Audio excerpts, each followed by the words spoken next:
mayor's not here, I'm pro tem, I think the food is here. Are you okay if we have a prayer and get our food and then wait till the, right? Yeah. Yep. Okay, we'll have Tom offer.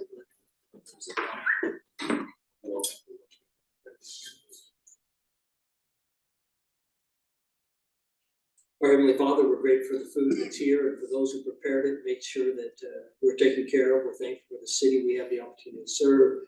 We're grateful for this time of year where hearts are naturally drawn to charity and goodwill toward their fellow man. May we feel that spirit permeate this meeting and our lives, we pray in the name of Jesus Christ. Amen. Amen.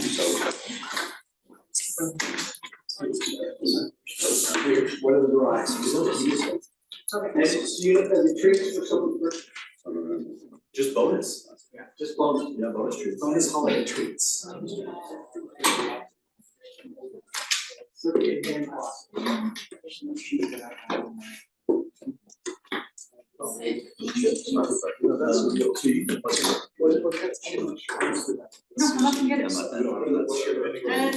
ham or turkey sandwich from Honey Baked Ham.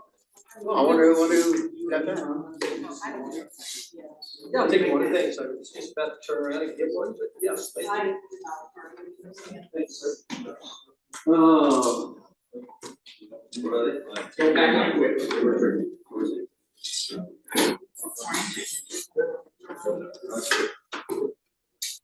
Mayor, we started with a prayer and give food when you were out.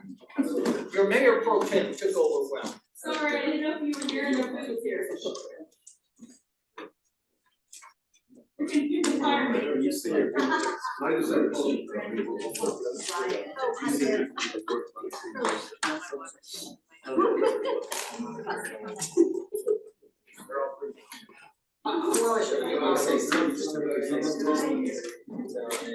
Turkey or ham? They do.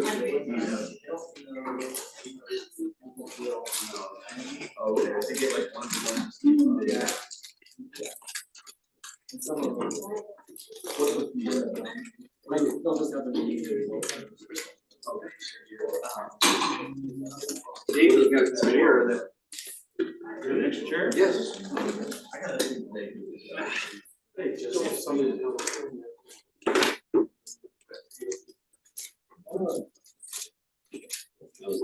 Is Jacob? Short-term rental. Ma'am? You got amazing life. You know that she's just. I mean, not that you're not amazing. Hey Pete, good choice on dinner. Just thought of myself. No, it's an additional one. Side by side. That's what they posted. No, she's been out here yet? So. They don't do it. So like she did those two then? Oh, so you didn't do anything. Okay. So then we have two shifts. Let's go ahead and call this meeting to order. Welcome, everyone. Sorry we were late, we were in another meeting, and now we're here, so. Like item number 1 is Jake Summers, who's gonna update us where he's at on short-term rentals. So to first start on the update is just basically to kind of give a update or a result of recent short-term rental regulation that occurred in our administrative law court that we have here. In this particular case, the short-term rental property was cited for 3 separate violations of the Orem City Code.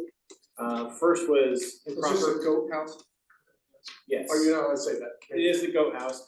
We are approaching the end of the appeal period. I think the appeal period expires tomorrow. So I'm not going to go into all of the ins and the outs of the case, but give you kind of an overview of the case itself. But in this particular property, it was cited for 3 separate violations. One is keeping of animals in violation of the ordinance. Second was renting the property in violation of our single family definition. And then ultimately violation of Appendix A for improper use of the property, in violation of our zoning rules.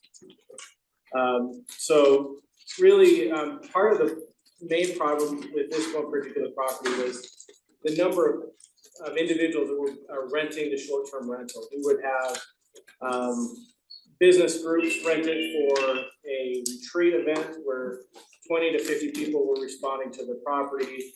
We had evidence presented where there was a sorority involved with in excess of 200 people there at the property on one evening. And so really we were able to provide with a lot of help from the neighbors, photos, evidence of the frequency and the number of people that were coming to and out of this property itself. With that, our administrative law judge found that we had met this burden of proof that there had been a violation of the single family definition and that the short-term rental was in violation of the city code. Then we also used Appendix A. Now, Appendix A is at the very back of our code, and we reference it in Orem City Code 2219-1. We basically say that any use has to fall in line with the outline of Appendix A, and it goes through every different use identification that we've put into this appendix. And in particular, we pointed out that SLU code or use code for wedding reception centers 6292 would encompass like a business retreat or wedding receptions or events that like as an event center. And that type of use within any residential zone, whether it be R5 all the way through R20, was a non-permitted use. And our administrative law judge also found that we had met that requirement of evidence in this case. As a backup argument, we also had presented the fact that short-term rental use is not listed in our appendix. However, very other uses similar to short-term rentals, like rooming and boarding houses, transient lodging, those are also non-permitted uses within any residential zone. And based on the arguments we presented to the administrative law judge, the court held that that short-term rental was operating in violation of our city code, and then they ordered that short-term rental cease operations and not continue to rent that as a short-term rental until the city adopted regulations and that they were in line with those regulations. And so the neighborhood was quite happy with the result from this case. Really brings us to what though our next steps need to be as a city. So how did you communicate that then? To the neighbors? We had a group of the neighborhood there at the hearing. We had coordinated prior to the hearing to have certain members of the neighborhood be able to testify, present evidence, and then other neighbors were there just to be supportive. And then we just had phone conversations and email conversations with neighbors. Thank you. Thank you for doing that. That's amazing. I appreciate that. You're welcome. So right now we can keep the status quo and vote what it is. Yes. Oh, sorry. I thought you were raising your hand. No, Okay. Okay. This level. This is just eating. So the next steps would be, how would the city want to move forward with any sort of a regulation or regulatory scheme, if any? As I looked at other cities and other ways that we could branch out, is we could expand our already existing landlord-tenant program. We do have a landlord-tenant licensing scheme where anybody who is renting a property, right now our ordinance says any property, any period of time, 1 month or longer falls under this. So short-term rentals technically don't fall under our landlord-tenant program, but we can expand that. And in so expanding, we could adopt a licensing fee, have an information center where we collect the contact information for the property owner. Part of that also having a detailed site plan where they have to have off-site parking for that short-term rental. We could place restrictions, as I think Councilmember Millen had indicated. Not allowing them in ADUs would be something that we may want to consider. Possible geographic or per capita limitations for the number of short-term rentals. Another concern about short-term rentals that I've heard both from council members as well as just general public is the number of short-term rentals you have within a community may increase the cost of housing within the community. So we may want to look at some sort of cap or limitation. Right, and that's what we want to clarify here, right, is, you know, if we're doing ADUs in order to increase affordable housing, and yet we're pulling some of those out of the market for Airbnbs, we're kind of not helping ourselves. Correct. Right? So can you have an Airbnb, can you have Airbnb in Orem and it work? If you were to ask me my legal opinion right now, my argument is no. I know people are like, reservation about, do that. And my argument would be that we do not currently permit that as a use as our use. You say Airbnb or ADU? Not any short-term. Airbnb, Short-term short-term rental. Airbnb, yeah, whatever. I think, But we have, You're saying currently it's not legal? that would be my opinion, that would be the argument I would take, is that right now, our ordinances do not permit short-term rental use within the city. And yet we receive more transient room tax from Airbnb than any hotel or otherwise. We do, even though they're not legal. So they're illegal tax. I am sensitive to people who have, that's one source of income for them and maybe they're lower income, I have some, if it's not large groups, and maybe there's a limit of a family, I don't know. And I think that would be the intent of this regulatory scheme, is not to prohibit short-term rentals, but to provide that short-term rental operators are operating consciously with the neighborhood that they exist. Also that they're providing safety for the renters that are coming to use their properties. So that we manage in a way that's reasonable and basically that it is also cognizant of the fact that they're in a residential zone. How would you answer the question, based on everything you think, why it took so long for the goat house to become an issue? And it didn't become an issue until all of people came to city council and made an issue. So my answer to that is, I don't think that it was not, the city was not responding, it was taking time for NIT, or Neighborhood Preservation Unit, to collect evidence to be able to prosecute that through the administrative law hearing. We have been working on this issue probably about 30 to 45 days prior to this group coming to the city council. As we were working through the process, they were wanting to see a larger regulatory code be implemented by the city. And we actually, our advice, as I worked with, in particular, Mr. Haskell, was to, or Mr. Estelle, was to come to city council, present their voices, and then we could move forward with a regulatory scheme to address this.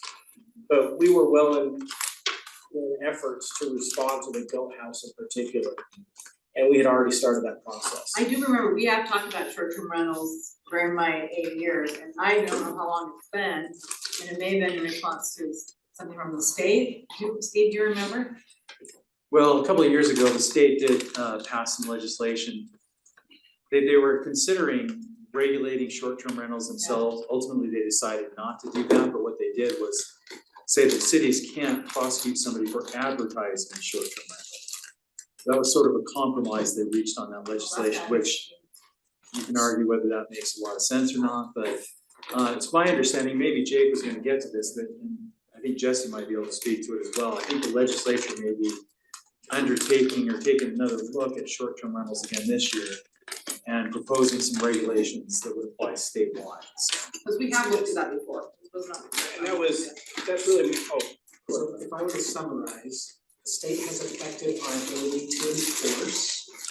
The city does have related regulations on code already that we have successfully taken through our administrative law judge process. Our administrative law judge process is relatively new within the last handful of years. In terms of moving forward, we just want to make sure that we have tempered, measured, cognizant path forward. Hopefully, well, that isn't gonna make everyone happy, but makes everyone happier or is thoughtful of now looking forward, one of the very next steps we see on the horizon is the state legislature is going to re-engage on this subject in the next legislative session. And we've been providing an additional set of framework, do's and don'ts for this service. So Yes, so there is currently a draft bill that is going to be addressing short-term rentals and really have requirements for municipalities to adopt ordinances or regulations if they're going to allow short-term rentals to be operated within their municipality. It is just a draft bill at this point, so I didn't put all of the ins and the outs of the bill on this presentation. Based on that fact, I think really the city's position here should be continue to research, prepare, and then see what the ultimate outcome is at this legislative session.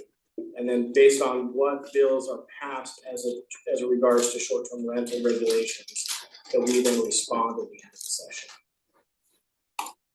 You know who's pushing that legislation, if it's the pro rental or From the reading of the bill, I don't know what the lobbyist groups are behind it, but reading from the bill, it is very much from the idea of protecting renters of short-term rentals.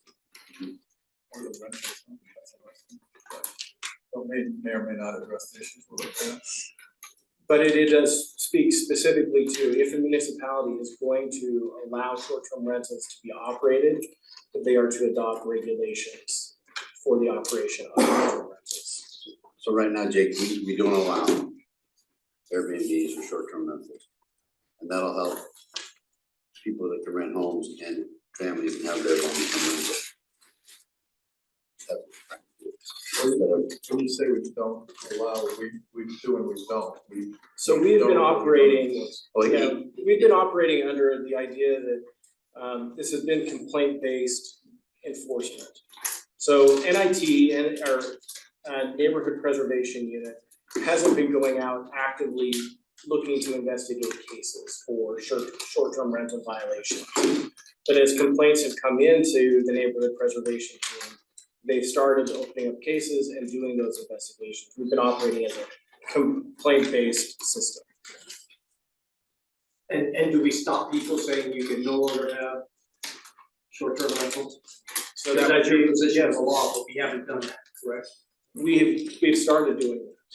And then they can rent the home instead of Short-term. short-term, which now you'd have more housing for people to rent Right. instead of. Right, and their theory is I wouldn't get as much money as renting it to a frat house for 3 nights, right? Correct. Than renting it to a family, right? So that's their motivation for doing it. But But we kind of have to, I mean, as a city, we should have a format for it, because otherwise some random person shows up to buy a house, they think they're gonna do short-term rentals.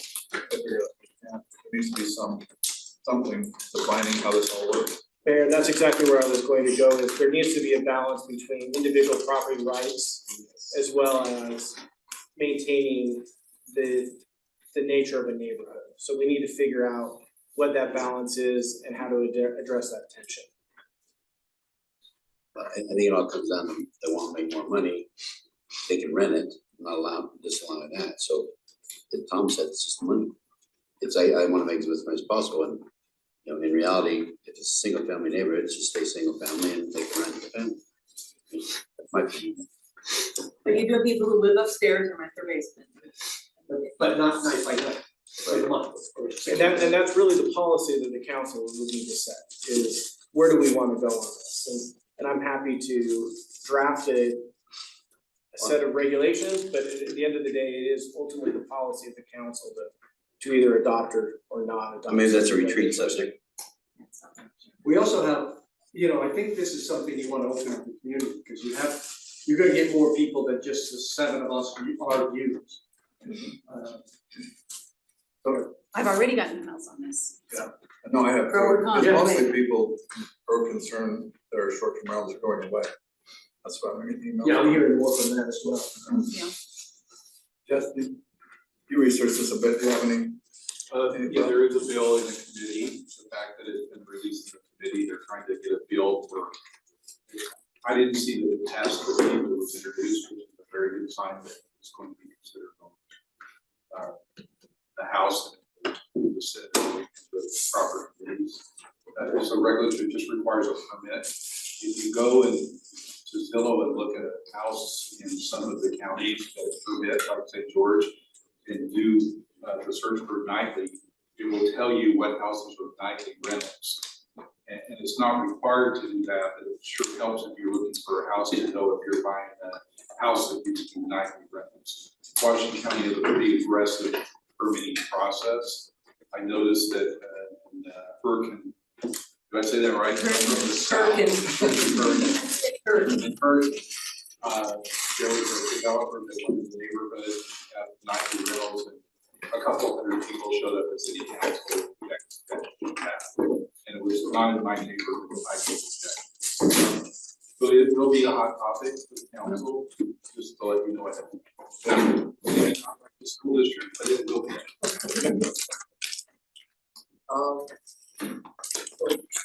It sounds like, we've got this bill going through, we don't know which side's pushing it, we don't know where it's going, we don't know if we like it, or we don't. So, we don't know if they're gonna apply it over the top of us, or we just don't know. So, we should be tracking that bill, and at the same time we're tracking that bill, we should know where we want to go. Right, and I think it's exactly what you say, we want to not disrupt our normal family neighborhoods. These short-term rentals should just be like another normal situation, to the extent they're not, that should be a problem. And maybe we come up with some clear ideas on it, so it sounds like we need to keep moving forward while at the same time. I don't think we wanna just wait till the end of the legislative session to say what happened to us. We want to be pretty actively involved in this. Yeah, and I mean, one way to be proactive is if you have some strong feelings on what you'd like to see happen with short-term rentals, is we could engage with our lobbyists and Utah League of Cities and Towns to maybe get them to put provisions in there that we want to see have happen, or take out things that we don't like. So, you know, we could actually have a voice in what happens with that legislation. So that's a great point. But the legislation actually just requires a city, as Jake said, that does permit short-term rentals.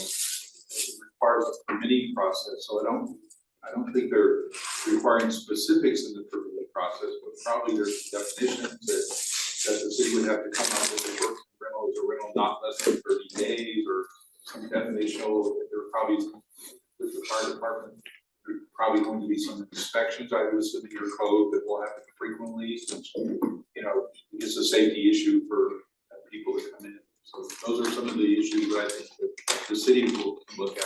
But I do think we have some pretty good code out there, regulations out there in the state that we can look at. Well, and I like that, get the league involved, because things can just change on a dime, right? That's the legislature. Sometimes a bill can start out doing one thing and it can morph pretty substantially. Yeah. So we should be present, we have, is what you're saying. so like I said, either to add or subtract to what's being proposed right now. Yeah, we So definitely couple could be that with involved. what Jesse's saying about being proactive on our own ordinance. And, you know, not only the league, but I think Jesse is kind of acting as our voice to some extent on the legislation, and I think he could play, I mean, sorry, Jesse, I didn't give you an assignment here, he certainly could play a But I think role. that's what he's doing. Yeah, he could play a role in talking to legislators up there about what our interests or our desires might be as to short-term rentals. I think that would be wise. So, Mayor, just a suggestion, if Jesse's up there for all the legislative things going on, it's probably a good idea for him to be reporting back, not just every city council meeting, but there might be things that, you know, I'll pick on Brady since he's our friend. You know, Brady Brammer might be reporting that we might have a connection with Brady if we knew that this happened yesterday and Brady was involved, you know, we could be involved with that, you know, like we talked about too, but if Jesse's reporting that this kind of took a turn the other direction, it'd be good if we knew that, oh, Kevin Stratton's involved with that, or so, people that we know, before it goes down that road. And also get a meeting with our legislators like we had before. We had a Zoom before, but maybe have them come in and, you know. Yeah, we set that up before the session That started. was very beneficial. That helped a lot. But I think Jesse figured out a way that Jesse's reporting to us what's happening on an ongoing basis, so we know, oh, this is something coming up tomorrow, he's I gonna. mean, he can do a recap daily. Cause he's up there every day. Yeah, I gotta be, I don't know if that's a lot, too much. No, I'm up there, it's difficult because there's several hearings going on at the same time. And, you know, quite frankly, if I want the bill passed, the less I say about it, the better chance I have. And so some of the times you see the bill when it's actually being voted on, just barely, very little debate on it. And so it's really difficult to make a change in the back room, because it's been done in the back room. I don't know how else to say that. The way the legislature works. But All right, so we're gonna have to push forward, so going forward, I mean, you'll keep going down the path you're going down. Does anyone have a different paradigm of what they want these short-term rentals, what type doesn't want to talk about? I just think that, however, so they're not complaint based, solely controlled, balance the property rights with the ability to limit complaints. Just have them rent. Just, Normal. Respectful of the neighbors. It is a fine line. Probably impossible to hit, but we'll try to get closer to it. Cause when I was campaigning, I knocked on a neighbor's door and I said, anyway, the house next door to them was a big home that had been rented out, kind of like the goat house, and they had several times complained. And the owner of the home didn't care at all, similar to the goat house thing. So we've gotta figure out how to keep, I don't know how you legislate kindness, but, and respect, but try to frame it in a way that protects property rights on both sides of the fence. Yeah, I think you just have a proactive process, right? I mean, there's a complaint, they go to the city, they fill out the complaint, that complaint gets investigated, gets reported back up. There's just gotta be a set process based on whatever the legislation is that we pass, so. Okay, so you'll work forward, Jesse, we'll work, you guys work together tonight. Sounds good. Thank you, Jake. Thank you. Appreciate it. Let's move on to item number 2. Just an update on the traffic tiger team. Chris? Chris. Come on board, come on.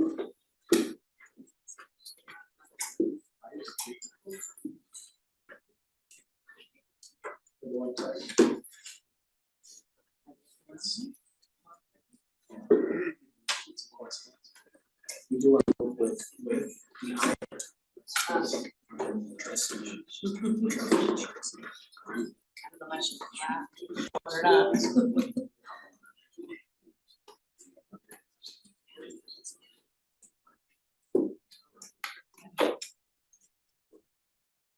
Eye of the tiger, did you say, Brian? He did. Okay. I don't know.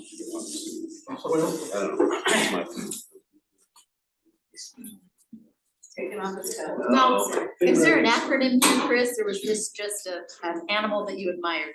No, this is, we'll often use the word tiger team for like an ad hoc team. You're just pouncing on it. Okay. Yeah. What you say? You're pouncing on it. Yeah, we're pouncing on it, yeah. We have the eye of the tiger, if you will. Got the lyrics if you'd like to read them. Or sing it. Whatever. We want you to sing them. Sam likes this, so we follow the tiger. Sylvester Stallone. Yeah. Yeah, this is Stallone in Rocky 3. Here's the lyrics. And I don't know, we just like the tiger team kind of concept, because I feel like we are attacking issues and coming up with some good results. And the traffic tiger team was developed about 18 months ago, and in an attempt to, and actually it wasn't that long ago, but we've been receiving requests regularly, or it seems like an increased number of requests over the last 18 months. Mostly by big stuff. So we decided, we'll get into those details in a minute. Chris, if you don't mind, I'd love to emphasize here, this because of the increases in requests on traffic related concerns around the city, we wanted to create a multidisciplinary team that addresses these kinds of issues timely, and even hopefully starts to become proactive in anticipating issues that are traffic related around the city. So if calling it the tiger team gets people excited and into it and energetic about something at the local high school. We're gonna probably make some jackets like that. I'll get into some more detail here in just a sec. So multidisciplinary, so representation from the city manager's office, the public works department, engineering division and development services, the planning division and development services. Is it not working? This works, there's gonna be a Oh, thank you. Planning and then also police. So it's multidisciplinary and every, I think area and group basically looks at the same issue, maybe from a slightly different nuanced perspective to help bring the best holistic kind of solution, I think, to the issue at hand, whether it has to do with legal efforts or efforts to change how traffic flows or to influence traffic patterns or speeds, traffic calming, pedestrian safety, bicycle safety, and so on. We all have different areas of expertise. So these are the names of those that are a part of that, this group. There's not really an official invitation of sorts that went out to this group, but we've identified these different departments and the different areas are different colors. So the city manager's office is represented by Brent and Ryan. They were both in our meeting today. We meet every 2 weeks to review new inputs and requests and challenges that have been identified by a variety of people. It could be council members, it could be citizens, public agencies, internal staff even. So the blue group consists of the police department, which is led by our chief, Josh Adams. BJ Robinson has been on these calls and part of this committee, as well as Lieutenant Pereskiva and Jeremy Jameson. There's been some restructuring in the department. I don't know if I have the titles all exactly right. Are these correct? Okay, good. And then Kara Lee Tracy is the newest addition to this. She is also a police lieutenant, I believe, as well. And so, although not all of those listed here are actively involved in this, they all happen at some point or another. And those that are underlined are those that are typically involved on an every 2 week basis. So I'm involved as the public works director. Tyler Pay is my assistant public works director, who is over our traffic operations division that is headed up by Taylor Forbush. Then we have the engineering side of things with Sam Kelly in the back, who is our city engineer, and John Dorney is our recently hired transportation engineer. And then Jason Bench is he's our city planner. And so we're looking at things from really a nice overall comprehensive holistic perspective, from a planning perspective, from a transportation and engineering perspective, to how things operate in the field perspective, to enforcement, and then and maybe more kind of a political aspect and considering the requests that are being made. And so we feel like this is a really good group. We've received 18 months worth of requests and data that I'm going to present to you tonight, and just I'll just give you an overview. So over those 18 months, we've had 54 submittals or cases that have come in either through 311 through our help center, or from staff internally as we've contemplated different issues. We've added cases. It could be from the city council has submitted cases. I'll give you those breakdowns at the end. 29 of those cases that have been submitted over the last 18 months have been resolved. And here's the breakdown. The city council has submitted 30%, of which Dave is about 90% of that. Just love those stop signs. I'll say Dave and Lene, but that's great. Mayor, Dave and I like painting on the road. Jeff Lamson as well. So four of the council members. We have 100,000 public and they've done half of them, and 7 on the city council, and we've done 30% of them. Just trying to get those numbers. Good stats. Of the public, of those that are submitted, so 50% are from the public. They may be citizens or residents of Orem, or they may be from an adjacent community, maybe Linden, Provo, Vineyard, and then staff is about 10%. Like I said, we'll bring up areas that we feel like we need to address, and we'll add them to this, and we'll include them in our bi-weekly discussions. Then we might have requests that come from the school district or from Linden City staff, or Provo City staff or council. This is generally about the breakdown there. So 54% is what we're looking at. 25 of those are active, Was that 29 are. 54% or 54 call? Oh, I'm sorry, That should have been 54, the number 54. That's what you had said earlier. 54 cases. You can skip this one. That's Okay, good. that's a faux pas there. Then 25 are active, 29 are closed. And then so of that 46% are still I active. see where you're doing the math. So here's the categorical breakdown. We've basically been classifying each one of these cases in these following categories. Some kind of bleed over, maybe a couple of the categories. We tried to put them in as best we could to kind of give you a feel, and for our tracking purposes, to get a feel of where are the highest demands or the highest number of requests coming. And overwhelmingly, I think the number is at the pedestrian crossings. There's 16 out of the 54 cases are coming in, our pedestrian crossings. We've resolved 8 of those 16. They might be a mid-block crossing, it might be a crossing at an intersection. Most of these are related to schools, but not all. One request we had recently came in to look at a mid-block crossing at 400 North and 600 West, which we are currently studying. Now, may I ask, so yes. we have had a couple of residents come to city council, Uh-huh. more than a couple, but so when you hear that, you're putting that on this list, right? Yes, they are. Okay. They're on the list, and if they're coming in to a meeting like that, then we'll put them down as public. So I think there's one reference, I think his name is Trevor Macedone, came in recently in October to a city council meeting requesting, he submitted a formal request, first one we received in accordance with our transportation guidelines, our transportation master plan for traffic calming. They've done everything correctly. We've since gone and studied that particular case and determined that the request, while they might feel is they need to put in some calming there, the volumes are very low and the speeds are very low. So the 85th percentile speed on that particular corridor is 26 miles an hour, 85th percentile. 85 out of 100 cars are going 26 or lower. And then there's only, Sam, remember how many cars were on that? It was just a couple hundred cars. Yeah. And that's why it's kind of skewed, I guess, right? It's because you don't have a big sample. No, we studied it. That's. No, I mean, that's why you're not having that many violations, is because you just have a lot of law abiders there, you know? Well, in fact, I was shocked to see how low it was. I was curious because that particular request was from 400 North to 800 North on 6th West. What we're communicating back to Mr. Macedone and others that have made calls and requests is that we will put this, keep this on our list of things to track in the future. When a signal goes in at 6th West on 800 North, then we'll reevaluate that.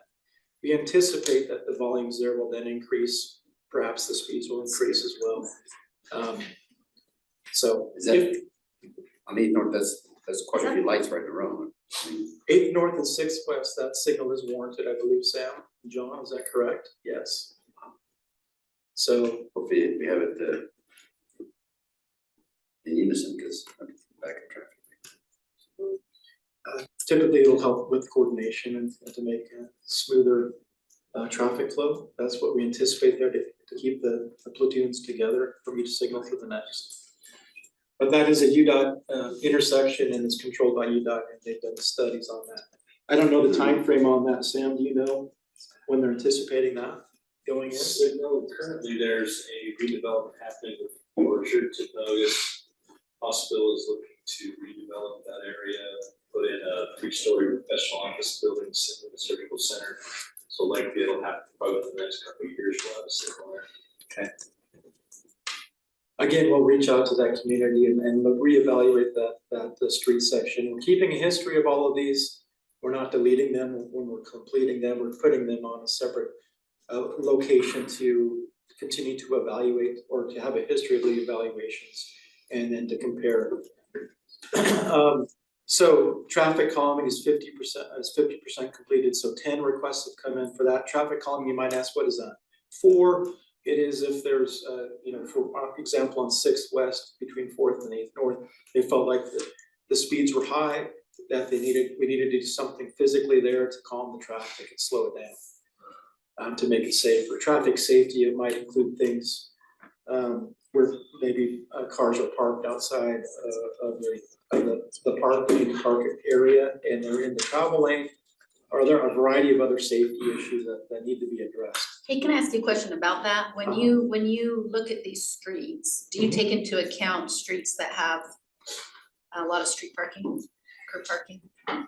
Because to me that even when people are going 25 or 30, that might be too fast if you've got only really one lane and you can't see if their kids on the sidewalk or something. Yeah, that particular street, I think, is 34 feet of asphalt. It's a standard local street cross section. I think parking is available on both sides. When I drove up and down it, when I looked at it specifically, I didn't notice You didn't notice a any large additional, amount of cars parked. I didn't see any cars driving on it, quite frankly, when I was there even, so. But that was a simple snapshot of time. and that's 600 West by Orange Junior High, correct? Correct, yeah. So that could be based on the time of day also. Sure, Okay. yeah. Again, there were only a couple hundred cars a day. Local streets will have up to about maybe 1,500 cars a day on. And that had just a couple. But the light is warranted there because of the commercial across the street?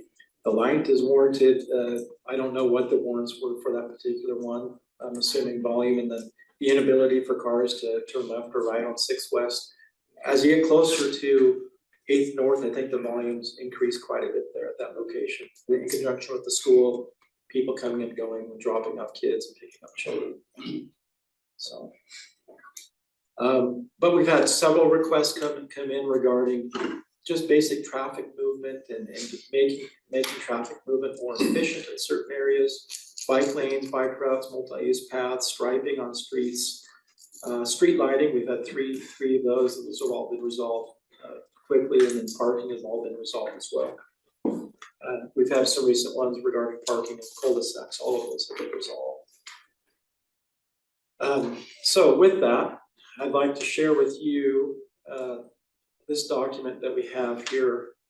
This is our traffic tiger team document. It has, I don't know if, can you read that? Maybe I'll blow it up a little bit just so you can see. The headings are just ID. We have in the order that they've been received, we put an identifier on them. If there's a specific requester, we'll identify who that is. Now let's look at this one. In this case, Lene submitted a request.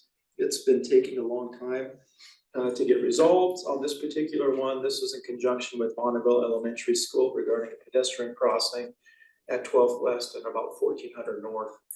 We have this all identified. When it resolved, we check the checkbox. We've all been working on this together as a team. We have links in there that will show you, I'll bring up the location of the area that's been studied or is in the process of being studied. So we're looking at a particular signal at this location. It would be like a hawk signal, something similar to that if it's not a hawk signal. It'd be generally located in this location. I think actually we're looking at it right about here. We do have a set of plans that are completed that are probably 90% completed, and then we're going to be meeting with the Bonneville Community Council in January. And so that's an example. These types of crossings generally take quite a while to study and then also to meet with the community and so forth. However, we're identifying all of these, we're tracking all of them. We have notes on each one of these. We've identified areas and locations where we need to perform studies. And so we're investing in our system right now to obtain more data and do some data collection so we can make informed decisions and provide best solutions based on our collective wisdom and feedback and professional expertise that we have. Well, the fun thing about this one is I was attending the school community council meeting, just as kind of some outreach for the council with the schools. And it was brought up during that meeting and they asked for that assistance. So I appreciate your work on this because I know these things do take time, but they did have concerns with student safety and the safe walking route. Took the kids the other direction up to 1600 North to cross at that light and then walking back. And so we definitely needed a solution there. Yeah. So thanks. We feel like that's probably going to be happening. So on the 1600 North and 400 East, back in the day, we had flags that were at the. Yeah, we did. They're not there anymore. They're not there anymore? No. I drove by theirs, they're all gone. So we need to look at that and You didn't take them, right? No, check my trunk. I don't think, Yeah, I don't think add it Dave's to not the list, talking. Dave, but then your percentage of, direction. Well, I just noticed, because, there you go, because that's where the kid got hit, so that's we put the Yeah, flags, right. and they're I all know gone that. now, so. They're not there. Yeah, I drove the other day and I looked at it. that's a good point. I'll, So you can give me another one there. I'll have another one. So this is how you do it. I'll stop there because I know your time is precious, so. If I can just emphasize, I think this has been a great example that the sum is greater than its part, than its parts. And it's great evidence that shows that, increased communication and collaboration gets things done quicker and helps us get to a better solution than we otherwise would. So I really appreciate Chris's, Ryan's, Josh's, Jason's, Sam and John's leadership in the center in really engaging on it, coming up with detailed, real, achievable results, because this is of high concern and interest to our residents. I'll just second that as far as it's, this type of project really shows what Orem's all about. In other words, the normal way would be somebody has an issue, they complain, they try and track the person down. That person has to talk to somebody else, that person has to talk to somebody else, eventually you figure out the place, but you don't have a way of prioritizing it. This brings it all together and makes it so when we have issues, they can be prioritized pretty instantly and then dealt with. So I think it's a great example of what Orem's doing great. Thank you. I added it, Dave, it's right there. Any questions, comments? Thank you. Can you put flags? Make their own flags.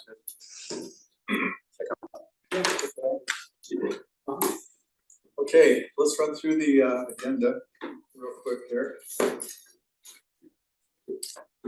Got a pretty full agenda for the last one of the year. Got. Is there anyone that needs to do a city council report? I don't remember the name. That's me and I passed. Okay. All right, meeting's called to order at 6 p.m. Invocation is by Julie Allen. Who invited Julie Allen? Oh, you did? Oh, Renee did. Yes, I'm sorry, the prayer pledge, is that what you're talking about? Yes. So would you like to just introduce something? Yes, so Julie is one of the BYU professors that has been instrumental in helping us move forward the Women's and Children's Memorial Park, so. Okay, but I'll have you introduce her. Okay, and also Lon Bowen, who is getting the pledge, she's on our Historic Preservation Commission. So that's the theme for our resolution tonight. Okay, great. So if you have to just give them a shout out. And then we've got item number 6. 6.1, introduction of public safety peer support dogs. Yeah, those, Rachel would be presenting. I think she was. Rachel will be. She'll introduce and then turn some time over to Trevor McKenzie, who's got something prepared. So should I just introduce Rachel and Yeah. she'll take it from there?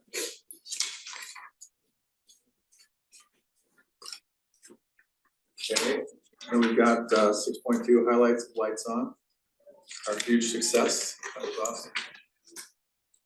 And item 6.3, farewell remarks from council members Debby Lauret and Terry Peterson. You wanna time us in the 3-minute, we can. That would be funny. Yeah, that would be really funny.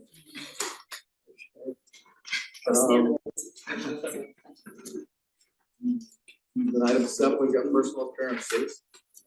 Now, personal appearances is gonna be an issue with our public hearing 9.5. So should I just go and attempt to separate Yeah. those out? Mayor, you did such a good job with the school district having, not everyone say the same thing, kind of having some sort of like leader. I don't know if you wanna do similar. In the public hearing In the section. public hearing section of 9.5. I just know that we're gonna get a lot of opposition, but if they say the same thing over and over, I don't know. Right. I thought it was good in this school district to have more force folks. Okay. I don't know, what do you think? Oh, I think that's great. I think, I mean, we wanna hear from everyone, but we want to simplify and make it meaningful input, so. Yeah. And we don't wanna be here all night. So. Let's see, we've got our consent items, approval of minutes, approval of 2024 city council meeting schedule. Announcing Mayor Pro Tem switch. That's Tom. Dave Spencer. Dave Spencer wanted it for a year. I'm sure he did. He asked me if I'd give up my 6 Yeah. months, I said, yeah. Thanks. Appointment Beautification Advisory Committee, Kristen Bascom. Kirsten, Kirsten? yes, it's It's spelled, Kirsten, yeah. not Kristen.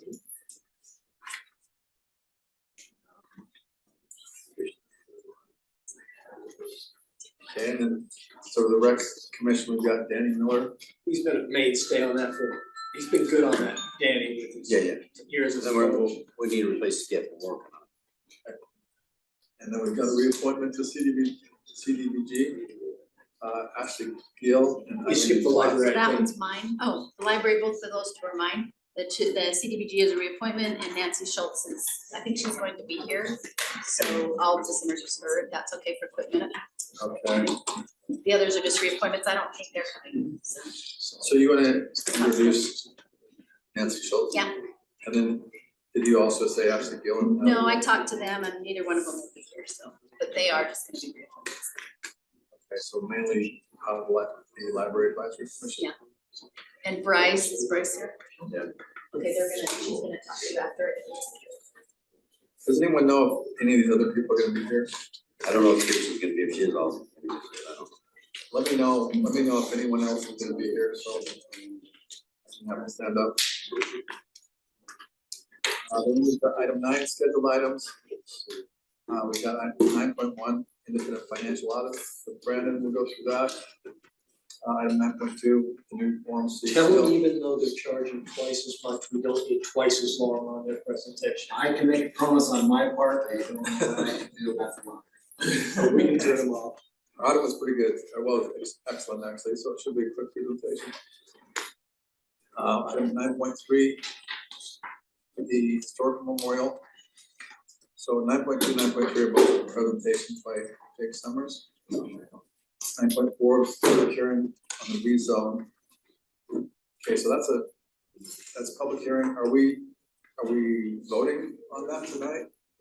Yes, I think so. So we're gonna go through the public hearing and then we'll vote. That's just taking an old grandfathered clause and allowing it now legally, right? So they can increase the mental health.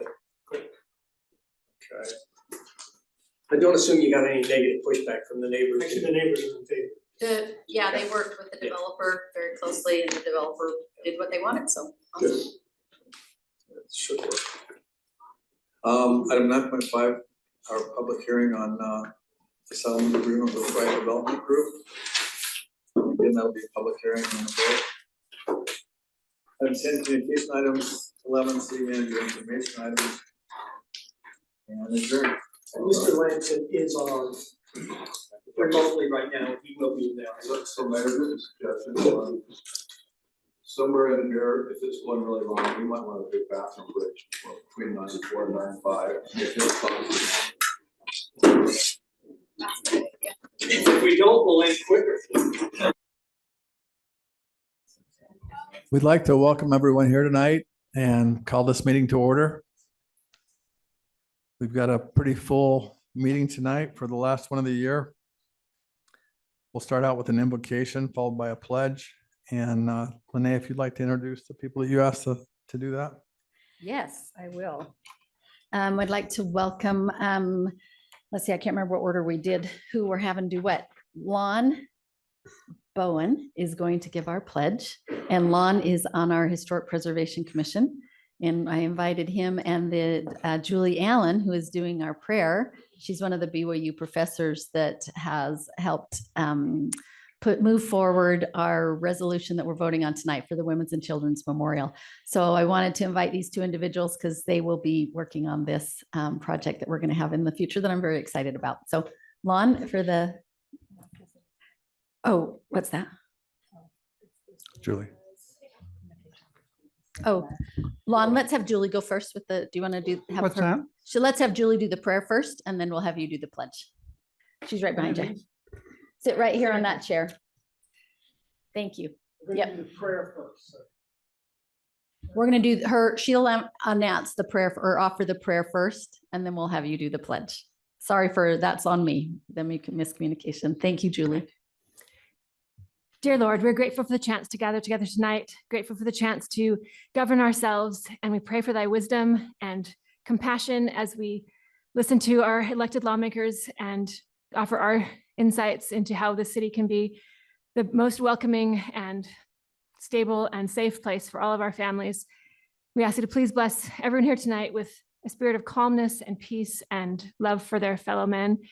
And we ask you to please help us to be able to reach decisions through the council that will benefit all the citizens of this area. And we ask these blessings in the name of Jesus Christ. Amen.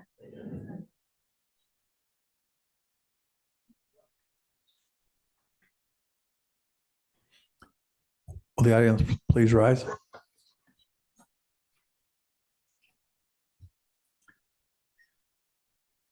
I pledge allegiance to the flag of the United States of America and to the republic for which it stands, one nation under God, indivisible, with liberty and justice for all.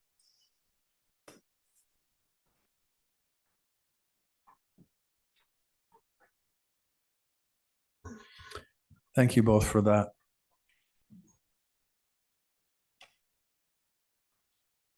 We'll move to item number 6.1. And this will be a presentation about our public safety peer support dogs. And Rachel Thomas will come up and start this.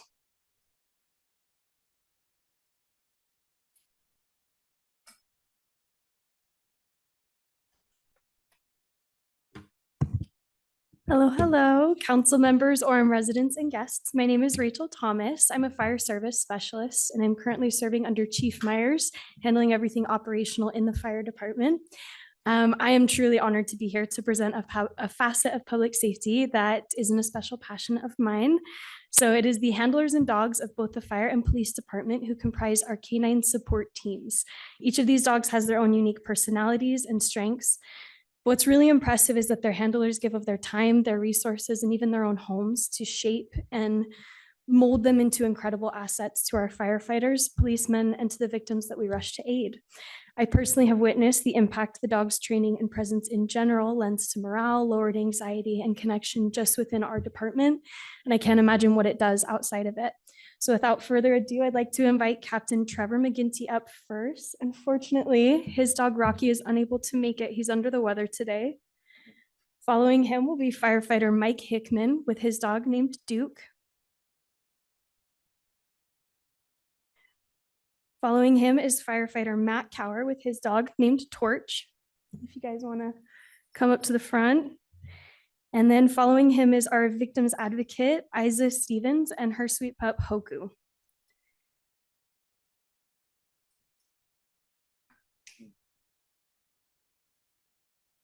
Like I said, we are truly honored to be able to present them to you today. They are the culmination of lots and lots of hours of service. I'd like to turn some time over to our Captain Trevor McGinty. He's our peer support coordinator and actually our very first handler on the fire department. And then to our victims advocate, Isa Stevens. Both will present briefly on aspects of training and impacts they've seen their dogs have. Captain McGinty. All right, I know we don't have a lot of time, so I took some notes so I try and hit all of the important things. Quite a few years ago, I think it's been about 5 years ago, I started the peer support program here in Orem. It's been a special passion of mine because one of my first paramedic partners that I had and one that trained me committed suicide. And so the peer support team has been a huge passion of mine because I don't want that to happen to anybody else that I work with.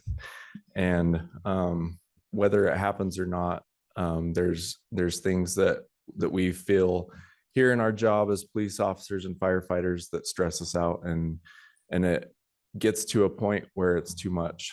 And so the peer support team is there for us to have a voice to hear and a voice to talk to, somebody to talk to and listen.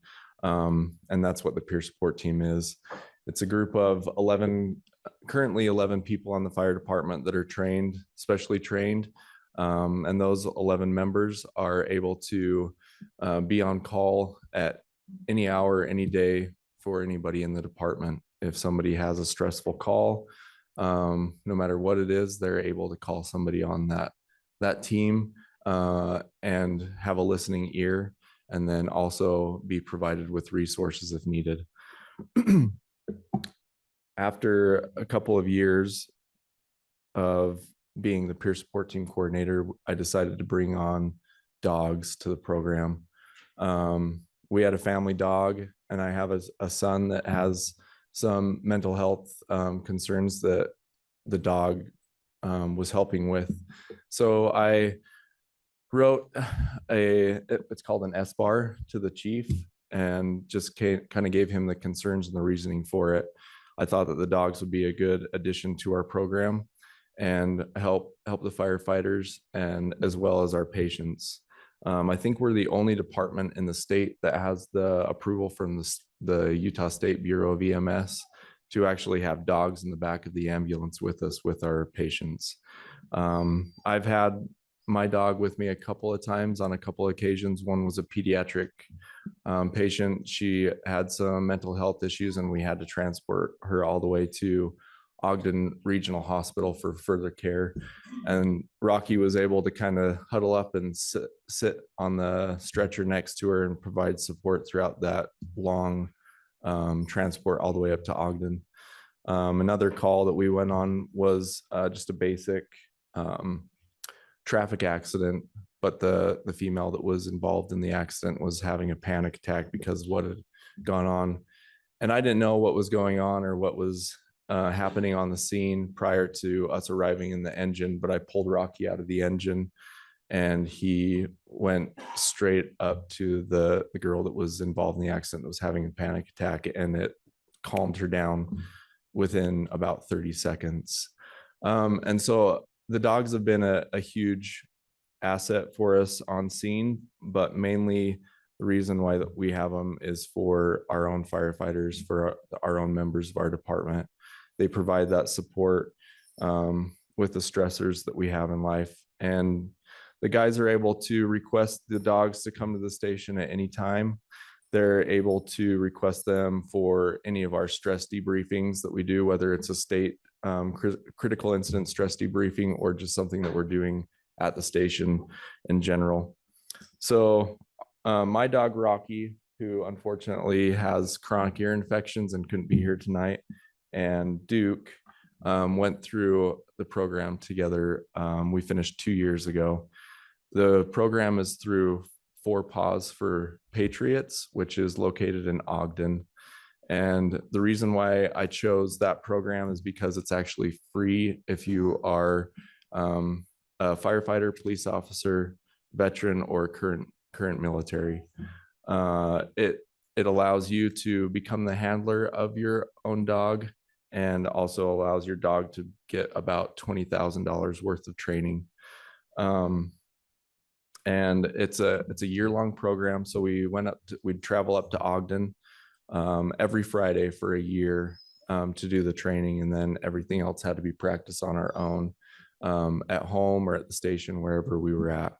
It required a lot of taking the dog to the grocery store when I went grocery shopping, taking him to school when I dropped my kids off at school, just to get a lot of different access.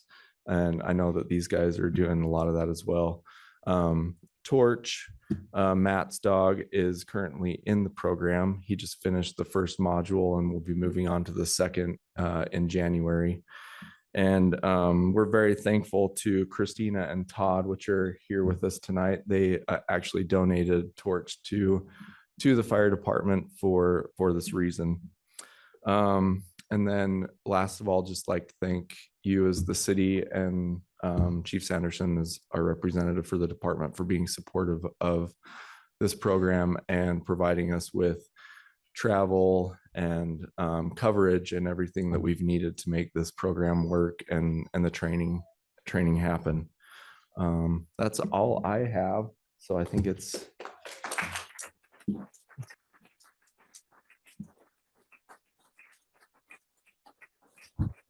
Thank So you.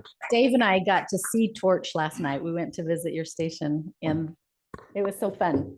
He's very, thank you for having this program. It's amazing. Yeah. Fabulous. And I'll turn some time over to Aza. She's got a little bit more information on her portion of the program.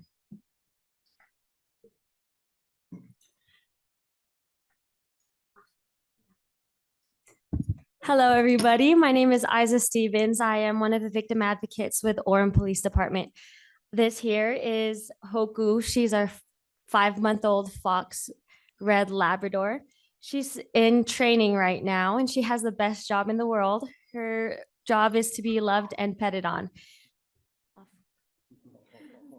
She met Torch yesterday, and she loves Torch. So, Hoku here, down, down. So she's currently undergoing a psychiatric service dog training with Dog Training Elite. We've had some donors who have generously given to the program. So we, as a police department, we're not paying for anything except for our police department has generously offered to pay for any kind of veterinary expenses. She will be, after the program, she'll be able to aid victims of crime. A lot of victims of crime, they have symptoms of depression, anxiety, and PTSD. And so she's currently undergoing a training right now to help out with that. She's doing super well. She's going through public access training next week, and she's only 5 months old, which is super incredible. We've had a few success stories. When I'm inside my room doing protective orders with victims of crime, we have teenagers that come in, sisters, moms, whole families. When they see her, it's intimidating coming to the police department, but with Hoku there, they kind of have a smile on their face, and they leave with a smile, which is our goal with having Hoku. We're just thankful for this opportunity. Our police department, Chief Adams, was on board right away, and we're just grateful that we were able to implement her into our program.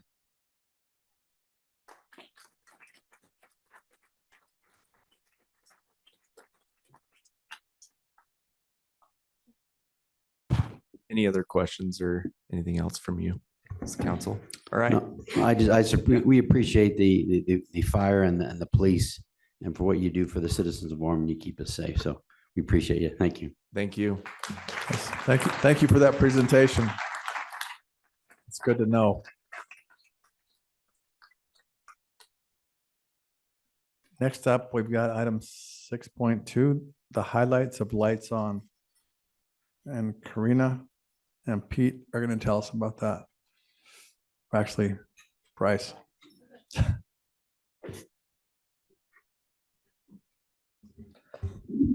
Mayor, City Council, thank you for providing us just a couple of minutes today. We wanted to share a quick report on our Lights On event that happened last week. Mayor, you sort of stole our thunder with your mayor's message this month. We love to see that, and we really wanted to celebrate a lot of the same message. We were just so pleased with the community support and the experience it's made for a lot of our residents to come here by City Center Park and enjoy it. And so Karina has just a little bit of information that we wanted to share with y'all today about how it went and a recap of what is still left to come if you haven't had a chance to make it over to the park yet.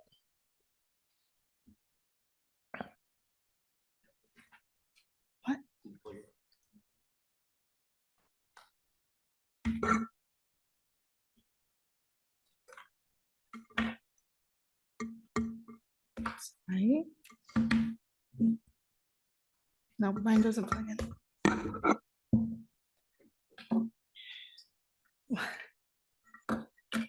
Sorry, I should have figured this out.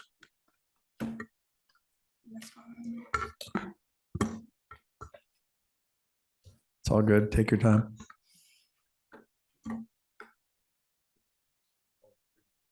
Yeah.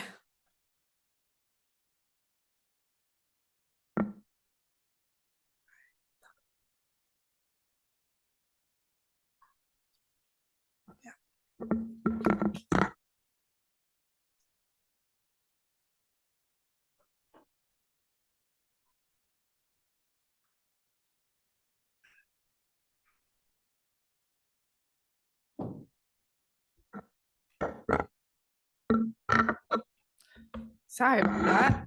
Okay, let's see if that pulls up.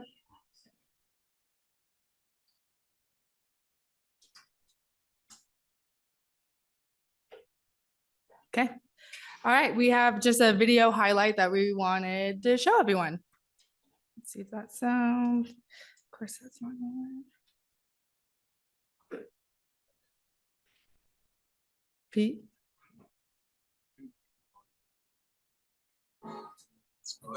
Once again. Sorry, everyone, give me 1 second. Okay. It's beginning to look a lot like this. There you go. Take a look at the 5 and 10. It's glistening once again. Candy canes and silver lamps that glow. It's beginning to look a lot like this. Toys in every store. But the prettiest sight to see is the holly that will be on your own front door. A pair of hop-along boots and a pistol that shoots the wish of Barney and Ben. Dolls that'll talk and we'll go for a walk is the hope of Janice and Jen. Mom and Dad can hardly wait for school to start again. It's to look like this everywhere. There's a tree in the Grand Hotel, one in the park as well. It's the sturdy kind that doesn't mind the snow.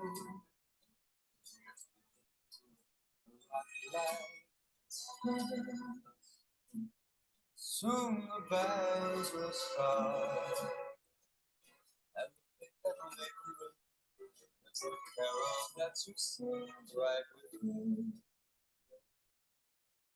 Okay.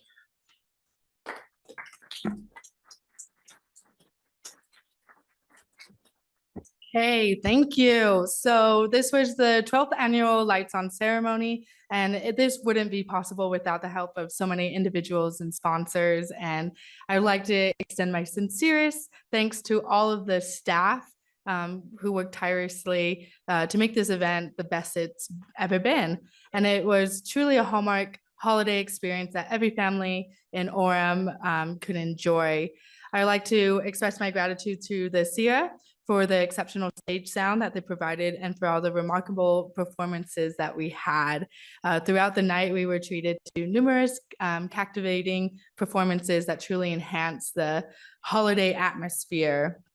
Another huge thank you to Trio and Walker Sanderson for the generous donations for providing free hot cocoa and donuts to the community. We were also able to have Rendezvous Booth, who were able to elevate our event by providing instant prints of families taking photos with Santa and Mrs. Claus. We were able to get nearly 1,000 prints out to the residents of Orem. Sunset Farmer Market, we're able to get around 100 different holiday booths. This is a new tradition that will continue as we continue to host the holiday farmers market on Saturdays in the month of December. A new addition that we had this year was the Orem Express, which was already garnered immense popularity amongst the community and is set to continue to be a crowd favorite for upcoming future Orem City events. And then lastly, just a huge thank you to Mayor and Council for your continuous support for these events and your continuous attendance. I truly think you guys make it a magical time just as well. And it's been so fun to be able to plan these events, and I can't wait for next year and what we can come up with.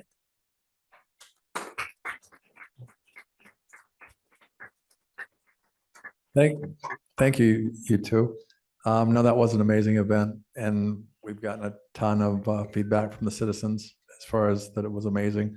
Put it in perspective, usually we have 3 legs of fireworks, or not fireworks, but lights go off. This time we had 8, and I do know the city workers were working putting in a ton of effort just to put it all together because it was kind of uncharted territory. And one final shout out is, this is a great example because there had been talk about the lights on being canceled because of the new city center. And instead of lights on being canceled, which was an option, Orem got the biggest Christmas party ever. So we're excited about that. Great job. Can I have one question? You guys have an estimate of how many people attended? Is there a rough estimate? Just under 3,000 people were able to come through on the initial Monday evening, and then both last Saturday and the next 2 Saturdays, there's still the holiday farmers market as well as the Orem Express. And so really we're hoping to be able to reach, 7,000-8,000 of our Orem residents over the course of the different events. Wonderful, thanks. Thank you. Great job.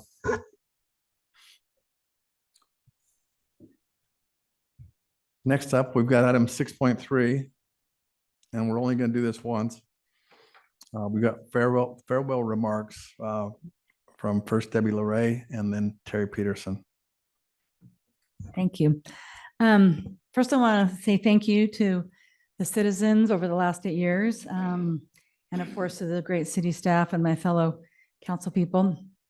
I really had 2 themes for my years. One was quality of life, especially for families. And then my background as an economic development director, economic development was really very important to me. Some of the things that were unique to what that'll be my marks moving forward are the James Christensen Park over at Sierra. That was my brainchild, and I'm very grateful that came to fruition. I fought for as many family dressing rooms we could have at the fitness center, and I believe we ended up with 19. That was very important to me, based on me being a grandma and how that's a great thing to help. I worked on saving the gym at Hillcrest Park, of course, the library hall, city hall, all of those things. Economic development. Before I started my new job, I bet I met, when I was in town, I went to every ribbon cutting I could if I was there. And there's nothing greater than watching someone's dream come true when they open a new business. And so I tried to make everyone I could, and I think I did. I did a lot with our Orem Alliance, helping with them, picking Business of the Year, things like that. I've enjoyed many committee assignments. Most notably, I was on Arts Council and Orem Fest, did a lot of that. And then other various things, the natural resource, I've been on transportation, planning, many more, beautification. And then with the State Street Master Plan, it was now important for me to make sure that landscaping was part of that, making sure that we had good materials so that as we were redoing it, that those were important. So to me, they were quality of life and then economic development. So the things that hopefully I'm known for is that I cared, that I came prepared, and that I emphasize, once again, quality of life and economic development. Thank you.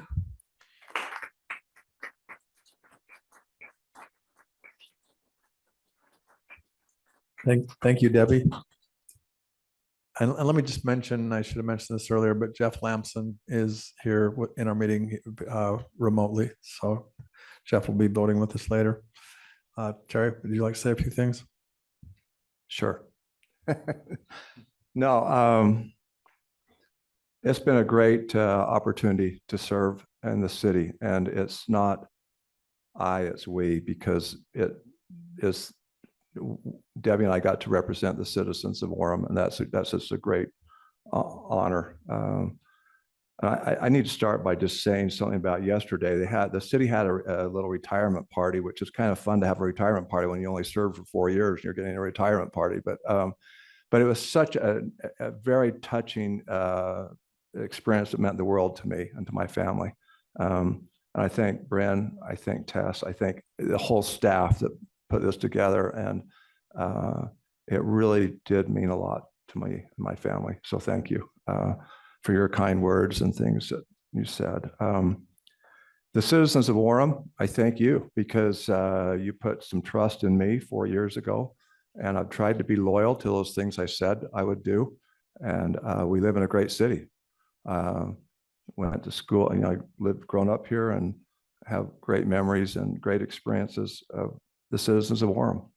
The employees of Orem City are great people. The first responders, the fire department yesterday showed up in mass to the retirement party. And that means the world to me too, guys. Thank you. And you know, we show up occasionally on the city council, sit up here and say a few things. Those guys and women are 24/7, watching our backs, protecting us, taking care of us, and so grateful that we have a city with great first responders. Also our public works. I mean, now if I start naming different departments, I'll forget, you know, finance, or I'll forget somebody else. But we have so many great departments in our city that take their jobs seriously, and we appreciate what you do. Also, I'll mention my fellow members on the city council. So, you know, nothing happens unless we have at least 4 people agreeing to something. And it's been really an enjoyable experience to work with members of the city council. And as we try to, as I listen to their concerns, they listen to my concerns, we try to come up with some kind of consensus. So I'll just make a couple other comments. You know, I decided to run 5 years ago for city council because the number one concern I had was the high density apartments in Orem City. I talked to a neighbor one time, or someone who was next to a high density apartment, and he said, "You know what, Terry?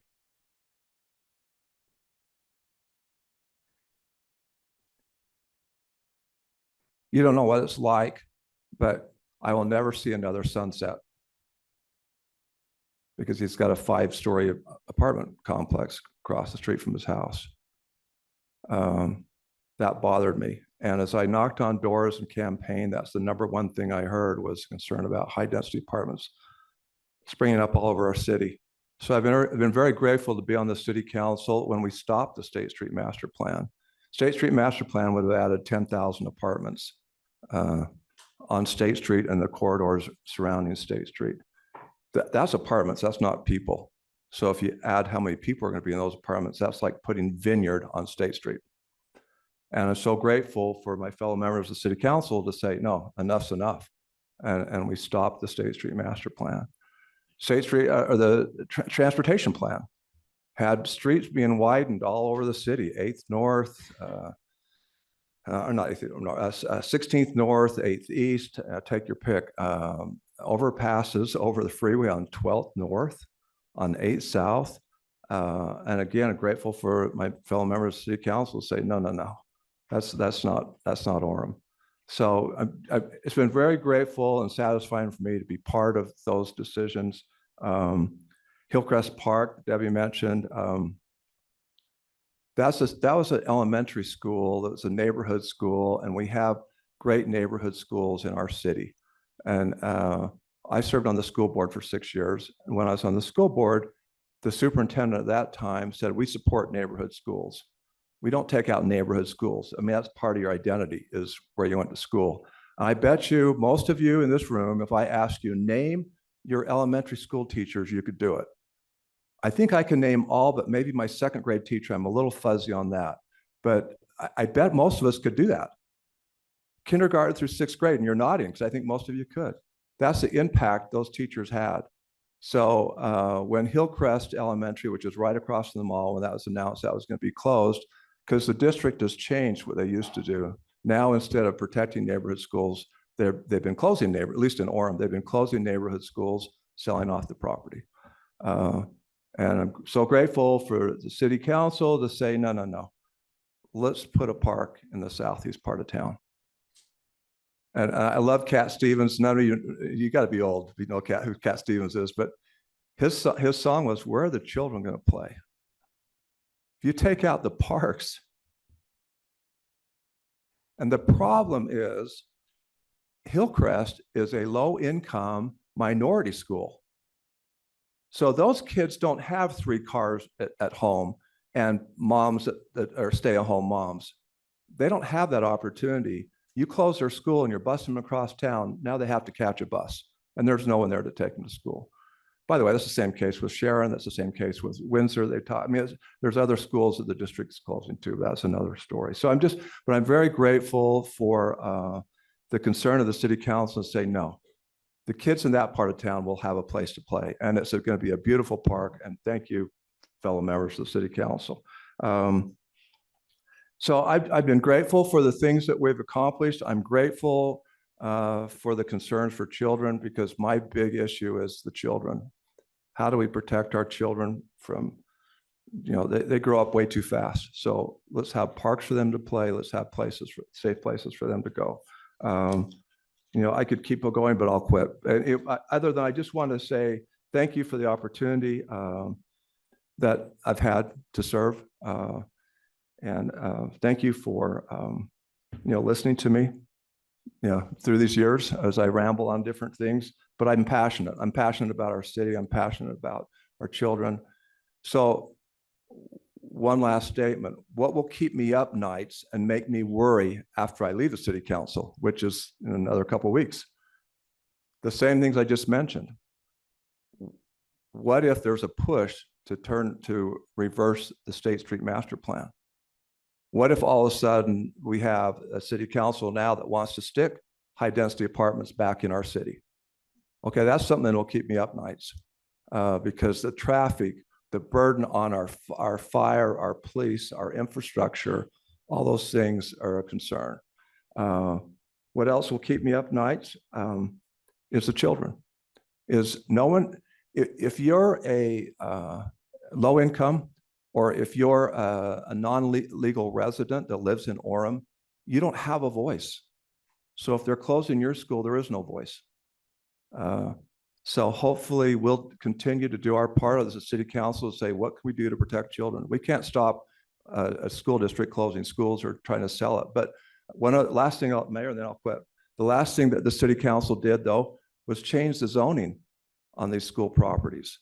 So if the district decides they don't want to, by the way, we have more children going to school now than we ever had in the city. So it's not like we don't have children going to school, but they go to home schools, they go to charter schools, they go to private schools, they go to Provo School District. But the city council said, we've got to protect this property because when schools, if the district closes a school, we still need the schools. There still needs to be opportunities for children. So the zoning now protects that, so that'll stay schools.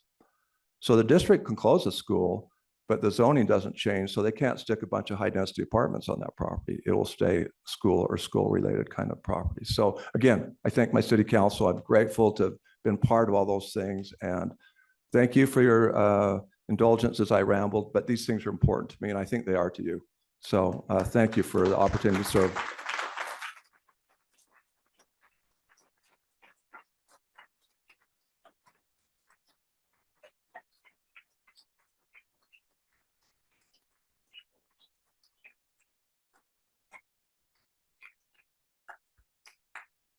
Thank you, Terry. And thank you, Debbie. And thank you for your service and all the great work you do for Orem. We're going to move into personal appearances. And let me just say a couple things about that. So I've got this list, and I know usually when you do personal appearances, you've got to sign up before, which is the way it works. And then I get this list.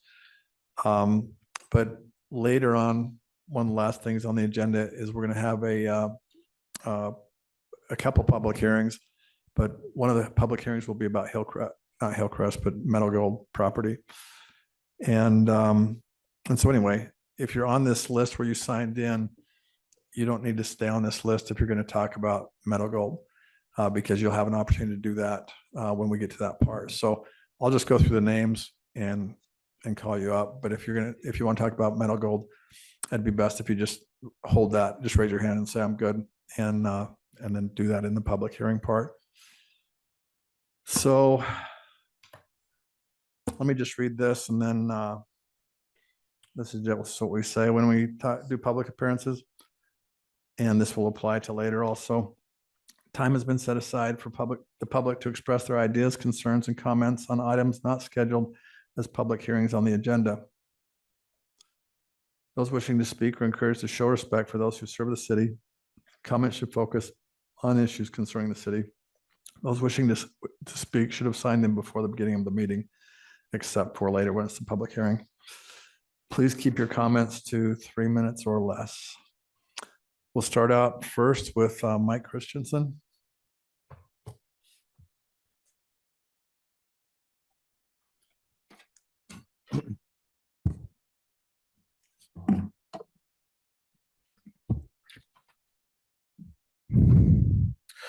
Engaging sandwich mode criticism in 3, 2, 1.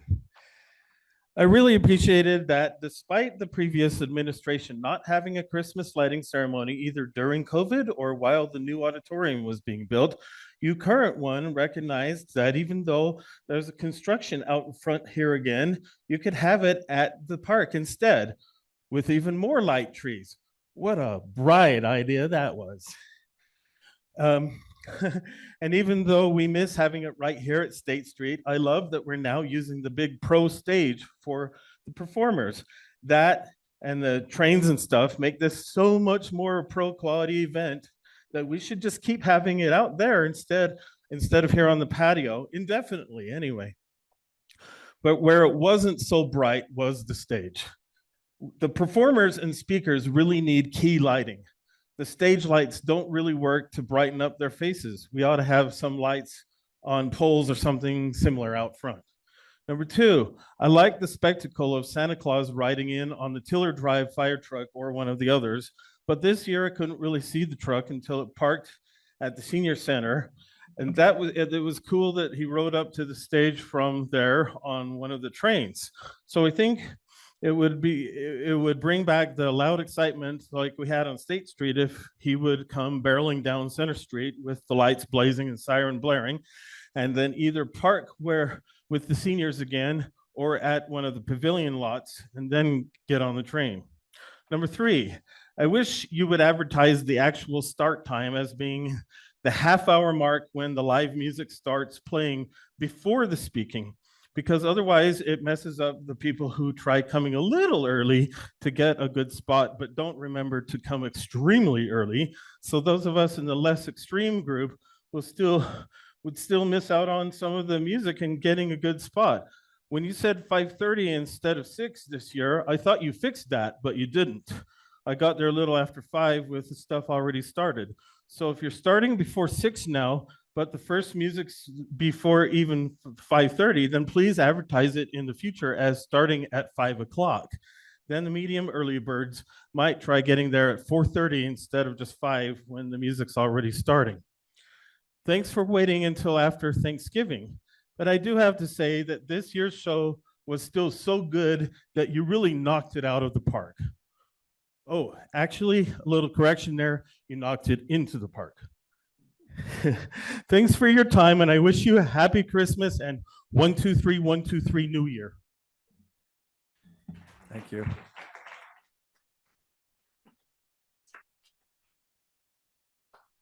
Kathy Minster. Okay, thank you. Charlene Lawrence. I've got Scott Swain, it says Wright Development. Steve Assel.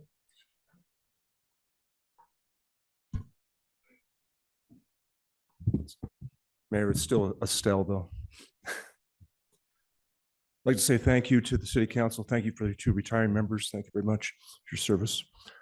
We'd also like to thank, we did watch the last meeting online for the first 15 minutes or so to watch short-term rentals and your decisions there. Thank you very much for considering us. We appreciate the city council. We appreciate the city attorney's office, Jake. Appreciate the neighborhood enforcement people. We've had a nightmare to go through that others people shouldn't have to go through with the short-term rental that was in our neighborhood. The court ruled in favor of us, and not only did they ban short-term rentals in our neighborhood, but they banned short-term rentals in the city of Orem in any residential neighborhood by law. And so that's a big handful for you guys to work with. And as to the judge's decision, and so I think that sets a precedence for many other neighborhoods to consider with their problematic areas of short-term rentals. We're not necessarily saying short-term rentals are bad.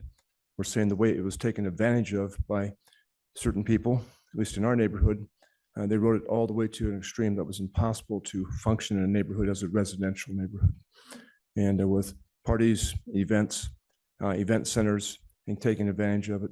I hope as you consider rules and laws and ordinances to guide future things with short-term rentals, you'll consider other cities that have had success. Some cities have it in certain parts of town. I think that's a thought to think of. Some cities within our county have actually, the homeowners having to live in the property and maintain residence there with a short-term rental. I think that should be considered also. And there's other things that should be looked at to consider for this. I'm not looking for more than 3 minutes. I just want to say one, thank you for working so hard and diligently as a city, thanking the city workers and you pretty much volunteers. Thank you for what you've been doing here for the city also. Thank you. Thank you.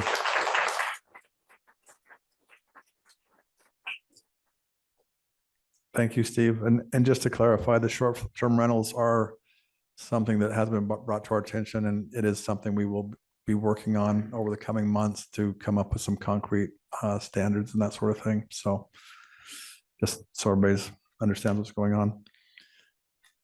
Next, we've got John Birch, or I'm sorry, I can't quite read. John.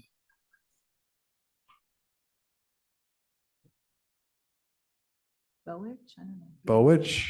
B-O-U-I-T-H. It's about Aspen Grove behavioral. You'll defer. Okay.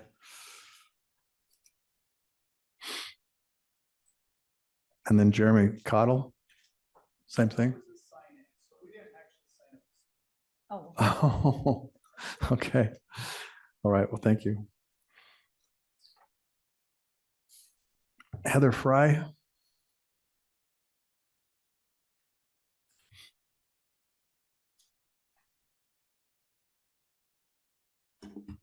Hi, Merry Christmas. As one of the many residents who were heartbroken at the loss of the amazing massive trees at the corner of Center and State Street, I admit I begrudgingly attended the Lights On event on November 27th. I, along with so many, am deeply grateful for the massive efforts to create a wonderful, cheerful, festive atmosphere at the park. Thank you to all those who dedicated time and energy to provide our community with the spirit of this magical season. I can't say enough about all of the many friends I have sent to Orem City Park telling them, you don't even have to go to Salt Lake City. You can go to the Orem Center Park. It's fantastic. On a somber note, as this year draws to a close, I have met so many amazing Orem residents. I have learned about the many challenges and successes that are involved in caring for our city. May I ask, please remember that even if it seems that there is division, we the people care what is happening in Orem. We the people are busy with raising children, serving our neighborhoods, working long hours, especially the last couple of years. And we may not always be able to be actively engaged in what is happening in Orem, but that does not mean we don't care. Please remember your oath. Please remember to keep your egos in check as you work together to fulfill your duty to the people of Orem. I have lots of quotes that help me through difficult times, and this one is by Dwight D. Eisenhower, and he says, "We must avoid becoming a community of fear and hate and be instead a proud confederation of mutual trust and respect." And that a gentleman named Neil A. Maxwell said, "Once society loses its capacity to declare that some things are wrong per se, then it finds itself forever building temporary defenses, revising rationales, drawing new lines, but forever falling back and losing its nerve. A society which permits anything will eventually lose everything." And I would like to speak to the fact that we have members of our community who have as recorded, have referred to comments made by the public as trash. And it is disgraceful. And it is abhorrent to know that those who take the time to care and who take the time to invest in their city are equated with garbage. And I pray that as we complete this year, and that as we go into the new year, that there will be more respect given to the many residents who care so deeply about what happens in our city, and that the respect be paid to those people who put you in office. And I appreciate all that Orem has done. Thank you.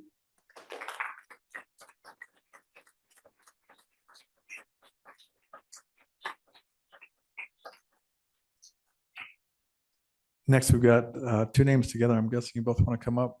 Becca Driggs and Jill Barrick.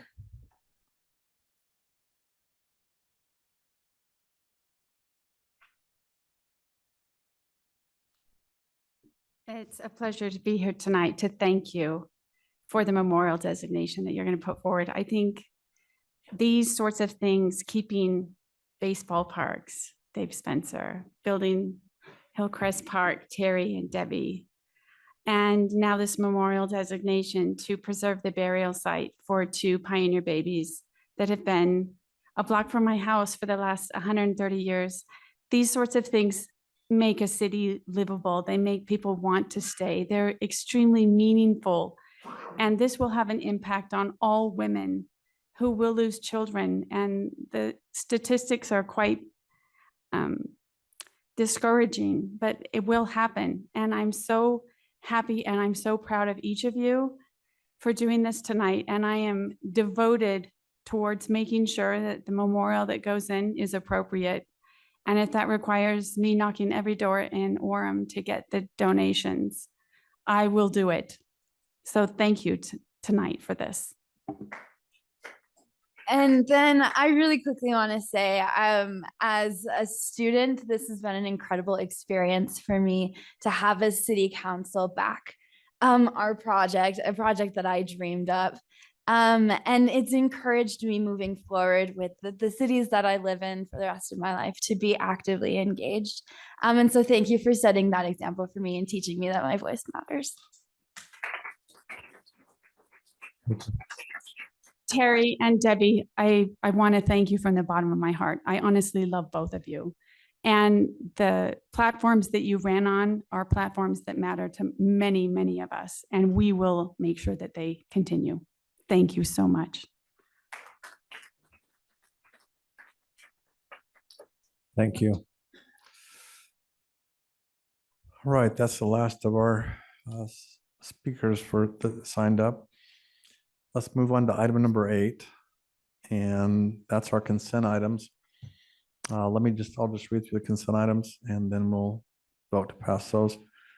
8.1 is the approval of the meeting minutes for November 14th, 2023. 8.2 is the 2024 City Council meeting schedule. 8.3 is the change with Mayor Pro Tem for January 2024 to June of 2024 with David Spencer becoming the Mayor Pro Tem. Item 8.4, appointment to the Beautification Advisory Commission, Kirsten Bascom. And I'll come back and we'll say something. 8.5 is a reappointment to the Recreation Advisory Commission, Danny Miller. 8.6, appointment to the Library Advisory Commission, Nancy Schultz. And item 8.7, reappointment to CDBG, Community Development Block Grant Commission, Ashley Gill and Eileen Black. Let me just say about all these commissions, we've got a number of commissions that all work together to make the city the best it can be. And so there are a lot of opportunities for service. We encourage people to get involved in that. And we appreciate these people for signing up again. Lene, did you want to say something about your Library Advisory Commission? Yeah, I'd like to. So Nancy Schultz, did you make it? Are you here? Oh, would you stand up, Nancy? So Nancy put in an application to be on our Library Advisory Commission. And one of my goals for this commission has been to create a commission of diversity and a lot of different passions and demographics. And Nancy, when I spoke to her on the phone to interview her for this position, I loved how her passion is connecting our Senior Citizen Center our focus in the library with our makerspace is to really create these experiences for our public, and quilting classes, teaching kids how to sew. She had so many great ideas. I'm excited to have her on our commission. So thank you for being willing to serve. I appreciate that. Thank you so much. Thank you. And with that, unless there's any suggestions to change anything, we'd like to have a vote on these consent items. You want a motion first, Mayor? Yes. I move that we approve the consent items. I'll second. Let's start with Jeff, and then Jeff, would you like to vote? Aye. Aye. Aye. Aye. Aye. Aye. Aye. The consent items pass. Thank you. Next, we'll move to item number 9, our scheduled items. And first up, we've got Brandon Nelson, our city budget director, finance director, and John Hatterley, CPA partner with Larson and Company, to go through their findings on the audit and where we're at on that. Thank you, Mayor, City Council members. It's that time of year again. We've completed our fiscal year 23 audit with our independent auditors from Larson and Company. I just wanted to start with just a couple of key points from our fiscal year 23 financials. Just as items of note, our general fund unassigned balance, which basically are funds available to spend, for lack of a better term, increased by $5.4 million comparative to the prior year. You might wonder, how did we get $5.4 million? Well, and that's what I'm going to try to just touch on. Normally, it would be sales taxes. Our sales taxes normally in the past 5 to 8 years have been very, very good. This past year, however, they only increased 0.9%, or approximately $272,000. So that growth wasn't necessarily related to sales tax. So the biggest element, as you are well aware, interest rates, inflation increased pretty dramatically over the fiscal year. At the beginning of the year, the city was earning approximately 1% on its funds. By the end of the fiscal year, we were earning around 5%. So over that period of time, our interest earnings with funds available increased over $3.7 million. So a huge majority of that growth, of that $5.4 million growth, relates to those interest earnings. Looking ahead, as you're aware, each year we transfer funds from our general fund that are in, if you will, in excess, and we move those into our capital projects fund, primarily to fund park-related items, various equipment, various street project type of things, and that will be occurring again based on our fiscal 23 numbers. And then one last element, which John here will touch on in one of his reports, but we do have one fund that is in a deficit position, our facilities maintenance fund, which just to make you aware, we are working on trying to eliminate that deficit here in the current fiscal year and hope to do so by the end of the fiscal year. So with that said, first, are there any questions before I turn the time over to John about anything I've said, or maybe anything you've heard in relation to the city's finances? Hey, Brandon, I have a question. You bet. So, more and more the purchasing that people make is online. And they do now, it looks like they've figured that out. So everywhere you order something online, they do withhold sales tax. How do we track that to make sure that we're getting what we're supposed to be getting as a city when it's being held by Ralph Lauren or some, whoever? There's no real way for us as a city to necessarily determine that based on internet sales as far as tracking that. Auditing is the responsibility of the State Tax Commission.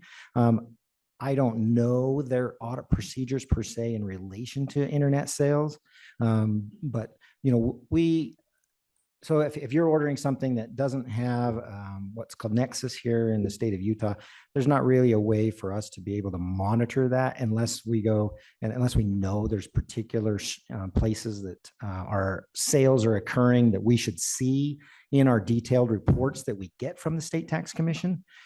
So we're very reliant on for internet sales, very reliant on the tax commission for that. So the state's getting it. We just don't know if we're getting our portion. Yeah. So again, obviously whoever the internet retailer is, it's their responsibility to report those sales in the proper jurisdiction.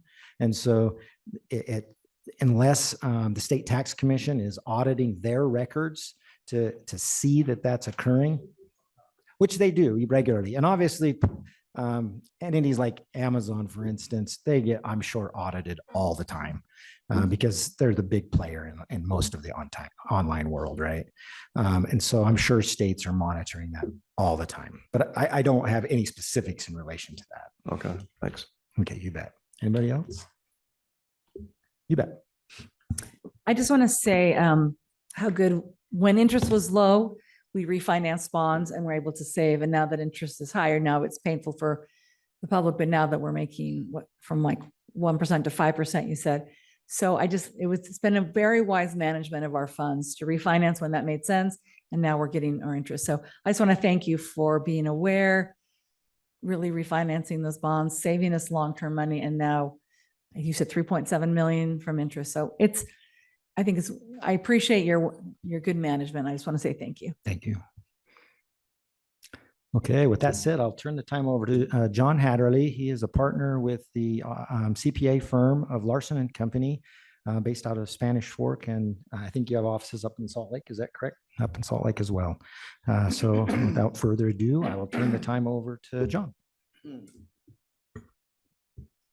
Thanks, Brandon. I'll be brief tonight. I recommend that you read through the audit report that Brandon's put together.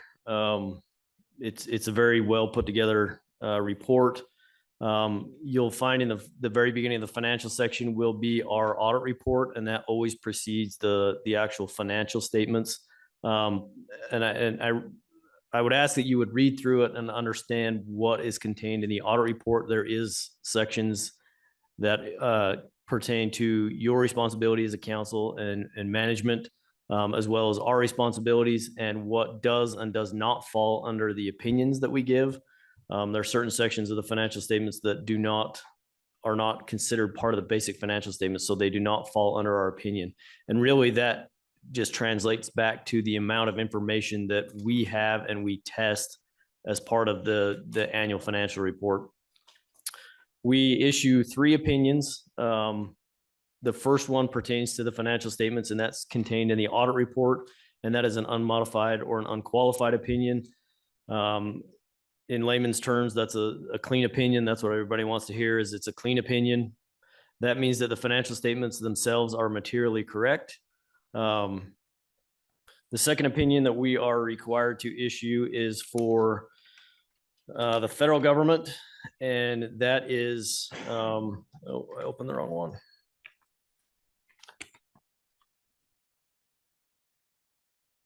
That is an opinion on your compliance and your internal controls on how you spend federal money. So as you know, over the last few years, you've received a significant amount of federal money, both in COVID funds and now the ARPA money. So this is kind of a dual opinion. First, we look at the compliance. So with those programs and any other federal program that you participate in, there's conditions on how you spend that money, when you can spend that money, if there's matching that you have to do as a city in order to receive those funds, and other things that we look at. So we look at your compliance first, and we found no issues there. We also look at your internal controls. When we have our audits looked at, just like we look at your books, we have external auditors that come and review our audits. We just got done with a federal audit, looking at some of our federal single audits. And what they're looking for is our documentation that you have controls in place in order to make sure that that money is tracked and that it's spent appropriately and in a timely manner. And that's also, we found no issues there either. So an unmodified or an unqualified opinion on your federal single audit as well. The next opinion that we're required to issue is for the Utah State Auditor. We issue a report. The federal single audit report, as well as the state compliance report, they're contained in the supplemental reports package that you would have received from Brandon. We are required to look at specific areas of state code that you are required to be in compliance with. And we found no material issues or significant issues that we would have to identify as part of that. So it's also an unmodified or an unqualified opinion.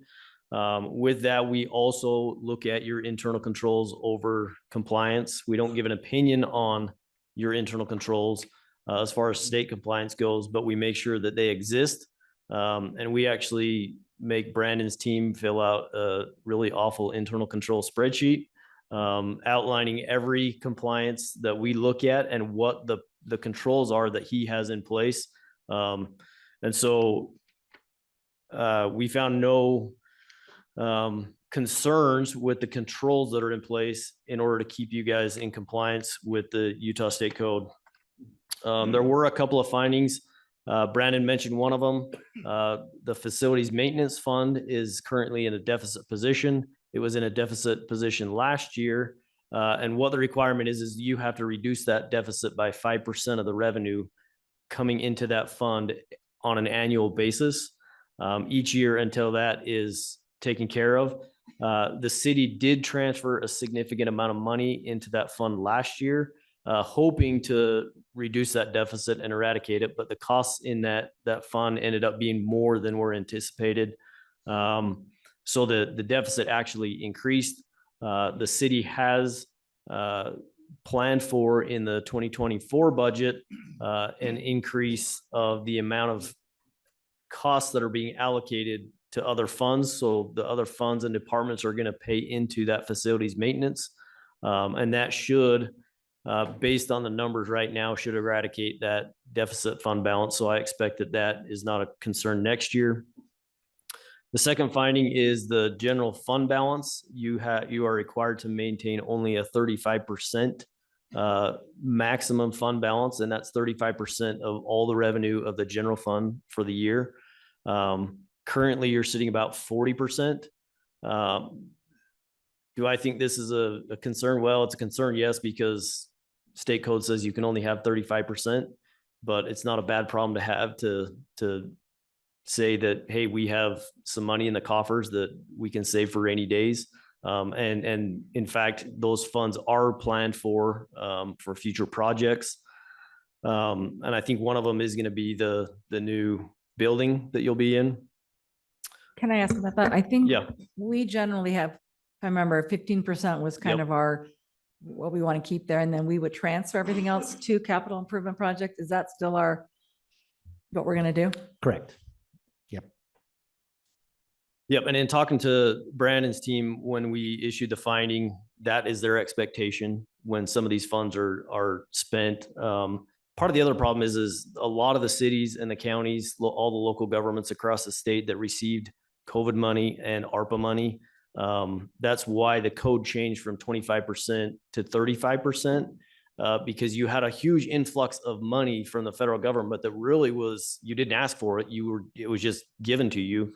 And you had to find ways to allocate that money or spend that money, and people weren't prepared to all of a sudden spend that much money. And so everybody's fund balance kind of skyrocketed a little bit. But once again, knowing the projects that are coming up, knowing the costs that are coming up for the city, I expect that I expect to see the fund balance drop back down to around the 15%. In speaking of Brandon's team. The last letter that we issue is just communication to you as a council, and that was sent to you as well. And I would just recommend that you read through that. Those are things that we're required to disclose to you at the close of our audit. And if there's any questions, I'm happy to have phone calls. I know that you probably haven't had time to read through all of the reports, But I am available anytime to answer questions and love to chat because I want you to understand what we do as auditors and understand the language that we put in our reports and what that means to the city. With that, if there's any questions now, I'm happy to answer questions.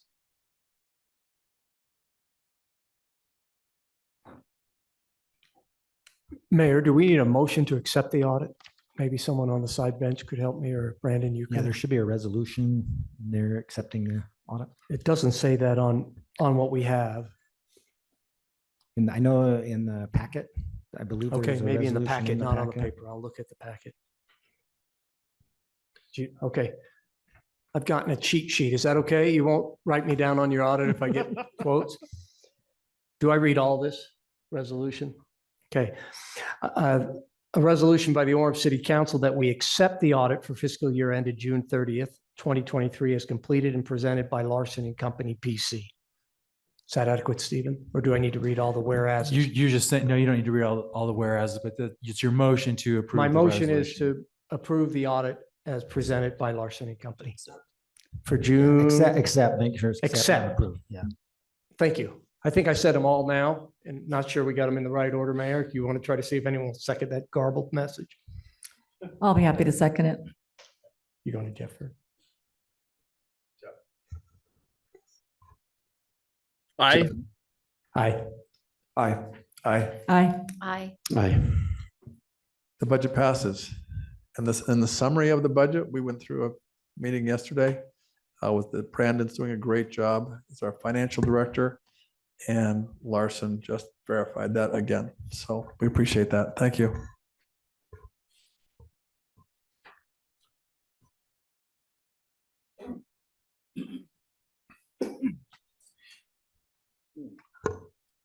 All right, next up, item 9.2. We've got a resolution for a new Orem City seal. Jacob Summers, one of our city attorneys, will present that to us.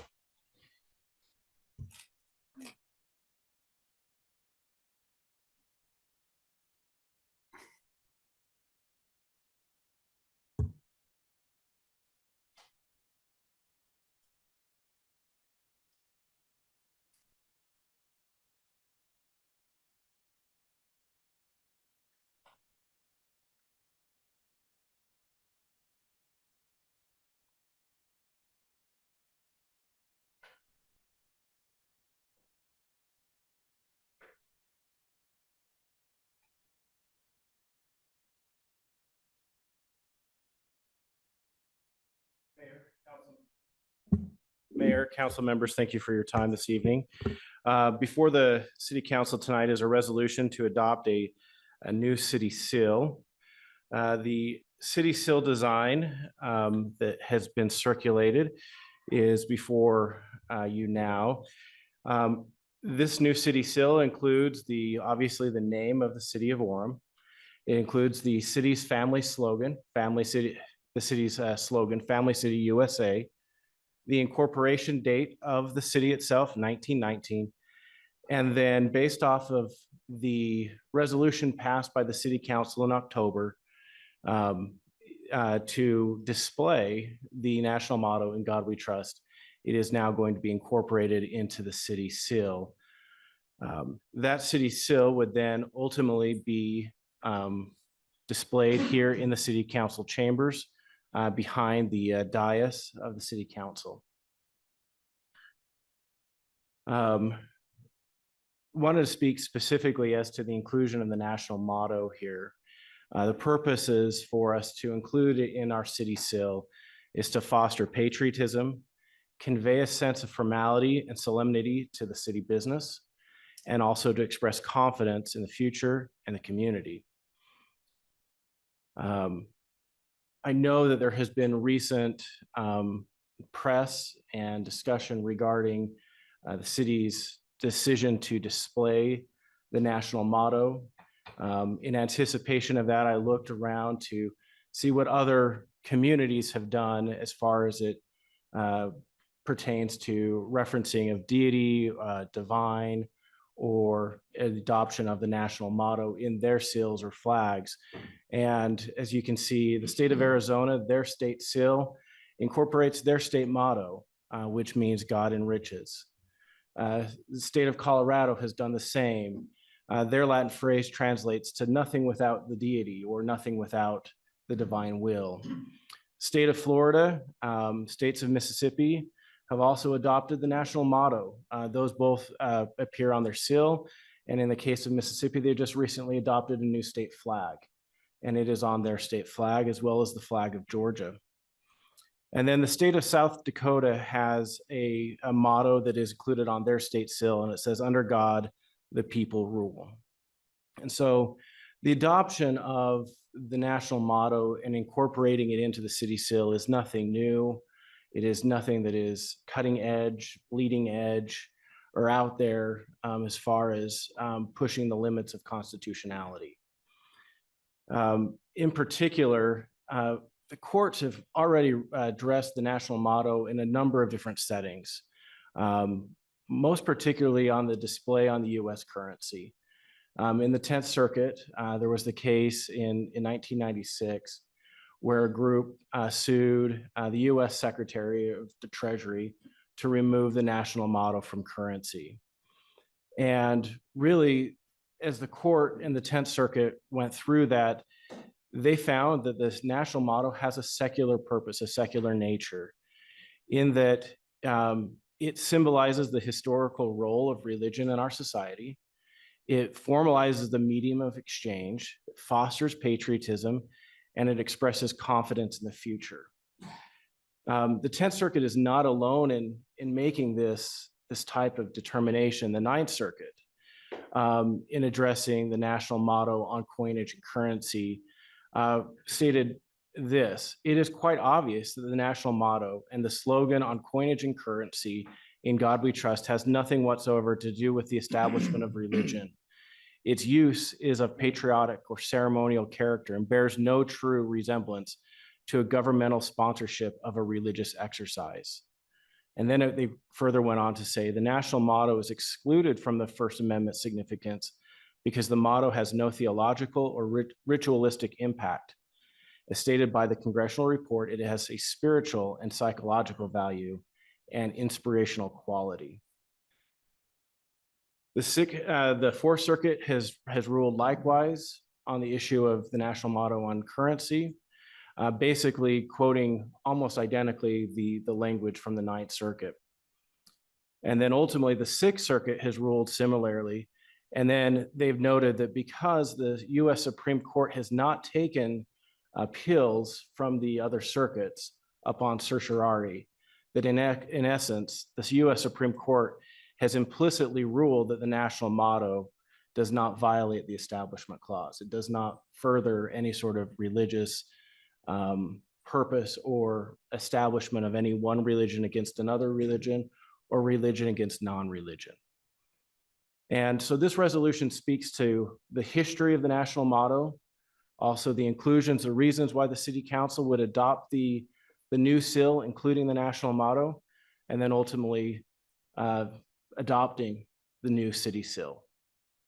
And with that, I present this resolution for the council to discuss. Do we have any questions? Debbie?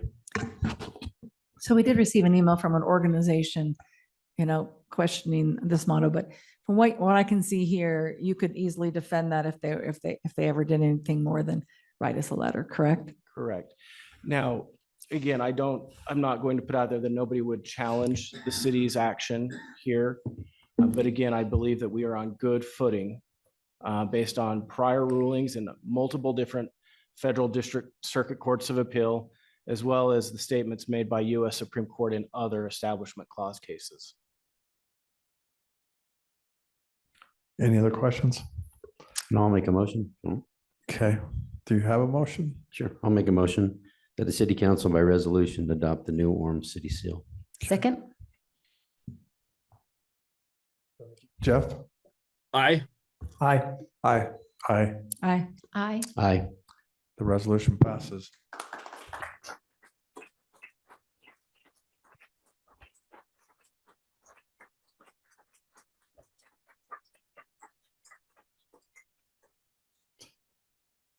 Next up, we've got item 9.3, a resolution on the historical memorial that was mentioned earlier. And Jake will walk us through that. Mayor and city councilmen, members, thank you for, again, the time to address this. We have addressed this in a prior work session. This resolution has been modified in a couple different ways since our work session meeting, mainly to address some of the concerns that were raised and some of the requests that were made during our work session, and I'll address those as we go through this. In essence, this resolution is calling to one, designate or direct city staff to prepare and plan development for a landscape open space or landscape park on the area of 1600 North, 411 West, but also to know that in the future that there is an anticipated plan to build a well house on this parcel. And so that there would be treatments, aesthetics, or evaluations, or not evaluations, but elevations that would incorporate the historic nature of that parcel of land.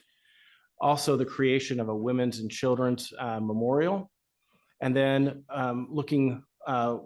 zooming out and looking at a broader picture, refreshing our historic marker program, and then being able to incorporate that into our heritage park that should be coming online in the future.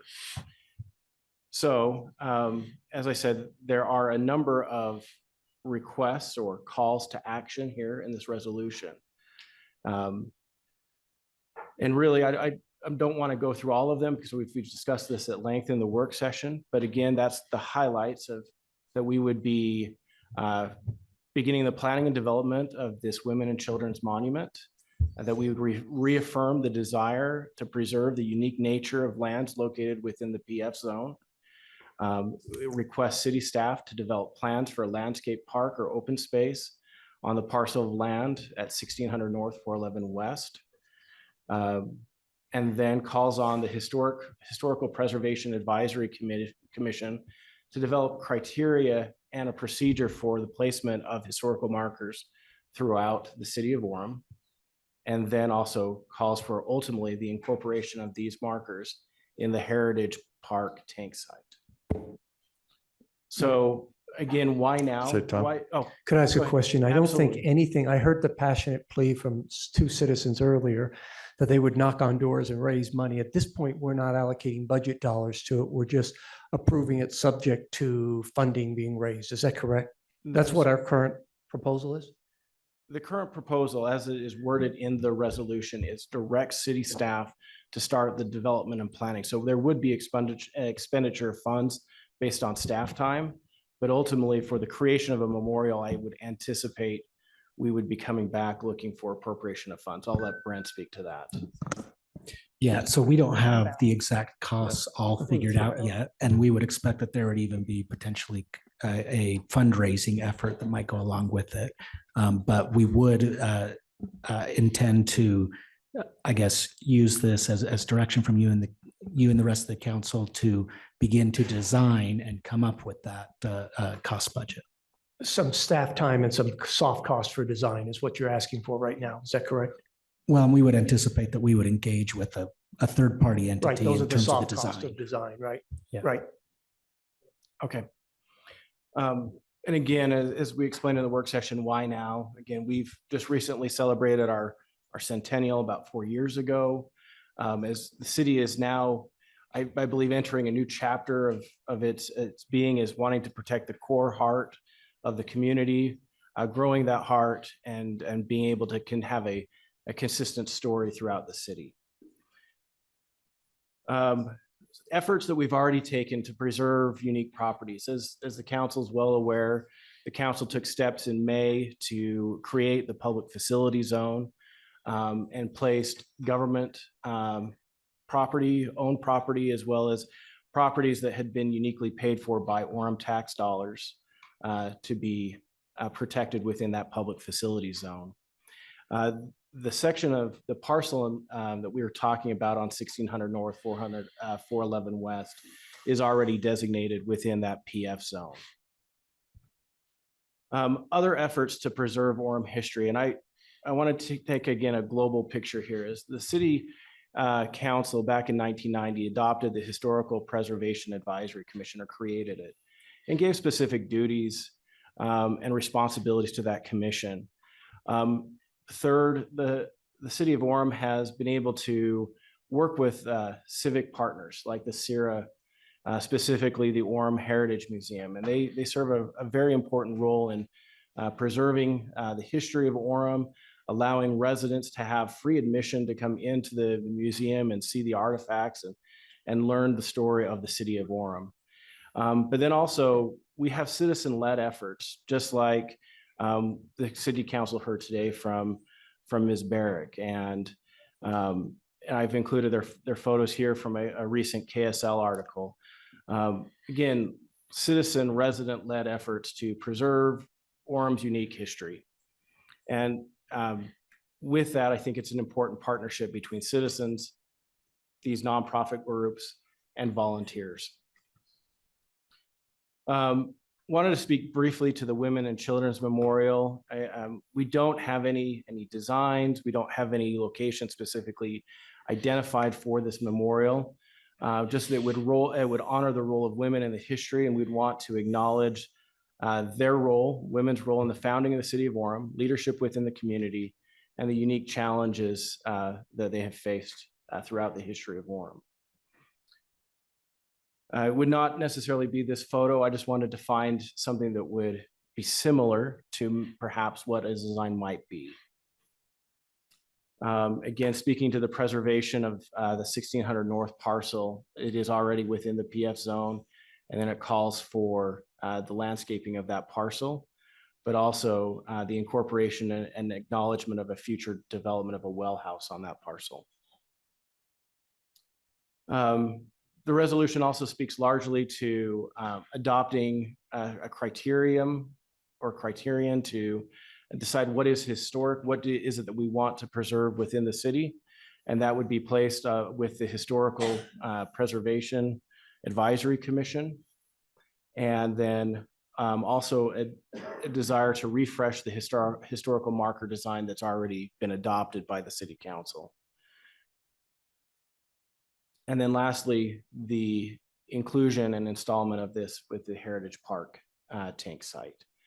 To have a central location where residents and visitors of Orem can come and learn of history and the Orem history in one location, but then could also go out and find corresponding markers throughout the community. And with that, I would open it up for any discussion and consideration. I just want to say, Jake, as far as you're seeing a lot more from the council lately in terms of going back to core values and going back to preserving our history and doing the things that really affect Orem's heart. And that's where, you know, we've got our foundational principles of God, family, country, and then our history that we're trying to make sure it gets remembered as our city grows, and we try and still keep that community that we've had. So, Terry. I brought this up in the work session too. I think this is a great start, and especially because of this location, the significance of the family where the children that passed away there. But it's a very difficult piece of ground to pull into. I mean, with that 16th North, it's really tricky to get into that and to be able to see it.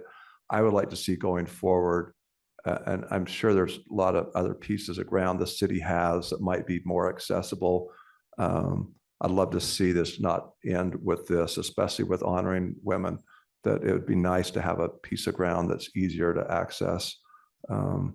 Anyway, just I think it's a good starting point with what the mayor's saying, but I'd like to see that continue with maybe another spot in the future. So Terry, we are already working on that. I would just like to say, I appreciate Jake and all the work that he's put into this, and all of our staff.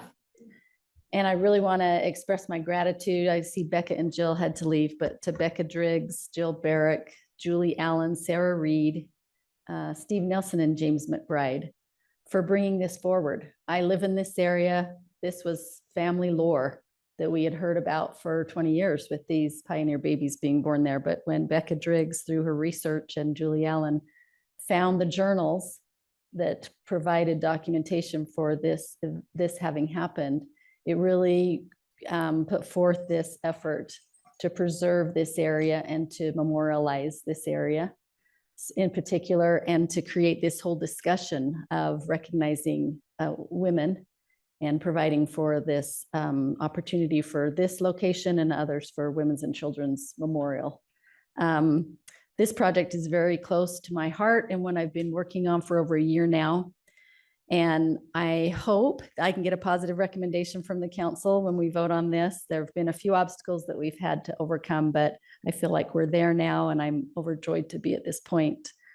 I appreciate, like I said, the support of our staff, our city manager, Bren Bybee, members of the community. After this was on the media and on the news, I received just a lot of contact and information and gratitude of support, feeling messages of support for this. I just want to mention too that one of the founding partners of the Next Door Quick Quack, the Quick Quack Next Door, reached out and also is interested in supporting that particular area for this monument.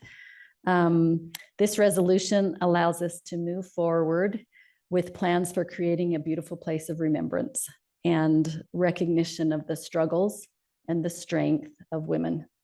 And more importantly, to respect this sacred ground and assure that these two baby boys that are buried there are not forgotten.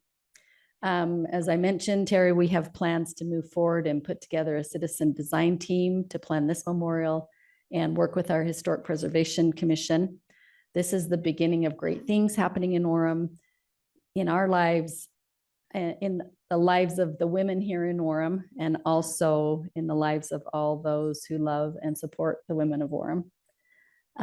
So I just want to express once again my gratitude. I hope we can get a positive recommendation, a positive vote on this resolution tonight. I feel like we've got the votes, but anyway, thank you for all the work. Thank you to everyone who's listening, who contributed to this. Thank you.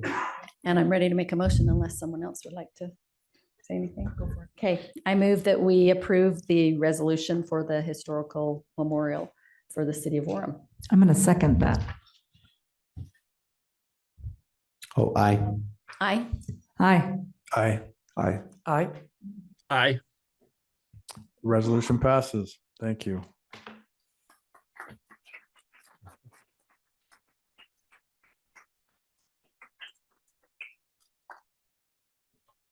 Okay, we're going to move on to item 9.4.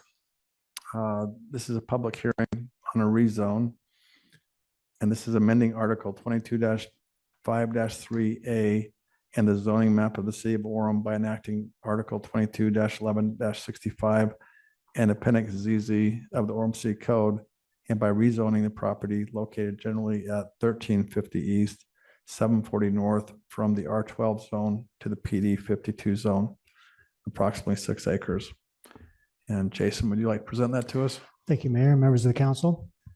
As stated, this is an existing behavioral hospital located at 1350 East, 740 North. It was originally constructed in 1984 under a conditional use permit. It's currently zoned R12, which is a residential zone. Back in '84, they did allow them as a conditional use. So originally it was approved as a conditional use. It was amended to add school uses in 2001. So there's a combination of uses that are currently at this facility. They also treat those that have some behavioral issues, and also a school to help those individuals as well. So they're here tonight to add some additional beds. They would like to add 24 beds, and I'll go through that and explain that. But in order to do that, expanding a conditional use is not possible under current standards. We don't allow them as conditional uses any longer. So it's legally established, and it's a legal non-conforming use currently. What the applicants are proposing is to change it to a PD zone, a planned development zone, that would allow this use to expand. So as I stated, it's currently zoned R12. They would like to zone it to a PD 52 zone. Within that, I'm just going to go through really quick and talk about what's in the PD zone, and then we'll talk about the site plan as well. So the advantage of a PD zone is that the city can restrict or limit the types of uses that are allowed in a particular zone, because we're creating this PD 52 as a unique zone for this location.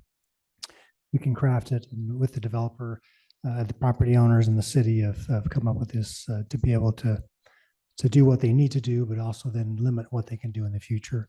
So under C, permitted uses, hospital services are permitted and secondary schools are permitted, but those are the only two uses that would be permitted on this location. So that's an advantage to be able to restrict that. It's also limited to what's on the concept plan. So in the future, if there's any development on this property and they want to expand, they would have to come back through this process, ultimately through the city council. The expansion is limited to 15-foot height. The existing facility remains as is, but any new expansion, the way that the current ordinance is written, is 15 feet is the maximum. With the parapet or with the functionality of heating mechanical equipment on top of that at 10 feet. So it does allow for a little bit of roof mechanical equipment. Setbacks, they worked with the neighborhood to the south to make sure that the addition was set back far enough. And I'll show you on the concept plan, the 80 feet is their setback from the residential properties to the south to where it comes into that structure. The parking is also restricted to 110 feet, which is on the west side of the property, which I'll show you also. Architectural standards are outlined, landscaping standards are outlined. Parking is a minimum of 139 parking stalls would be required based on one stall per 2 beds for the initial or for the expansion of what they're proposing tonight.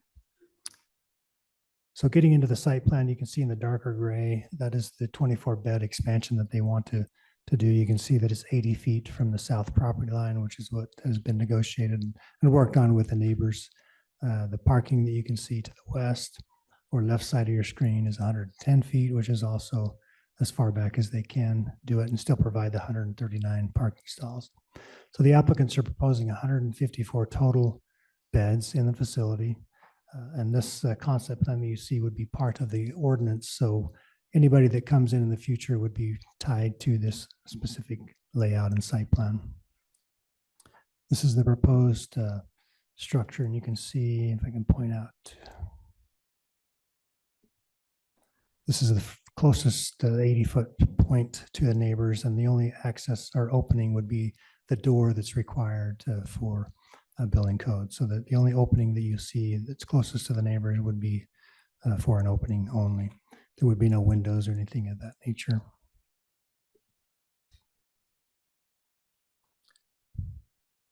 And these are the elevations. You'll see it matches similar to what is existing there with the current facility.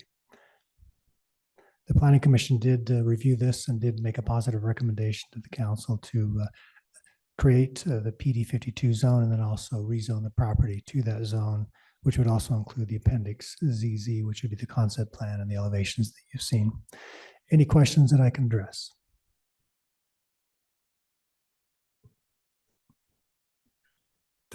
Tom? Good.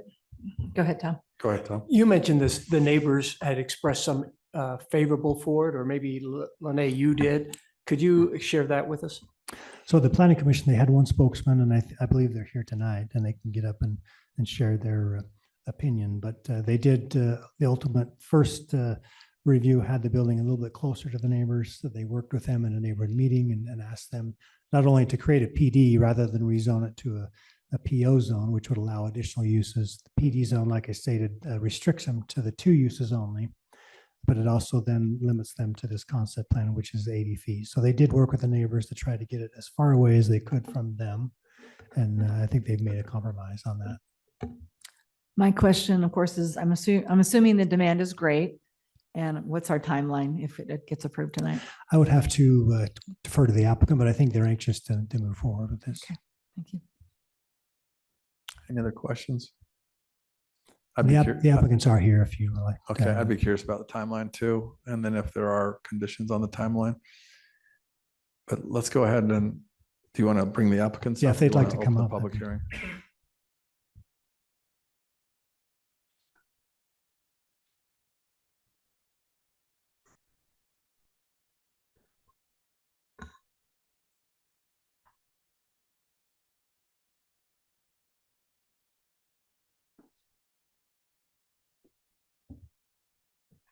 My name's Dave Gardner, George Bills.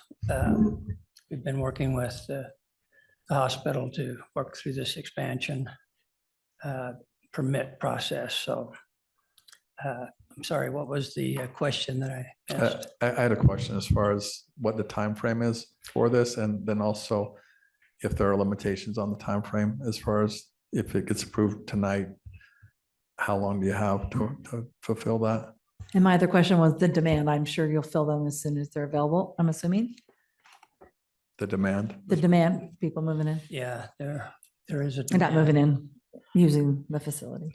I'm not sure the starting point on, there's still quite a bit of work to do once we're approved.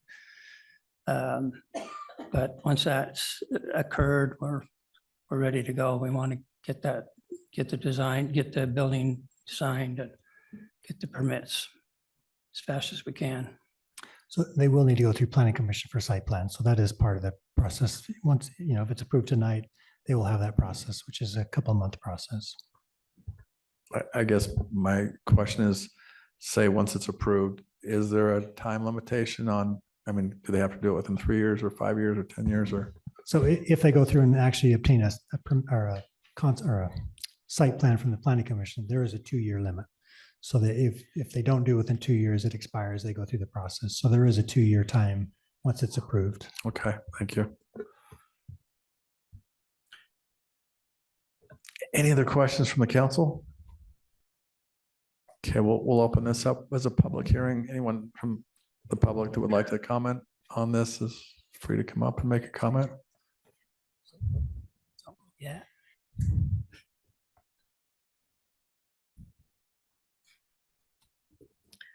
Mayor and council members, I appreciate you giving me a minute. My name's Bruce Cameron. I live on Bella Vista Drive, 658 North Bella Vista Drive. My house is just right below that line there where the new addition is. And I'm representing the Bella Vista neighborhood. And I think you'll remember me from a safety issue that we had over on Palisade Drive with the choker islands.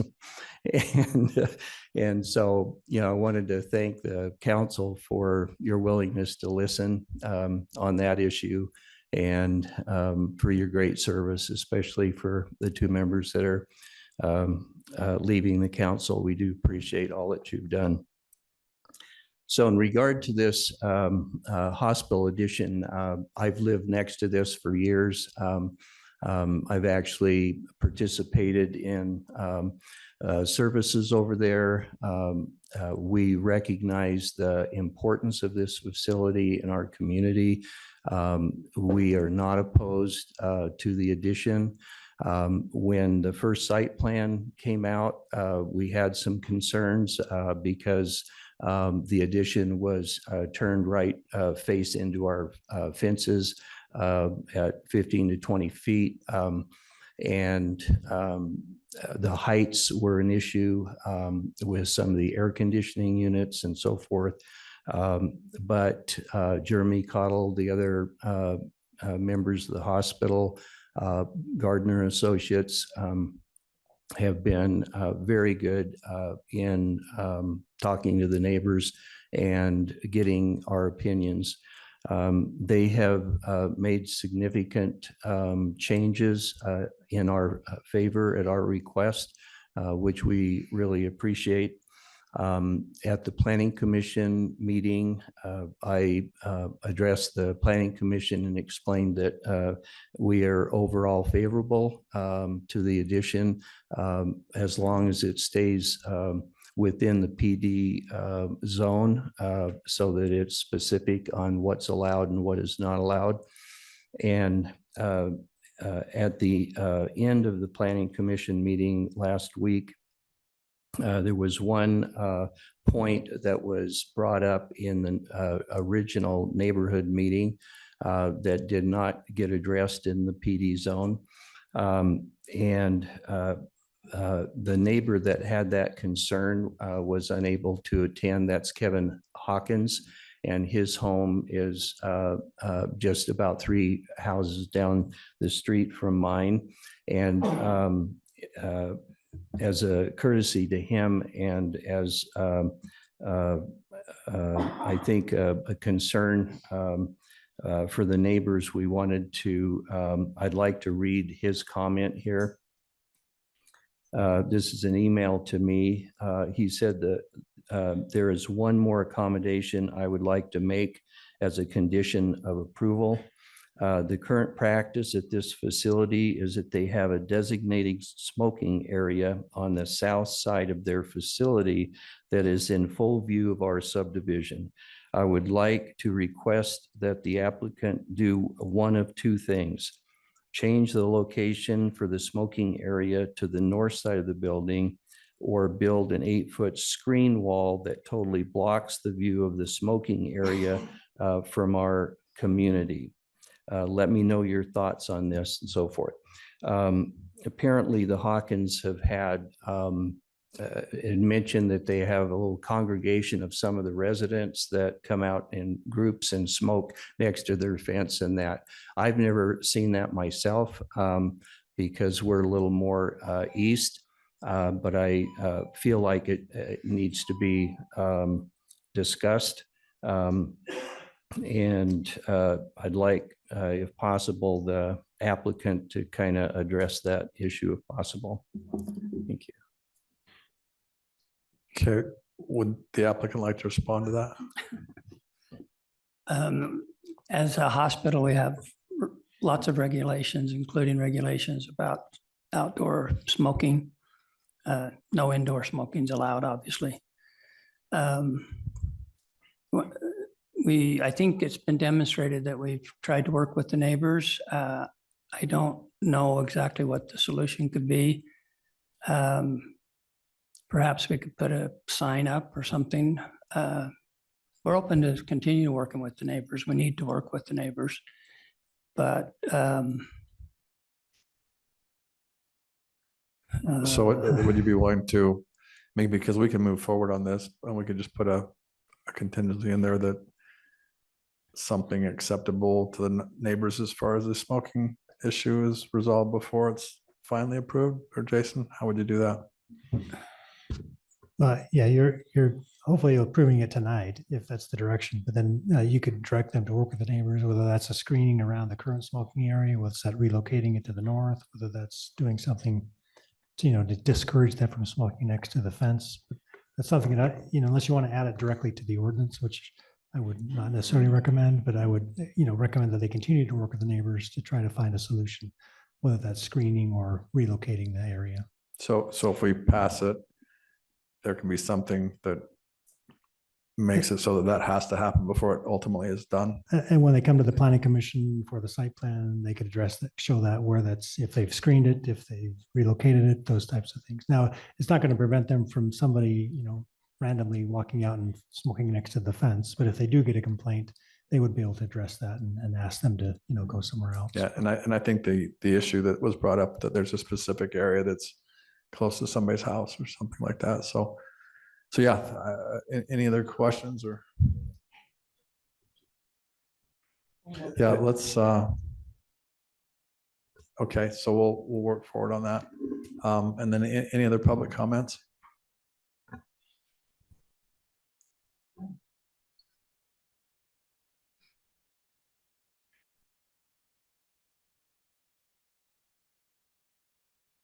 Yes, good evening. My name is Patrick Jackson. I'm a resident of Orem for many years. I just have a personal experience with this hospital. I'd like to encourage you to move forward on this. Last year, my wife had some real serious medical issues involving COVID-19. She tried to commit suicide twice. I stopped it. The first time in April, we tried to get her in Provo Canyon Hospital, which was very close, but we couldn't. She had to go up to the LDS hospital, and she was there for a week. She didn't get a lot of help there, but I had to travel up there every night to visit her. The second time in the end of June, she was able to get into the Provo Canyon Hospital, and she was there for 3 weeks, and she did very well. It's a very competent faculty and staff, and she still goes to outpatient counseling with one of the medical people there. So anything you can do to help further this cause, because I think the way things are going, that we may experience more of our citizens having breakdowns of this kind, and it would be great if they could stay in their own community. And so that's all I want to say. Thank you. Thank you. Terry? Just a comment, sitting in the planning commission meeting when the hospital came, I was impressed with the neighbors that came in support of the hospital.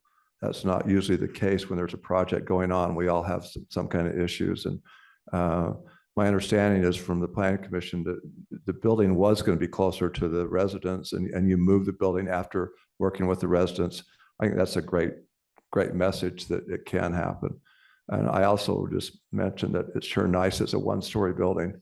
That's different than somebody having a 4-story high-density apartment behind their house. So, so thank you for listening to the residents. The landscaping is beautiful. I mean, there's a lot of grass, which is nice.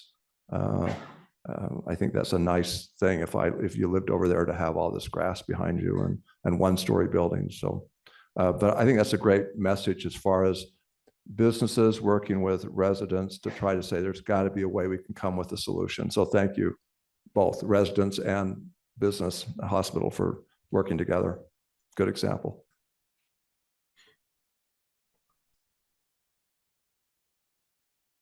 Are there any other comments before we close the public hearing part?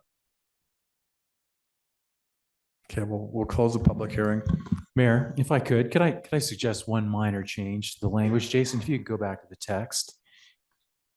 There's some remnant language that's not supposed to be there still. And if Jason can go up to the occupancy limit language. Let's see, where is that?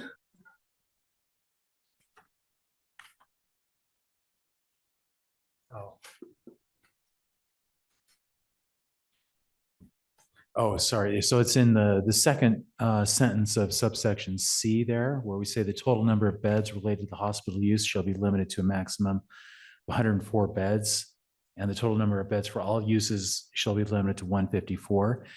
I would suggest that we just state that the total number of beds is limited to 154.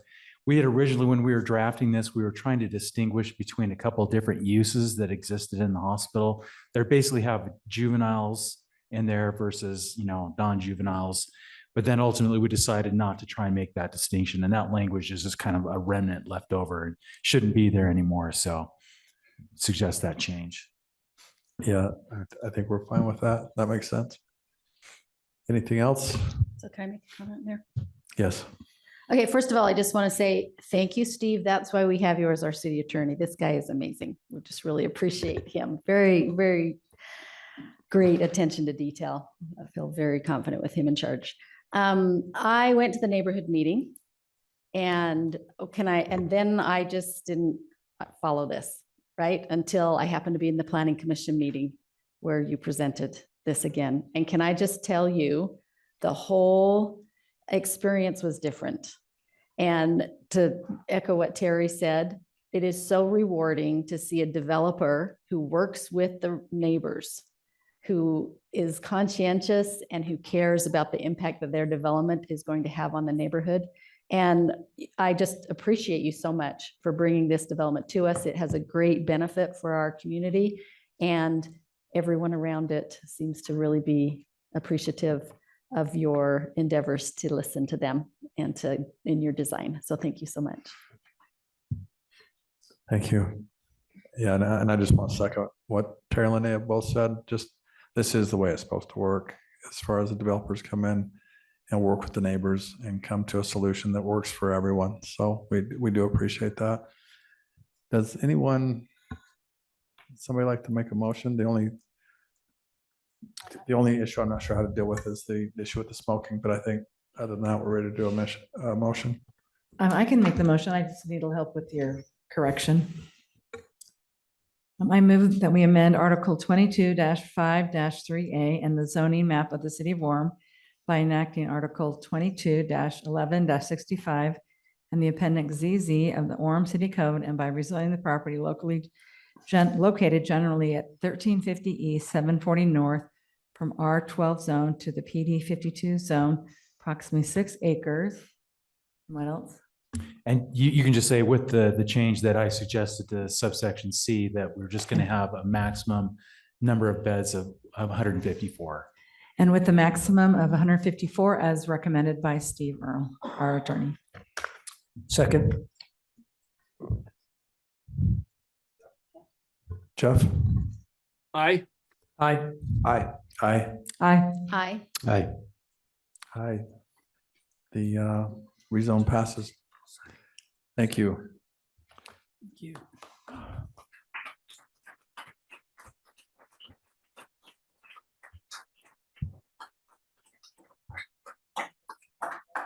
Yeah, we will. So, all right. So we have made a lot of progress tonight.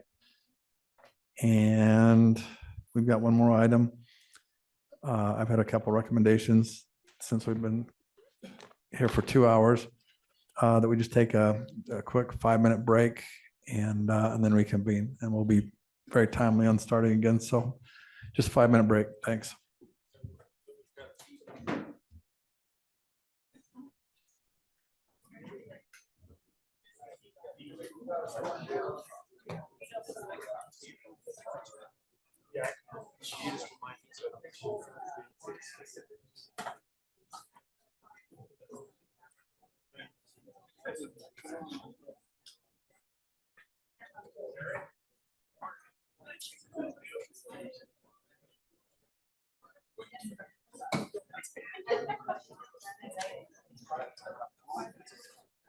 Troublemaker, I can tell.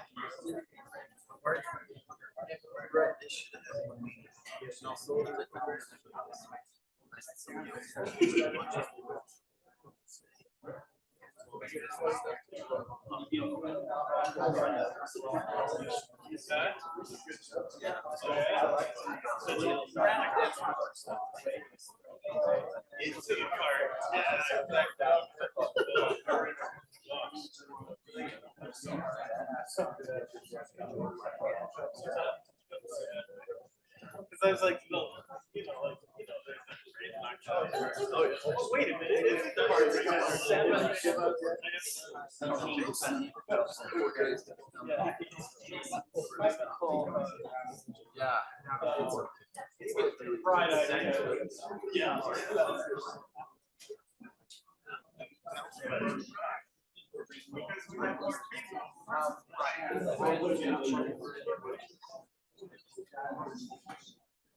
there's a lot of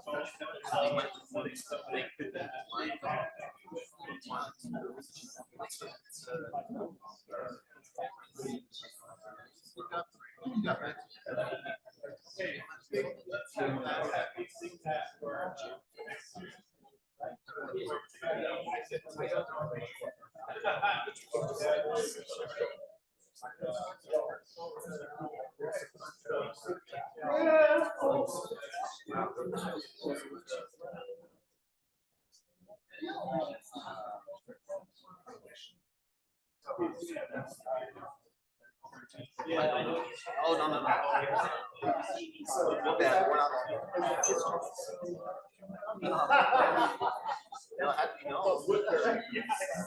I was student counseling. No, I don't, I students living there. Those three.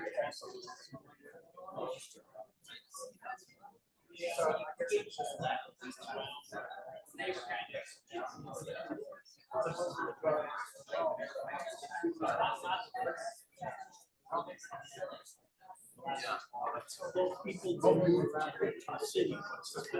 Yeah, just settle it out. Yeah.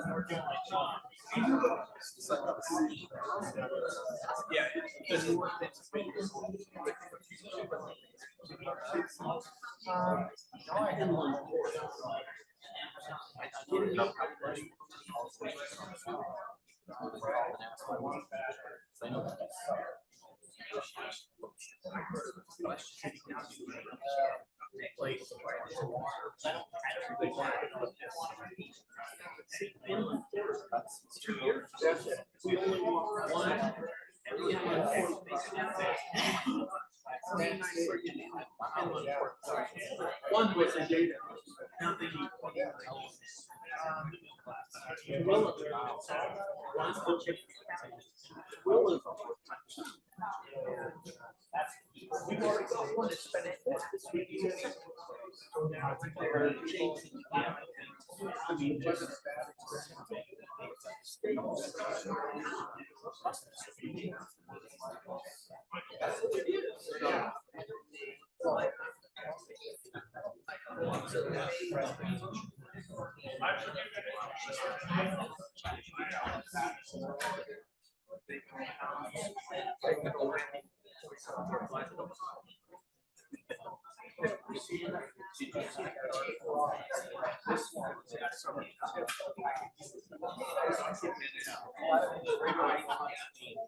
It's great.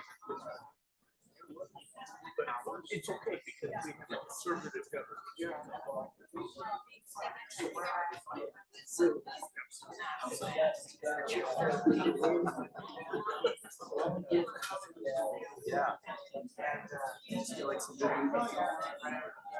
It's so insane. It's not like you got to play them around.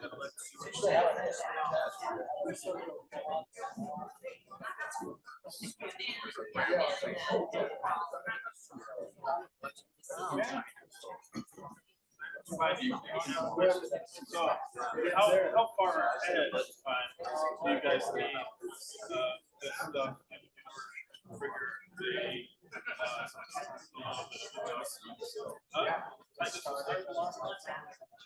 no, just in order to implement having the theater bring key lights or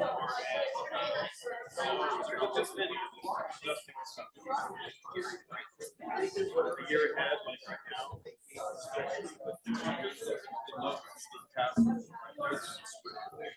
So if we need about another year in a row, can I put back in September?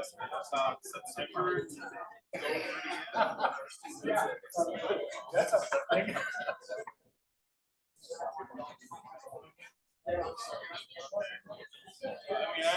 Because I don't know if like a year is too soon, because don't forget about it when you start playing.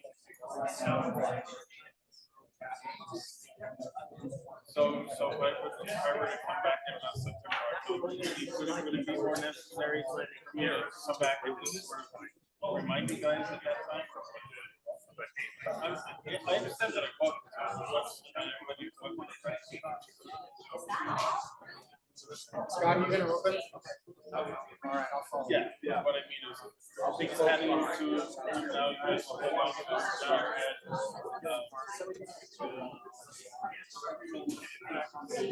Well, I'm not even asking you to start. You've already started. Posting that like start by yeah. And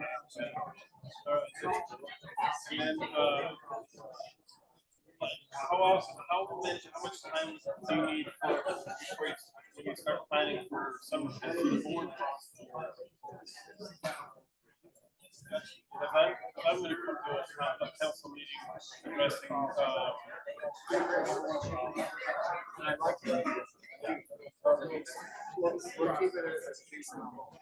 yeah, I can do that too. Don't put the trash part in. No.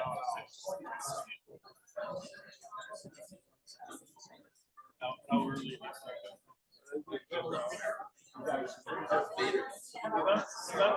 I like to bring up something about public photography at the mall,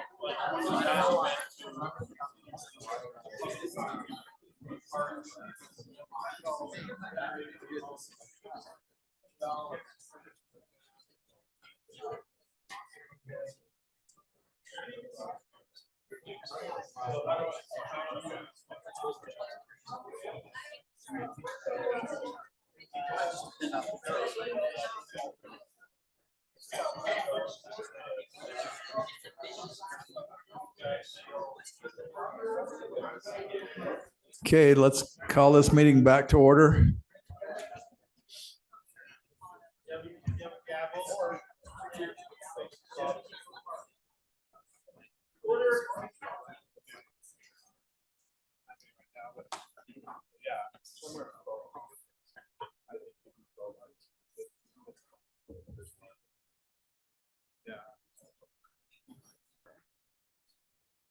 All right, welcome back. We'll move on to item 9.5, a public hearing considering a proposed settlement agreement between Wright Development Group and the city of Orem regarding development of the property located generally at 841 South State Street, the former Meadow Gold property. Steve Earle will present this to us. Thank you, Mayor. Mayor and City Council. As the mayor just stated, this is you have before you a proposed settlement agreement between the city and Wright Development concerning the property located at 841 South State Street, also commonly known as the former Meadow Gold property. Just to kind of give you a little bit of background to what brings us to this point. And many of you know this history, but maybe some in the audience don't. Back in 2018, the City Council enacted the State Street District zones. So that there were 5 district zones along key intersections with State Street. One of those State Street District zones was known as the Arts District Zone. It was located generally at the intersection of 800 South and State Street. It included the property that we're discussing tonight, the former Meadow Gold property at 841 South State Street. A couple of years later, after the property was rezoned, well, I should back up and say the Arts District Zone allowed for mixed use developments, including high density residential development, and as did the other State Street District zones as well. A couple of years later, in approximately July 2021, Wright Development, who owns the property at the former Meadow Gold property, submitted a site plan application to develop a mixed-use project in accordance with the Arts District Zone. That project basically consisted of 7 stories, 78 feet in height, approximately 335 residential units. And anyway, so that there was some dispute after the initial application was submitted as to whether that application was complete or not. But shortly after, that occurred, the City Council enacted a moratorium on any residential development along the State Street corridor. That had the effect of essentially halting that project from moving forward. Obviously, Wright Development was not happy with the fact that the City Council enacted that moratorium, and they filed a lawsuit against the city a couple of weeks later in September of 2021. Essentially, that lawsuit argued that the moratorium was invalid, and also that they claimed that their site plan application had vested before the City Council enacted the moratorium. So since that time in September of 2021, the city has been involved in that litigation with Wright Development. At some point, probably beginning in late 2021, early 2022, we explored the possibility of reaching some sort of a compromise settlement with Wright Development, explored a number of different possibilities. One of the objectives was to potentially avoid the worst case scenario, if you will, at least from the city's perspective and from probably the neighbor's perspective as well, in terms of having a very large building, 78 feet high, and which would have a lot of impact on the neighborhood. And so as part of that, those discussions, we came up with a proposal, if you will, to as a possible compromise settlement that would reduce the scope and size of the development that they could do on the property. The proposal, and this is included in the proposed settlement agreement that you have before you tonight, The proposed settlement would reduce the maximum project height from 78 feet to 52 feet, would reduce the total number of stories allowed from 7 to 4, would reduce the number of residential units slightly from 335 to 311. It would eliminate the commercial area. Originally in their original project proposal, they had approximately 42,000 square feet of commercial area. And in the proposed settlement agreement, they would have 0 commercial square footage. The reason that matters a little bit is because that reduces both traffic impact and as well as parking demand on the project. So the number of required parking stalls in the original project was 626, and the proposed settlement would have a required number of parking stalls of 650. So not only increase the number of parking stalls, but also by elimination of the commercial area and the reduction in residential units and decrease the parking demand that the project would create, as well as decrease the amount of traffic. So the proposed agreement that you have before you tonight then would allow that reduced scope concept plan that I just mentioned. Jason Bench maybe can go through some of the additional development standards, but maybe I can point out just a couple of other things. A couple of other things in the settlement agreement basically provides that any rooftop amenities can't be used between the hours of 10 p.m. and 7 a.m.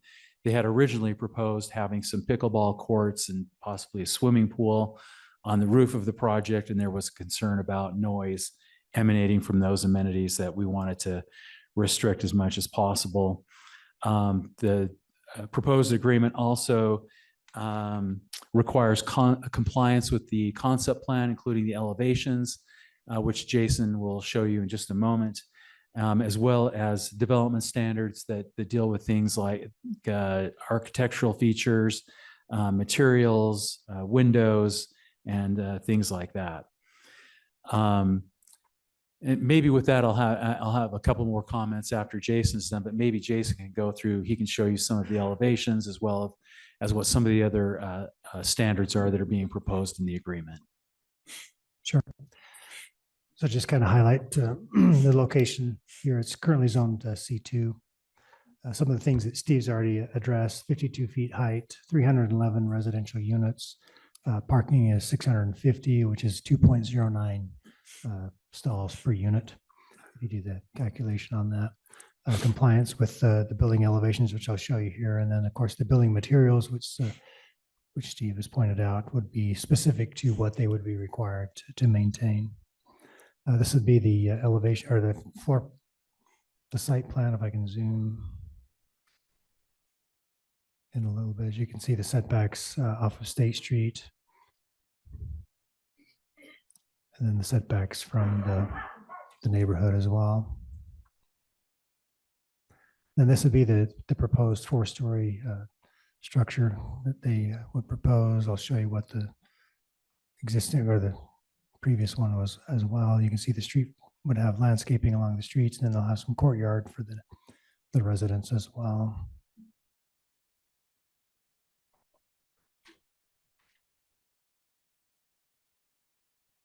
So this represents the 4 stories, 52 feet.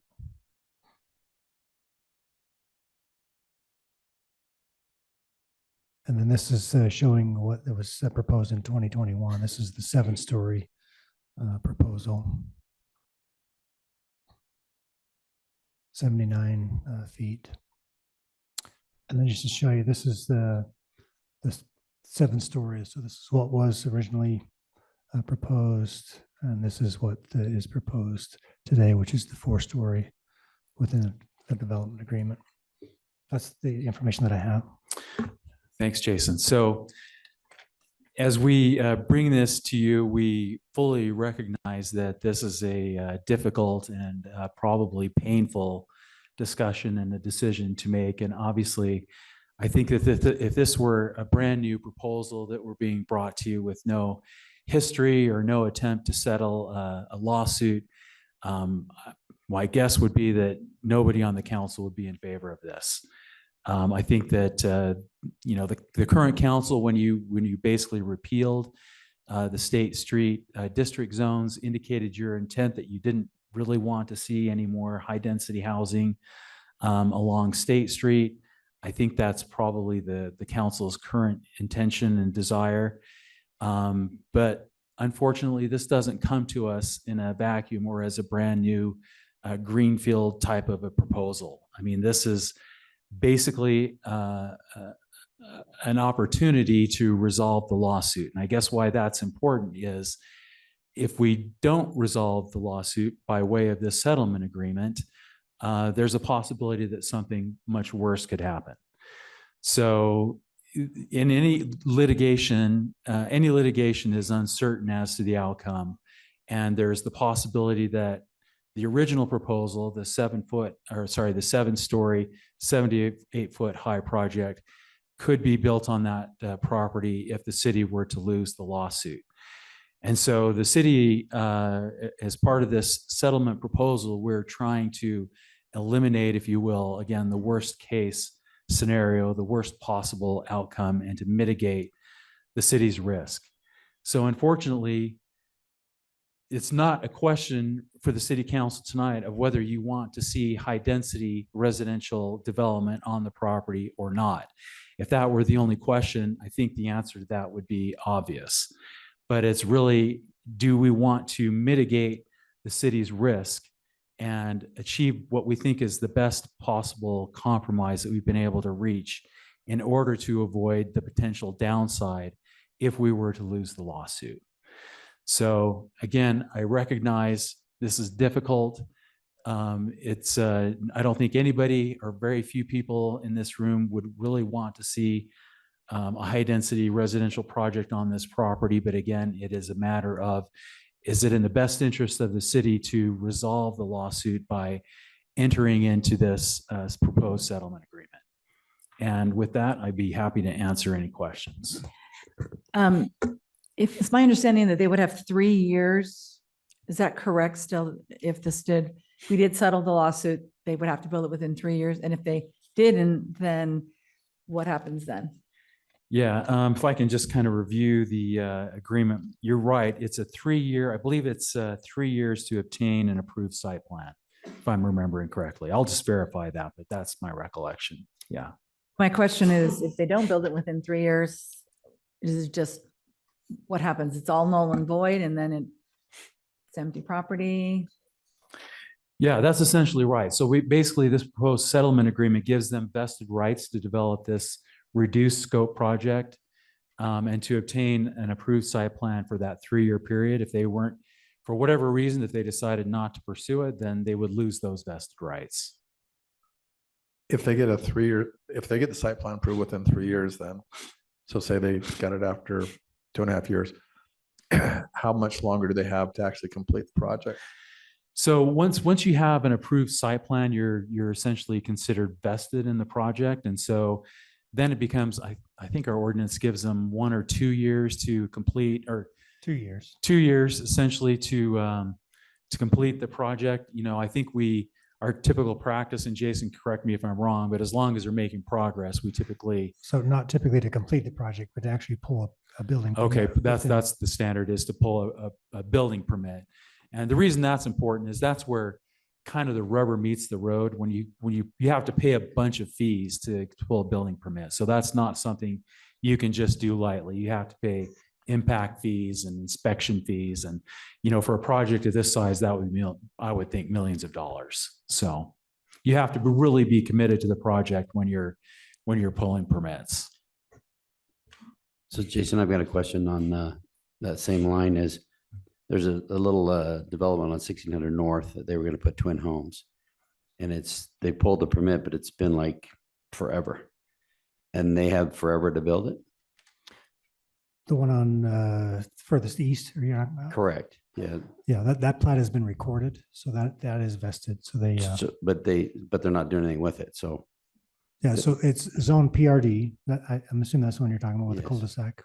Yeah, because it's zone PRD and the plat has been recorded, and we are actually getting progress on that. But yeah, that's a different issue in the fact that they've recorded the plat and it's zoned PRD, so they can build it according to that standard. And they can take as long as they want? Yes.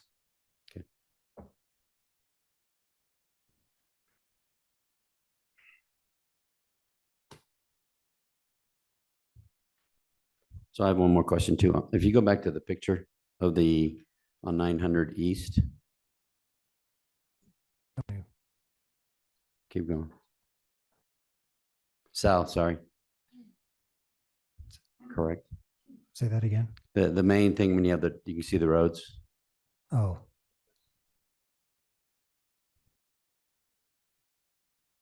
You're making us sick, Jason. trying to be fast. So, That's all the slides I have. So which, the picture, yeah, right there, right.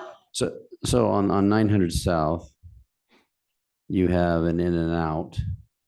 And I think we talked about, is there a way that 900 South could be a one-way so the traffic does not go into the neighborhood?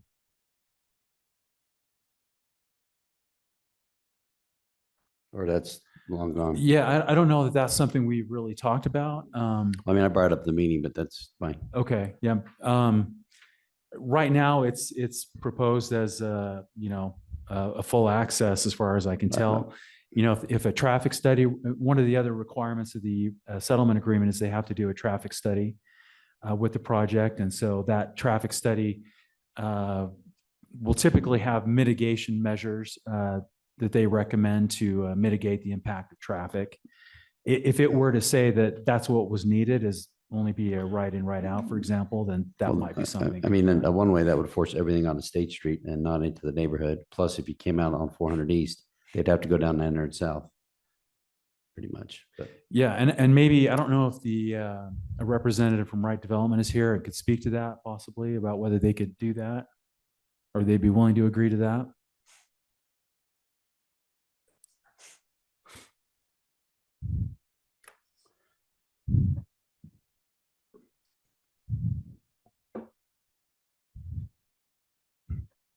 Thank you for your time this evening. We appreciate it. The question is related to 900 South. Sir, could you introduce yourself? Sorry? Yeah, introduce yourself for the record. Spencer Wright. Thank you. Is the question is related to 900 South or the? the question is 900 South, and you got, right now you have a right in, right out. Or right in, whatever, left in, right out. So, or unrestricted. So would it be a possibility that could be a one-way road and all the traffic goes out on the State Street? So you don't have 650 parking stalls or cars going through that neighborhood? Just a thought. Yeah, good question. I don't know that we've discussed that or thought about that.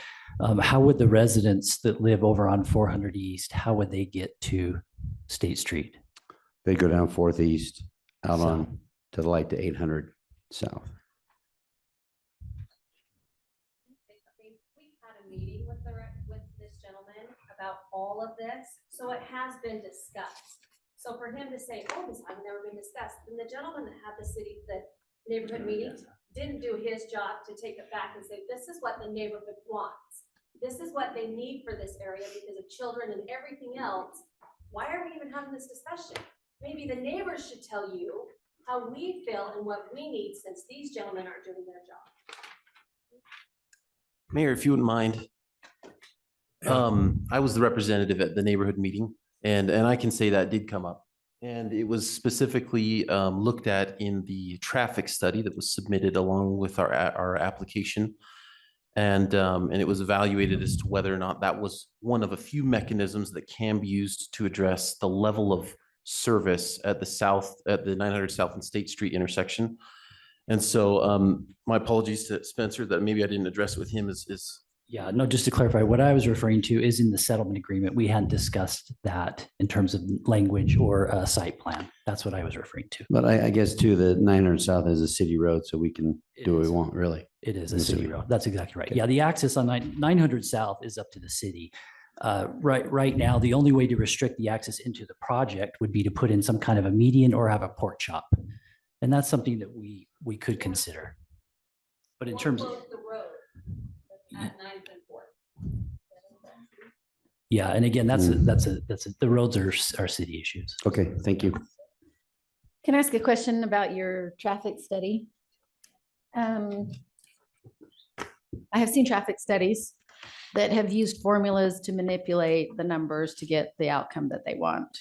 So I'm wondering if we can request a true count traffic study, something that actually shows actual impact to the area. We've got State Street there. We've got a lot of, the number of apartments that you've got there. I mean, is there a way that we could make sure that we have a traffic study that accurately defines, instead of just pulling out whatever formula works to get the result that you want? We have confidence in the engineer that did the traffic study. And in fact, when we submitted it first, there were some concerns with the city on some of the assumptions of the study. And so one of our rounds of comments was to address those concerns and adjust the study. So we submitted a study and it's been reviewed by the city's engineer. And I believe the individual who reviewed it was a traffic engineer. I don't recall his name. Perhaps he's gone, Jason, with the city at this point. John. Oh, John. But he reviewed it and had some comments to it. And then we resubmitted. The traffic counts that went into the study were actual counts. Someone came out and counted at the AM and PM peak hours. And the city always has the right, obviously, to hire another traffic engineer if they're worried about the veracity of the study. But it was reviewed by city staff and adjusted accordingly. Refresh my memory, would a new traffic study be required for this new project? We did a new traffic study for this application. Yeah. Well, there seems to be some confusion. Yeah. As far as you did a new traffic study like recently, or were you Yes. talking about 2021? No, just recently. Yep. When we had the neighborhood meeting, and that was a big concern of the neighbors, and we commissioned a traffic study at that time that was created for this particular application and this development agreement project. Include the actual traffic counts, correct? That's correct. And it talks about these access points, the distance from State Street. It contemplates different mechanisms that could be used to adjust the level of function for each intersection. So were there any mitigation measures that you need to take? that are required? I don't recall off the top of my head all of the conclusions of the study, but I can say that there was not a right in, right out required on 900 South that would affect the level of function at the intersection of 900 South and State Street. I don't recall on State Street or the other intersections, this one's been more of the focus. So the answer is no, there was not any traffic mitigation efforts or mechanisms at that intersection. So is UDOT, have you gotten approval from UDOT for that? For your State The Street traffic access? study was what we call a level 2 UDOT traffic study. We anticipated that UDOT required, so we built the study to the specifications for UDOT. We have met with UDOT on the previous application where the access on State Street is a right in, right out at its same location. And they approved that 1 year ago preliminarily. And so we have not got another approval. We would normally do that after zoning when we get into the site plan phase, but we have no anticipation that UDOT would have any issue with the access that they control, which is on State Street. So I don't see do you have a deceleration lane?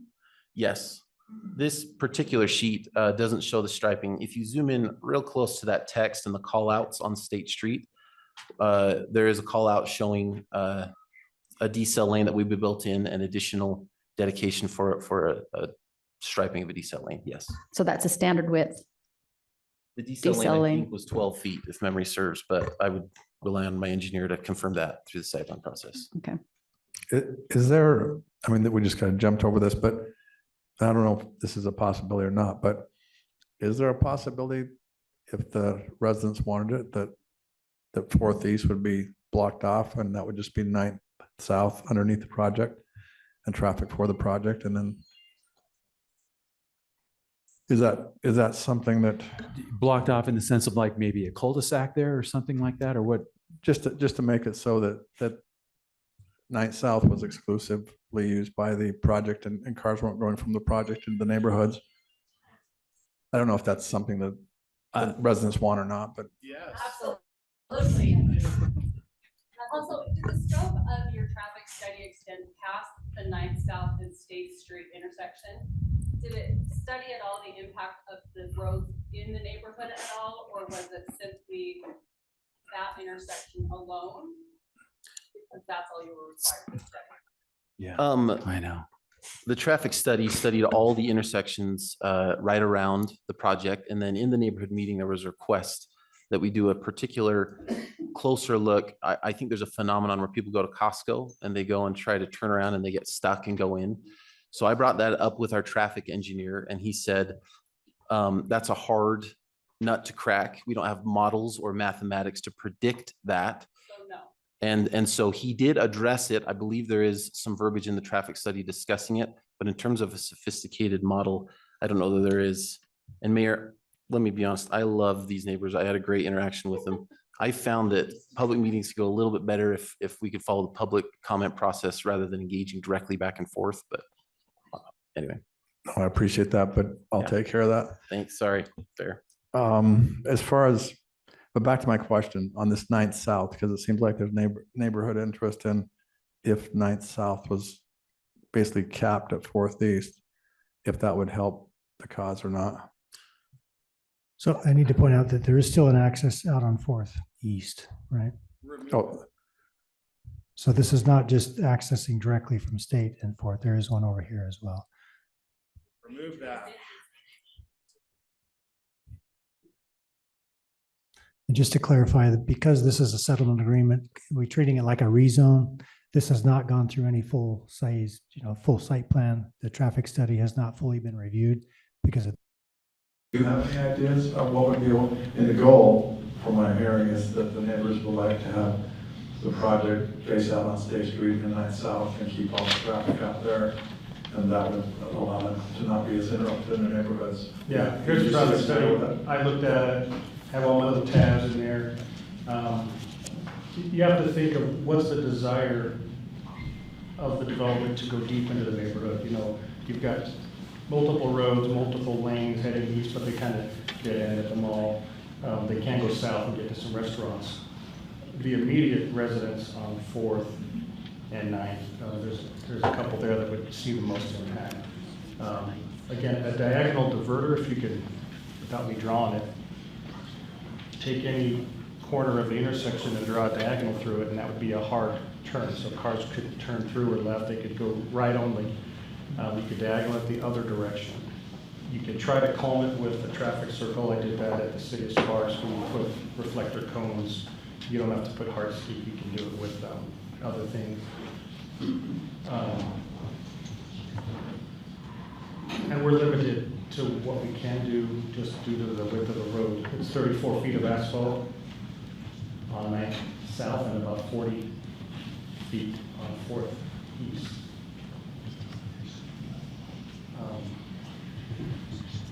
So there are things we could do. It's just what are the two parties willing to look at mechanically, geometrically. So, can you go ahead and stay there for a second?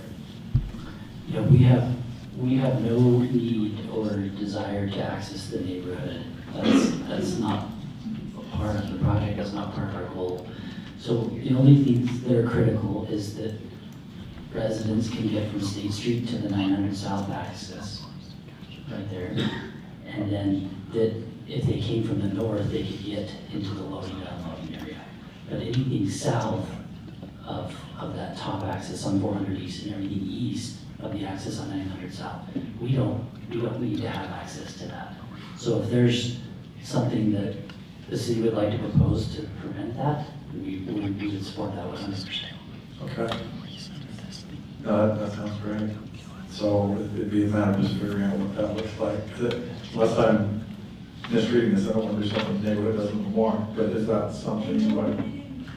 We don't want it. We don't want the project, period. Yeah, no settlement, nothing. Okay. So it would have to be subject to fire emergency vehicles being able to turn around. That's the biggest thing. Whether that's a circle or they call it a hammerhead, you kind of do a 3-point. Turn around how? Well, 4th South were to be closed, you still have to turn a vehicle around. 4th East, sorry, to get back. And there's just standards of what that has to look like for turning radiuses. There's plenty of room on 4th East. A key entrance, the gate that fire has access. Yeah, it's not so much they can do that too, but they don't back out. Like if someone drove down the road and they need to turn around because they realize it's a dead end, they have to be able to turn around and not back in. And there's certain. Or if there's a gate there, they just open the gate and drive out. Yes, but not a person, not a non-fire truck vehicle, right? If you're just a person on a truck pulling a trailer or something and you realize it's dead end, then they have to be able to U-turn it somehow. There's just banners. So hypothetically, the developer says that they're good with making it so that they can access the neighborhood. Do you think of all the different solutions you've given, there's a solution that will work to make that happen? Or I'm just trying to figure out, because we're deciphering a settlement agreement, and just if that's a real thing, then that should be part of the agreement. Yes, I think there's things that could be done, and I also think they could provide options, and we could brainstorm together and look and see. But the goal would be to keep traffic out of the neighborhood, right? Yeah, that's what it sounds like, yeah. All right, any other questions? I'm going to open it up. Okay, thanks for now. All right, let's go ahead and open this up to the public. As far as, so what I'd like you to do, is, you know, we want everyone to be heard, obviously. But to the extent that there's the same concerns, you know, over and over, if you can kind of just keep that in mind as you make your comments. I'm fine with, you know, hearing the same thing 2 or 3 times, but if we go more than that, then it starts to not make sense. So I'd like you just, the goal is to inform us the best you can. And so just keep that in mind as you do your comments.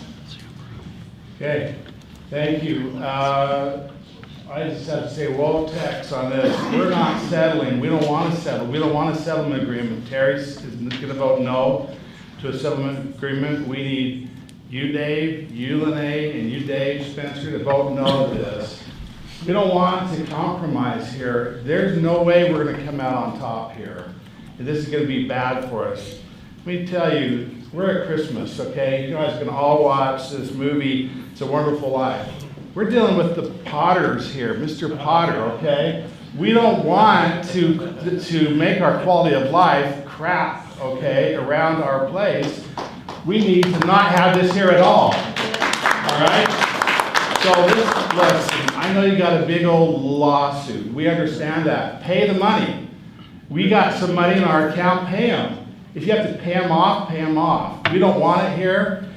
Let's put commercial in. We can put in, that's another strip mall. We can put in banks. No more compromise.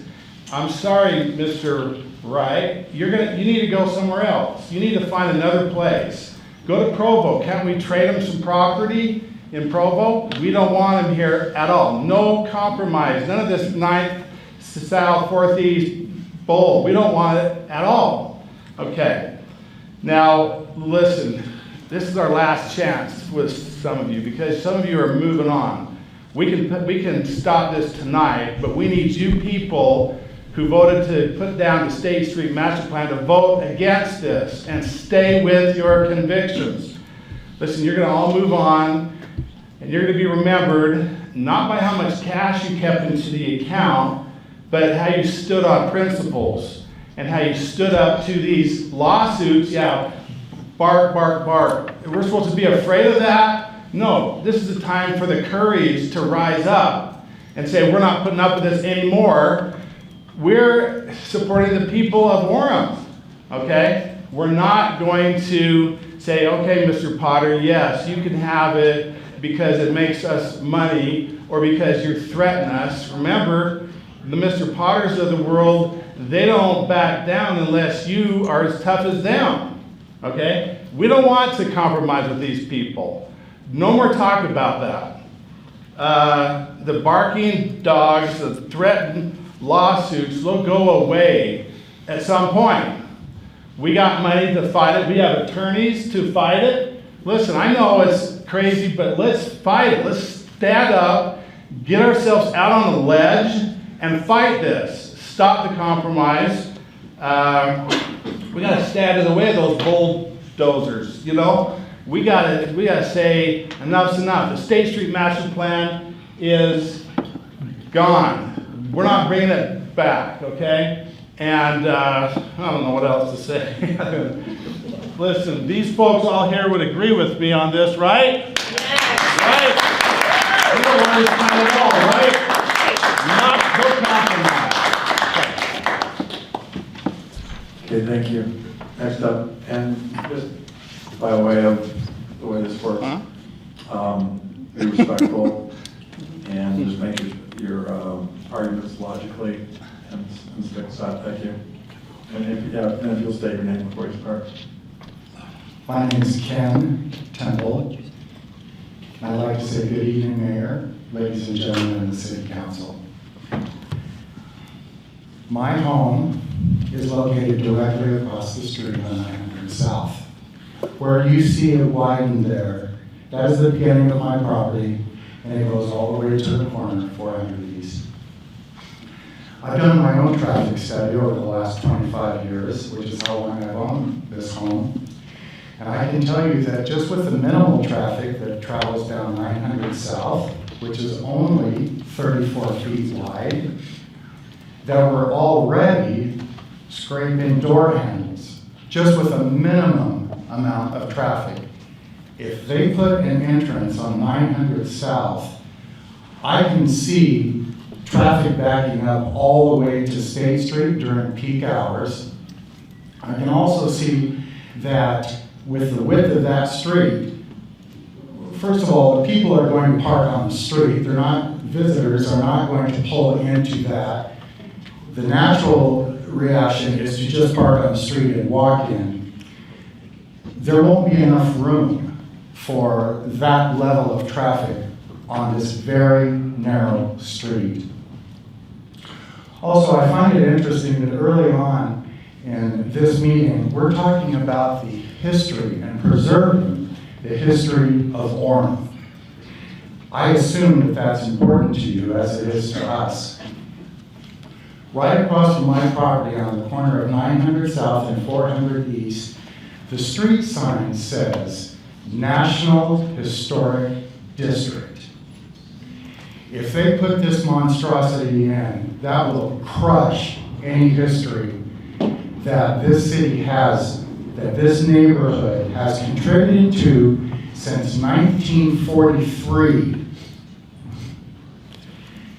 With this monstrosity, you will bring in additional crime, overtax our city services, police, fire. Can anyone in this room think of any possible benefit to this apartment building going up? No. We talk about money, the lawsuit, and how much it's costing. But you know what? It's costing them the same thing. We talk about the possibility of losing. They could also lose. We need to be strong, courageous, fight for our city, fight for our neighborhoods, and fight for our children who would be put in jeopardy. All of this talk about the traffic studies and this and that is a bunch of nonsense. I've lived there for 25 years. I know what the traffic's like. I know what the road can handle. It cannot handle an entrance to a 310 or 315 unit apartment building. It cannot. You can spin it any way you want. You can get whatever traffic studies you want done. It can't handle it. This will bring our neighborhood to its knees. Thank you.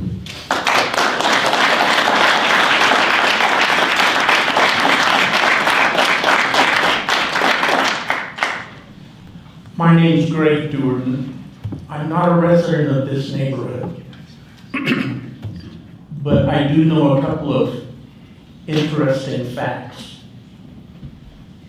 One fact is Orem City is the 4th largest city for population density in the state.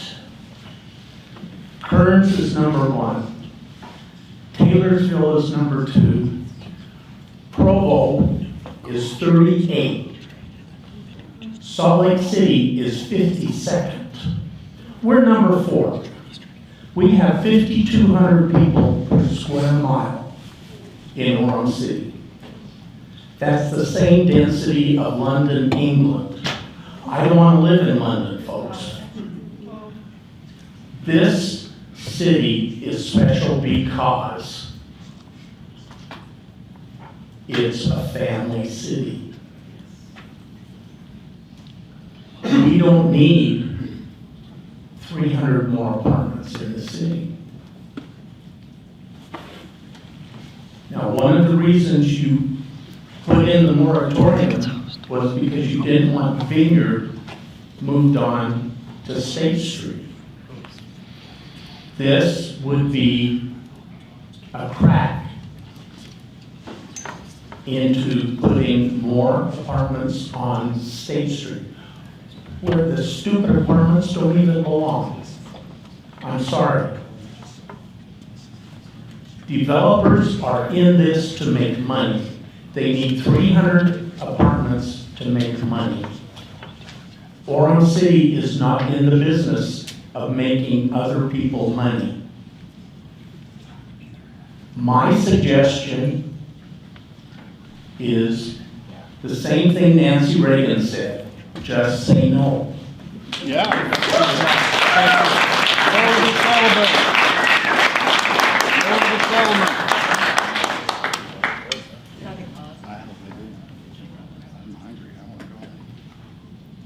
Good evening. Hey, hang on, we might want to pause. I think we're having some audio-visual problems. Yeah, we are. Do you want to pause while you fix it? Yeah, maybe if we could just take a quick break, see if we can get it Let's back just on. take a quick break. Because we've got about passes. All right. We're ready to start.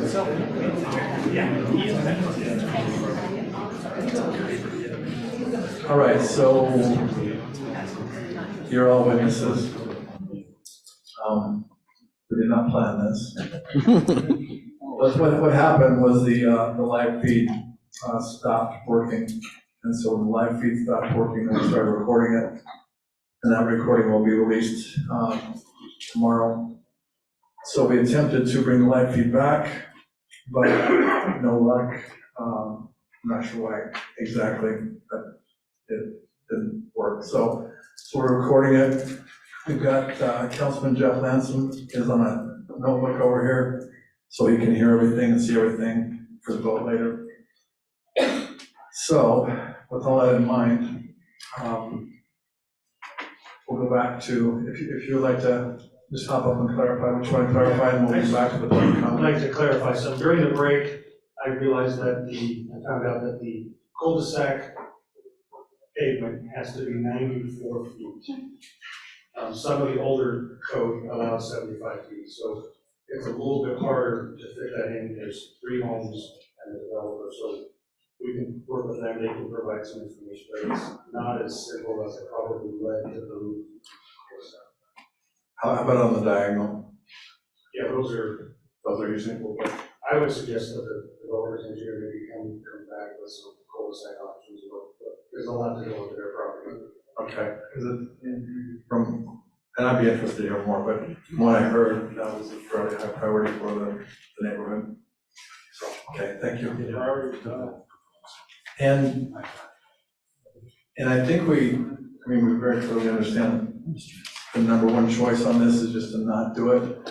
I'd be interested to hear from some of you, if this is to happen, potentially, what would be some of the things like blocking off that street that would be things that you care about and want? So let's continue with public comments.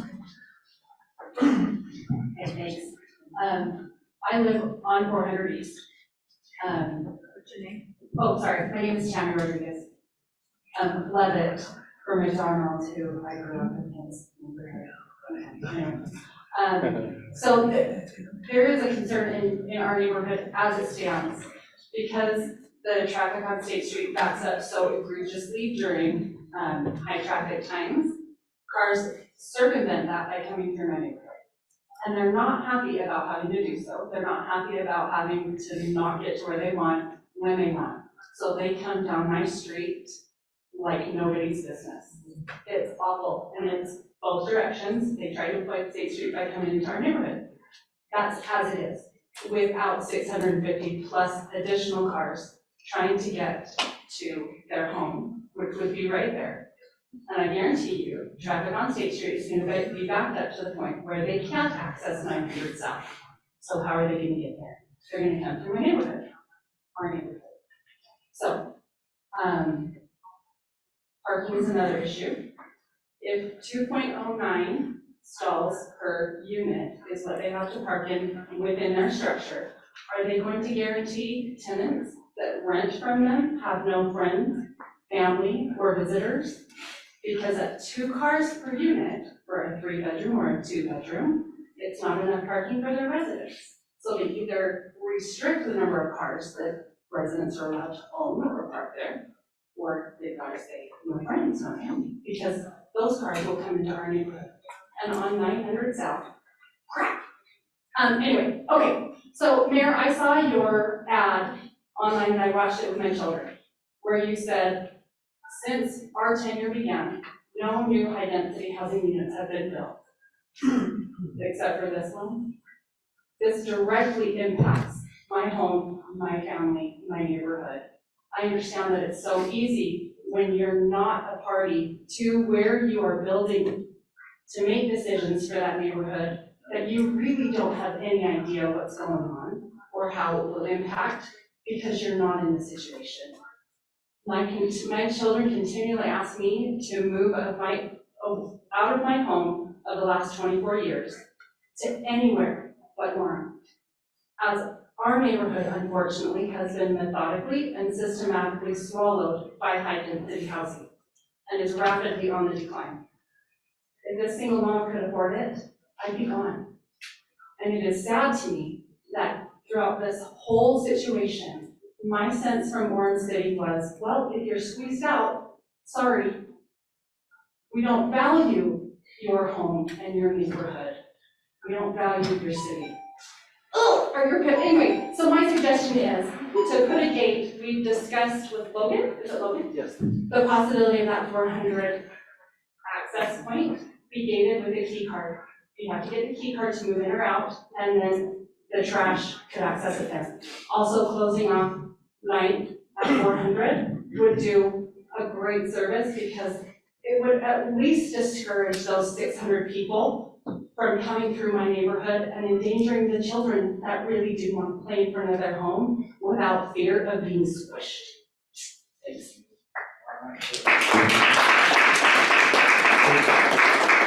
And just to those points, as far as the traffic going down there that just is trying to shortcut through, the city could do things about that, right? As far as irrespective of this development, because that's been an issue for quite a while. Cars come racing around, they're trying to go to the mall, they're trying to go different places, and they buzz into that area and they drive like crazy. I heard about that before this. So in other words, yes, we could look at traffic calming and traffic diverting measures, just even in general. Is that what you're asking? That's what I'm asking. Okay. So I have made note. Okay, so that's one thing. I do want to get to a resolution on this idea if we're talking a gate, if we're talking whatever. Because I think to the extent that we can keep traffic out of the neighborhood, that's a huge win for the neighborhood. And as far as cars parking, do you have any, for the developer, do you have any thoughts on that? I mean, I've seen different apartment complex, the access, whatever, in those areas owned by UBU, and the cars don't fit, and so they go into the neighborhoods. Now, we're proposing much more parking in this than what they got over there. But as far as, do you have any thoughts on guest passes, visitor passes, how to, the goal is to make, if you go in, is to make you independent, and the neighborhood stays independent, you guys stay independent. But how do you deal with that parking? I think it's important to remember that, I don't remember the exact unit mix, but a number of the units will be 1 bedroom. And so those obviously require. The numbers are on the slide if you want to bring up the slide. So we've developed other apartment projects, and traditionally, in most places, if you have 1.75 parking stalls per unit, that is sufficient. So just based on our experience, the 2.09, I think it was. So you've got 71 studios and 139 one-bedrooms. So in our experience, And how many 2 bedrooms and 3 bedrooms? the 2 bedrooms is 89 and the 3 bedrooms is 12. So in our experience, the 2.09 stalls is more than enough to ensure that everyone will have a place to park. And we're committed to doing all we can to make sure that's the case. Is that for residents or is that for visitors? Yeah, there's visitor parking as well. Is that contained within the 650 stalls? Yes, that's contained within the 650 stalls. But I think it's important to note that the settlement agreement, that's a minimum number of parking stalls. And I think I can confidently say that we will provide more than the 650 stalls. That's the minimum number that we have to meet. Okay. And so would there be something that you would basically, I mean, because this meeting will be recorded,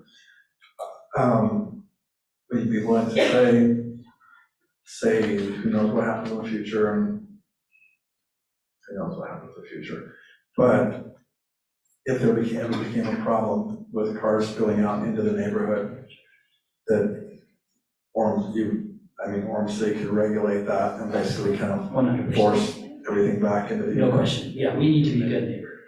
Okay. Absolutely. All right. Thank you.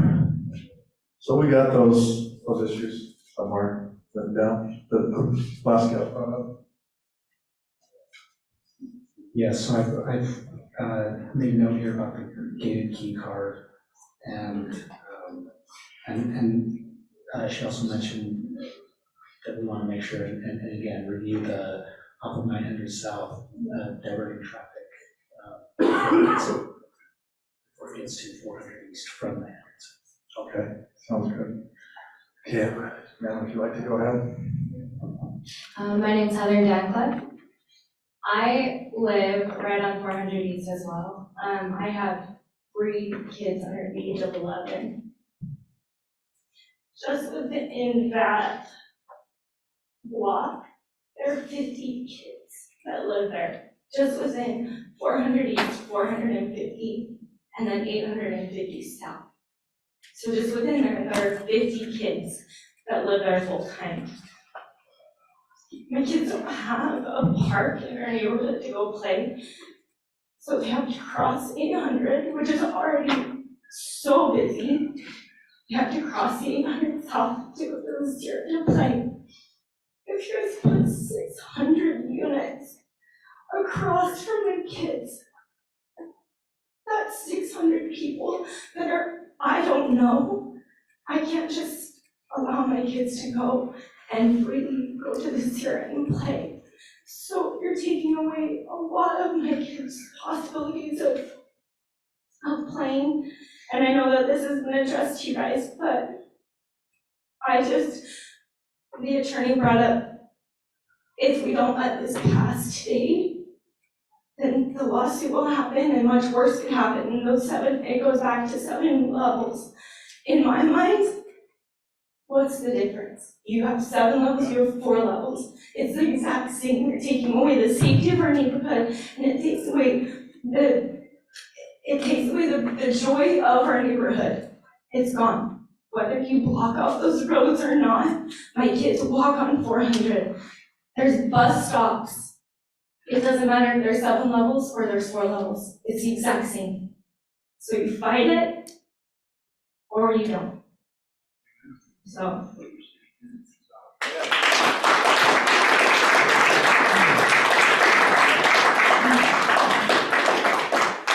Hi, my name's Ashley McCrary. I also live in the neighborhood on 450 East.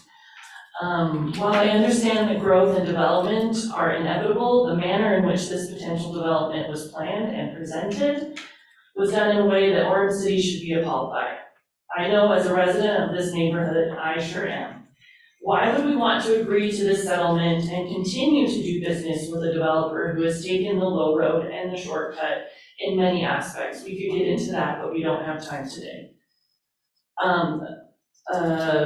behind closed doors with previous councils, all of the things. Why are we wanting to stay in business with this developer?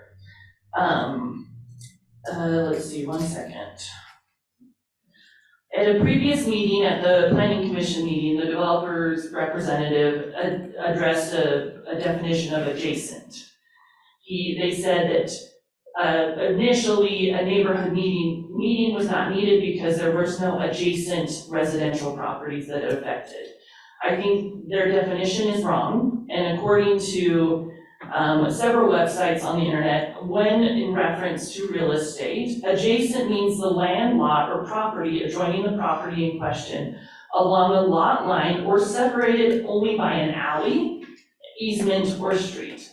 Therefore, this development is adjacent to our neighborhood. And I feel like there's a lot of trying to cut through loopholes and do the things, and that just means shady business to me. And then why would we want to continue to do business with the shadiness? There was also a statement that we shouldn't be surprised by the property being converted into commercial property. We weren't gonna be surprised by that. Were we expecting maybe a restaurant, maybe a bank, maybe some retail spots? What we were surprised by was the influx of the residential amount that is going to negatively impact our neighborhood to the nth degree. And that has all been discussed today. I also want to say in the settlement agreement, it states, I just screenshot it, but it states, agreement and the project-specific development standards is consistent with and promotes the health, safety, and welfare of the community. None of this proposed promotes the health, safety, and welfare of the community. The safety of our neighborhood is in jeopardy. The safety of my 2 children, the 50 other kids who live within walking distance of this.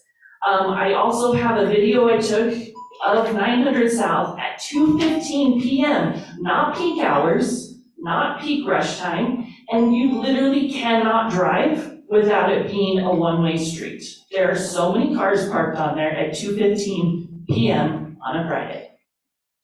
So I'd like to say, I have the video right here if we want to watch it, but it is a major problem that is not going to be fixed by a dead-end street. It's not going to be fixed by that.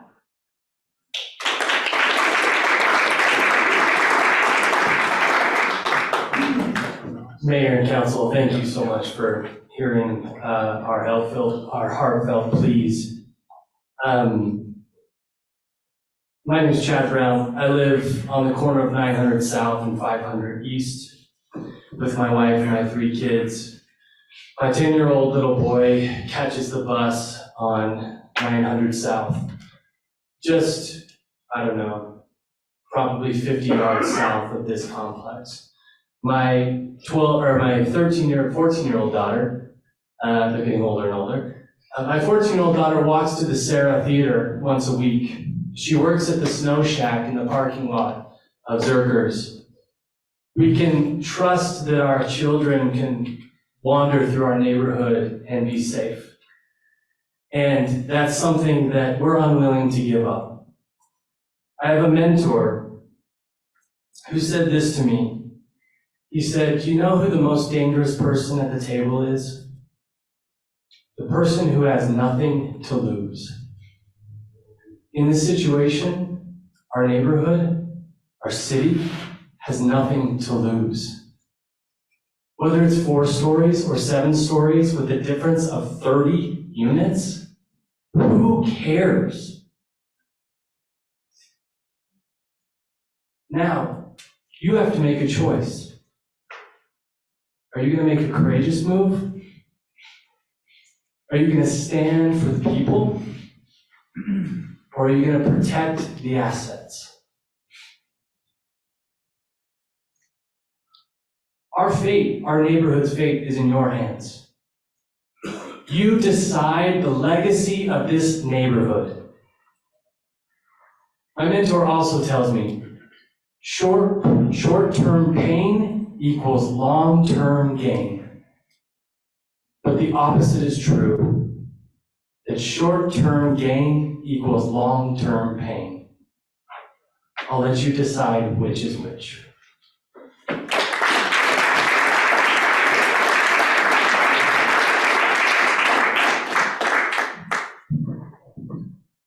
Since one of the arguments against going through with the lawsuit is that we might end up with the original plan, I would like for everybody to see what the original plan is, if we can bring that up.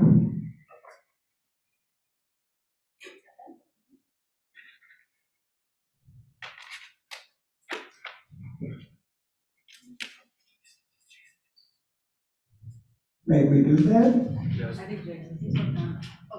Yeah, we're trying to do it right now. I'd like everybody to see what the threat is.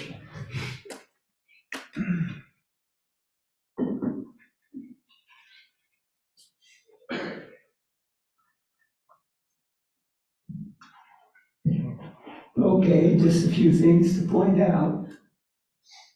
Number one, lots of open space. All there is a circle of apartments. Number two, in this plan, we get what the zoning was at the time.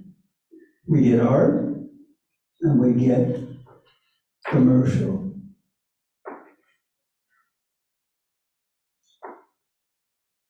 We get rid of the closed parking lot, which now, if we go with that, has all the amenities, the swimming pool, and all that good stuff on the roof. Sure, it's shorter, it's not as tall. What does that cost us when it's already a skyscraper? The sun's going to go down in the neighborhood a few minutes later. Earlier, excuse me. They have given up nothing in the proposed settlement agreement. They've given up only that. Recording in progress. Which might have been some benefit to the neighborhood, that is, some shopping. We have been cut off from shopping in the mall as far as walking to it. We cannot walk to the mall. I see no threat to getting the original.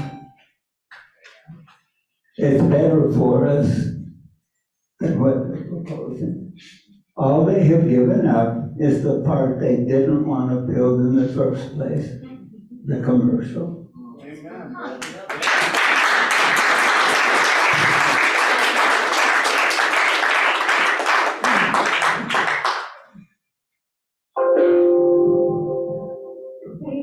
My name's Debby.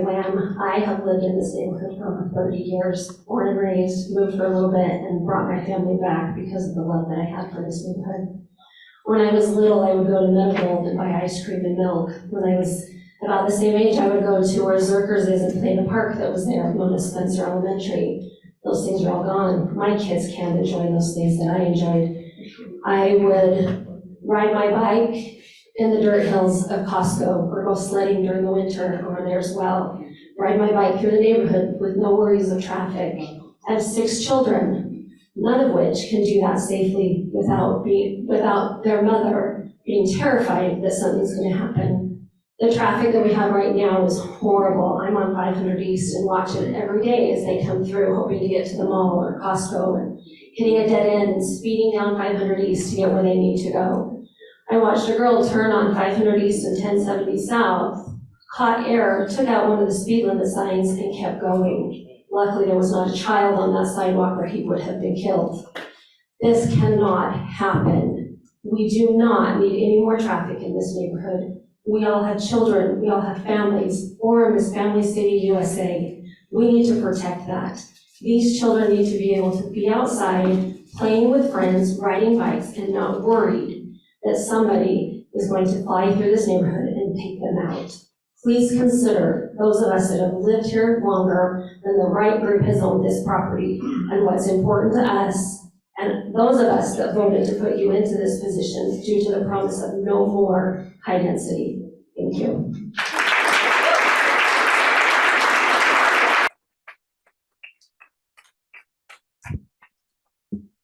My name is Jared Fisher. I have not lived here as long as she has. I've lived here for 2.5 years at the corner of 9th and 550. We live on the corner of that cul-de-sac that people come and scream down and see that they can't get to Costco and then turn around. And I guess they don't scream down. Generally, they're pretty good when they come into the neighborhood and then they see they can't get where they're going and they double their speed on the way out. I'm a statistician by trade, so I like to talk numbers, but for me, the neighborhood's somewhat about vision. I want to fix up my fence. I want to build a garage someday. I want to invest in my house, and I don't feel like I can right now because I don't know if our neighborhood will exist in 10 years. It's gradually eaten up. I want something beautiful to be built on that medical property.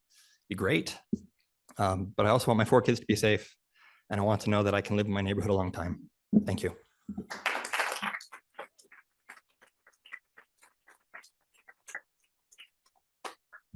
Good evening. My name is Josue Alvarez. I've been living here for 8 years. And I just want to tell you, these are the best people I've ever been around with. This neighborhood is beautiful. I've learned a lot from my neighbors. They're amazing people. And just to see this happening, I think it's like they're the ones who built this. They've been here the longest, right? That place where this place is about to be built it's sacred to me. These people are amazing. The history is just amazing, and just to see that this is like, I don't know if it's approved or not, but I feel like they're being bullied. They're the ones that built this place, and I'm totally against this.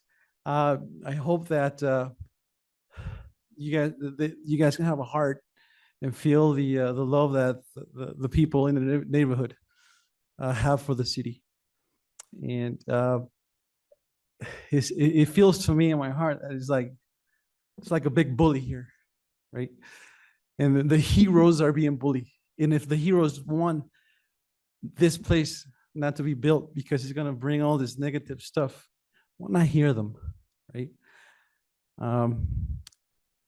I love this city, and I've been here 8 years, and right now we don't need this apartments in here. We don't need this at all, and we need to listen to the voices here. They're very sacred to me. And I just want to say that I know in my heart that this is wrong. Building this big apartment complex it's not going to bring positive stuff here. And especially for schools. Schools were hit pretty hard by some changes and the closing down of schools, and now adding 300 apartments or plus. Just think about what it's going to do to the parking spaces, to the transportation. It's going to be bad. So I just got to say that with my heart. Thank you.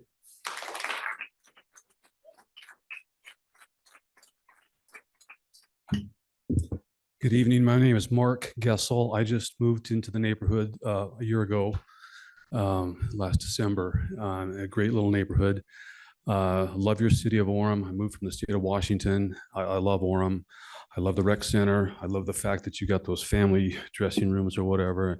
Wonderful place to be. We love your parks. We love your, all the festivities. We love it here. We just love, I just chose this place to retire. I could have retired in a lot of places, chose here.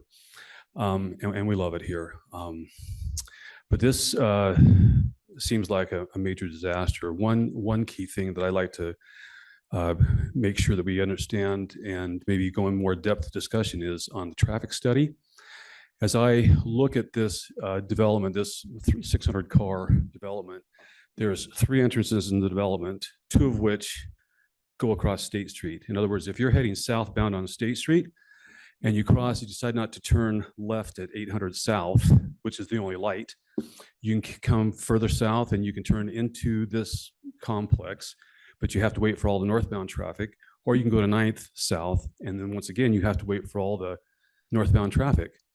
So my wife and I come home from the rec center in the morning, and I say, here, turn here at 9th South because there's no cars. You get down a little farther, there's lots of cars. And she never does that. She always goes down to the tattoo parlor or the Burger King, whatever it is. I don't know what those streets are, but I can guarantee you that if people are there at 9th South and they can't get in because there's 3 or 4 cars and there's a lot of traffic going northbound on State Street, they're going to go down to one of those other entrances into development, which will take them down to the tattoo parlor or down to Burger King. They're going to turn in there, and then they're going to have to race through our neighborhood to get back to the apartment complex. There's no way in the world you can control that.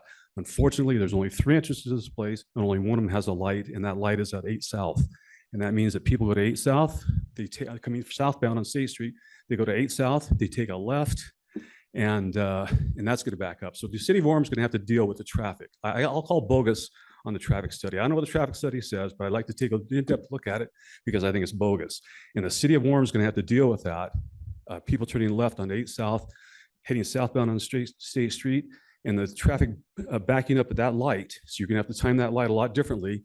Either that or the people are going to go down past 8 South to 9th South, and they're going to have to wait and wait and wait. You get 3 or 4 cars piled up, they're just going to go down to one of the next entrances down further south, and they're going to turn through, which means they have to come through our neighborhood to get there up fourth, what is that? 4th east. So anyway, bottom line is I'm calling bogus on the traffic study. I'd like to take a look at that, and I think you should too. That's it.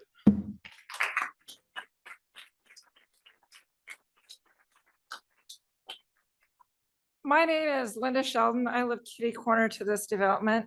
A couple of months ago, I think I was out walking. I might have been in my car. I don't remember, but I saw, it's been mentioned that people will drive in trying to find the mall.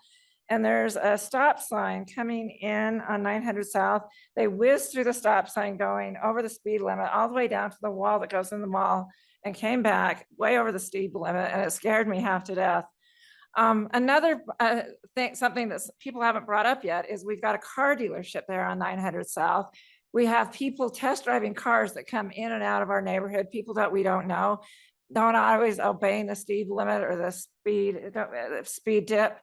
They park cars on both sides of 900 South. So sometimes I can't even get through 900 South because the car's parking. As a single, I often get invited to activities at these large apartment complexes, and I don't go. There is no visitor parking anytime there is an activity at these apartment complexes because there is no parking. Sometimes there's not even adjacent parking. So I'm going to end up with people parking in front of my house, which makes me very nervous. I've got a rental property across the street from my house with more cars and people that are supposed to be there. It makes me nervous when people are parking in front of my house that I don't know. I'm all alone. Well, I should be all alone, another story. But it makes me nervous that we're gonna have weird people parking at our church. If we can block off 9th South, that would be great. But yeah, I do not want weird people parking in front of my house. I don't want people whizzing through going 90 miles an hour. So thank you.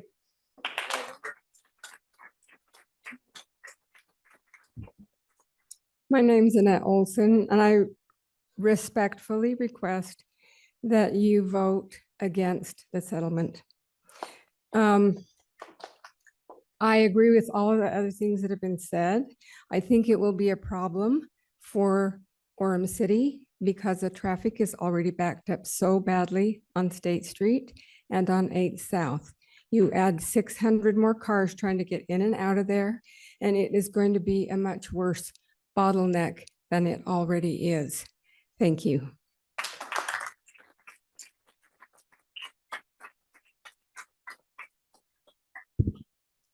Ralph Olson. My history in this neighborhood goes back to the early 1960s when my older siblings were living on the very block where I live now. I've seen a lot of Orem history since 1960, 61, and 62. And I love Orem. I've always loved Orem. I remember as a boy waking up in the morning where my sister and her husband lived, faced east, and I remember the sun coming up over the mountains. I'll never forget it. I was so impressed. I'd never seen that before. I want to register my vote that I'm very against the compromise. I don't think it solves anything to compromise compared to what was proposed before. I'm sorry, actually, that the original proposal way back when for a bank and other things was, I think it was previous city council. In a way, I feel before you're trying to dig your way out of a previous city council mistake in my opinion, to approve such a thing, forcing us into this kind of a compromise, no compromise, lawsuit, blah, blah, blah situation. On the way up the hill, coming into Orem, on the diagonal, there's a monument or a notice that says Orem, welcome to Orem, Family City, USA. Is that going to be a tombstone or is that going to be a prophecy?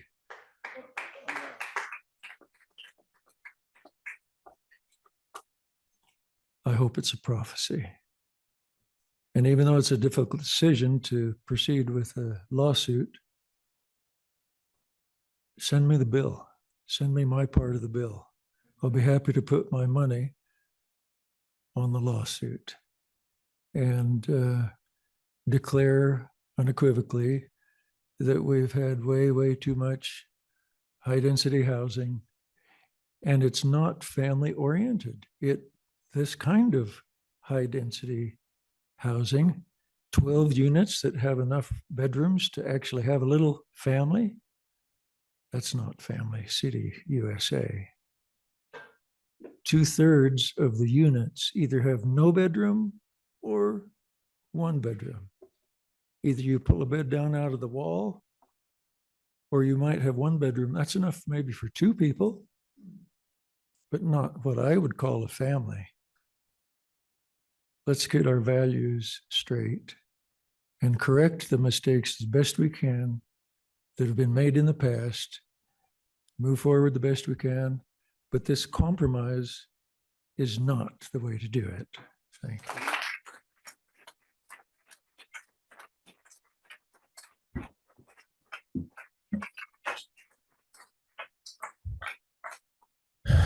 Hi, I know I came in with my little petty concerns at the start of the meeting, but in the last 4 hours that I've been here, I know, you know, it's fun for me to listen to these concerns, and I haven't had a chance to go to the court building and change my name, so I'm still Mike Christensen, but and I've lived here in Orem for 20 years, literally, up there. I don't live in that neighborhood, but I've lived in low density condos housing up by the Macy's grocery store. McDonald's knows where I live, I think. And listening to this, the neighbors back there have, at first I kind of felt sort of neutral, but now I'm starting to kind of get the point. And this guy who brought up the Pottersville from It's a Wonderful Life, I love that movie too.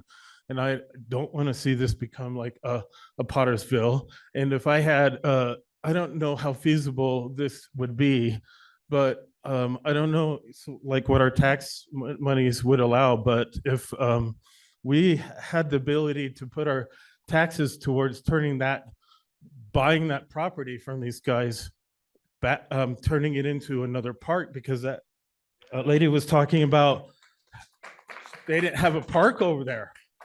It would be nice to see if we could kind of maybe get some fencing up and things and grass and a playground and whatever they kind of need over there. Could our taxes afford that? So that's kind of a thought that I have, but even though I don't even have kids myself yet. So think about that too. And I guess that's it for me.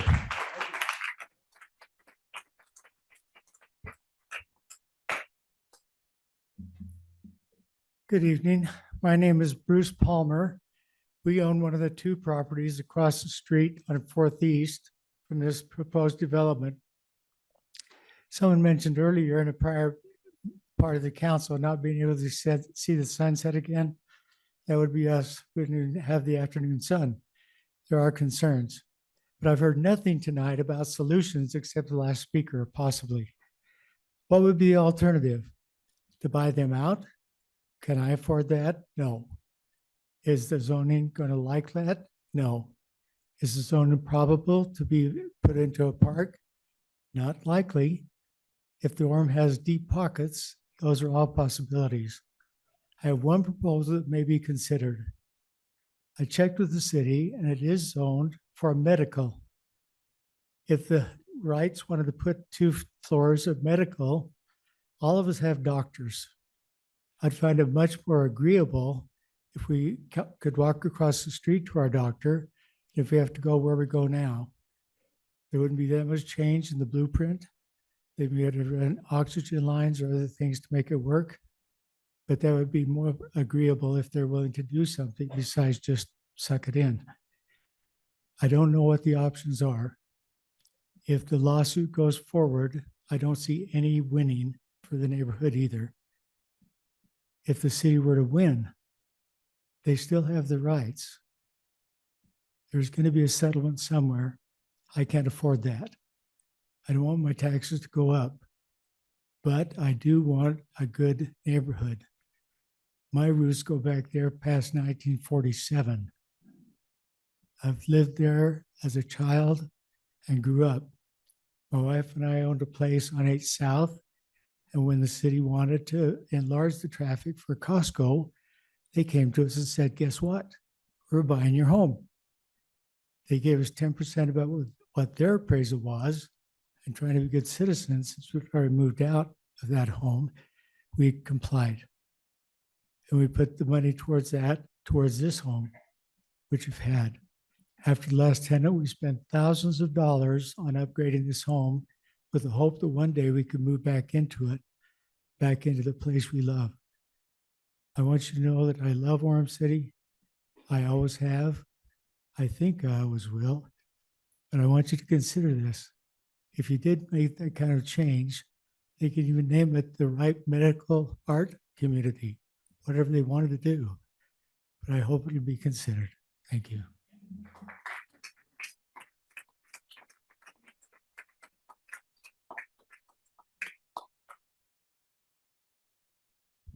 Mayor, may I have 1 minute?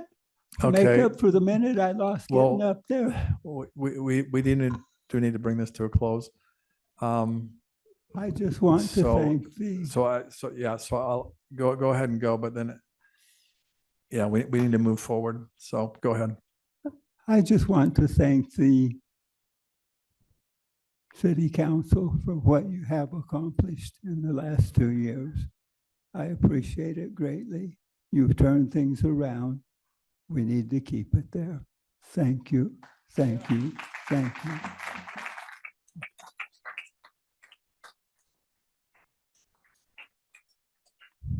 Okay, I think we'll go ahead and close the public comment, and we appreciate all of your comments and thoughts. And we'll turn it back to the council.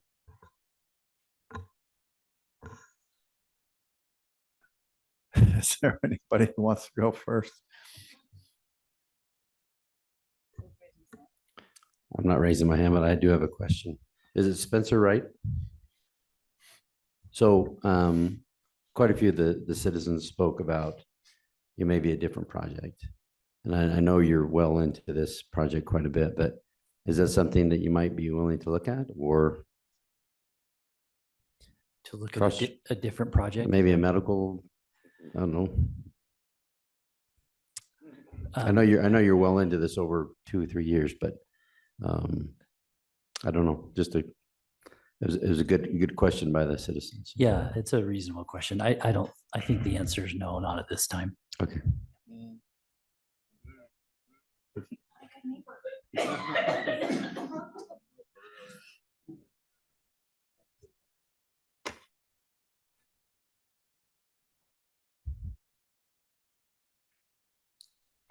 Okay, so is Jeff still up there?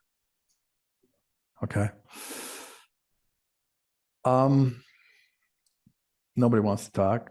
Nobody likes this. Maybe I'll just throw out some things just to start the conversation with the council. Okay. So I fully empathize with the neighbors here tonight. I mean, I really do. I mean, the reason I ran for mayor 2.5 years ago was because I was sick of all the high density. And no matter what we were told, it just kept coming and coming and coming. And, but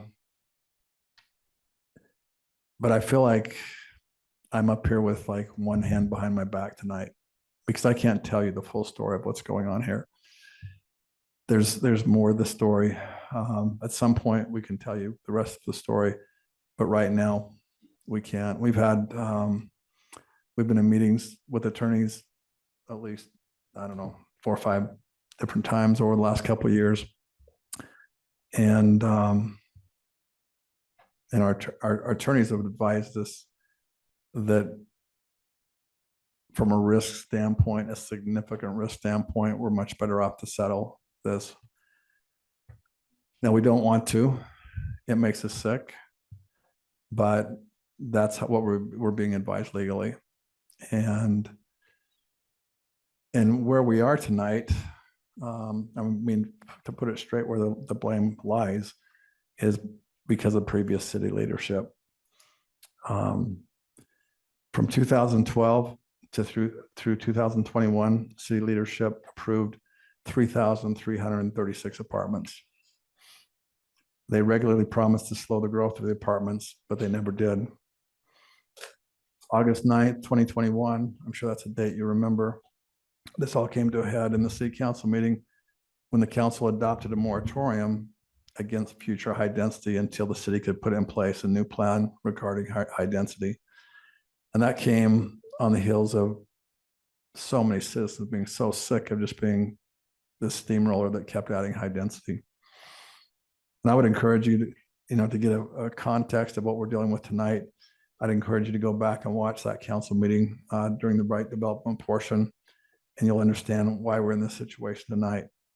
Particularly, watch the voting section in that August 9th meeting, because kind of what's going on here is, like I said, I fully understand where you're coming from. I can fully empathize with it, but you've only got part of the story, because you're basically making the arguments that were made 2.5 years ago when this all started. It's the same arguments, and I completely agree with them. But now we're in a completely different spot because we're in a legal battle. Like I say, that's gone on ever since then. As you well know, upon taking city, the new city council adopted a plan to stop the 10,000 apartments plan for State Street in the State Street Master Plan. This particular apartment project was one that got kind of in as that was all happening. And like I said before, our current city council has not approved any high density apartments in the last 2 years. Any high density apartments you see being built in the last couple of years are the result of agreements made by the previous mayor and city council. So, like I say, my personal preference would be to not move the project forward. I mean, that's how I'm wired, and that's what I completely believe. But we're just not making that decision in a vacuum. We've got to look at, and different people have different opinions on this, but we have to look at the total liability to the city in the context of making this decision. So where we're at right now is we have to choose between basically 2 bad options. And I believe it's my responsibility to the city of Orem to take the option that minimizes the risk to our taxpayers and citizens, as well as you folks. And on that premise, just like I haven't ever done any high density, and I don't accept this high density either, because I had nothing to do with it. It's just like dropped in our lap. But just like I haven't done any high density, I haven't done any taxes. There have been no new taxes to Orem since this group got in. So our two options, option one, we refuse the settlement and the outcome's unknown. And that's where the legal risk comes in.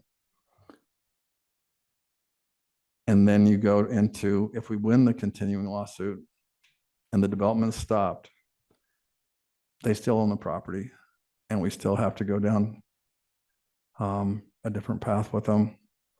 If we lose, and as far as us winning the lawsuit, we have to look from a practical standpoint, you know, what are the probabilities? And us winning versus us losing, we have to look at that.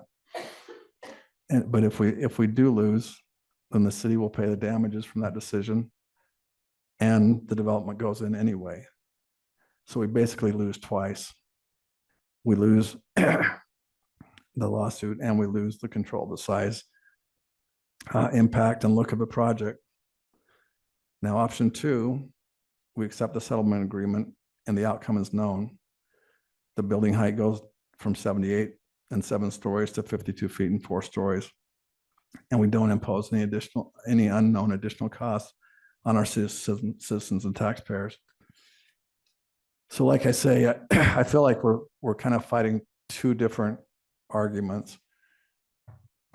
If it was black and white and we're sitting here 2 years ago and this is not requested, it would have never got approved with the current city council.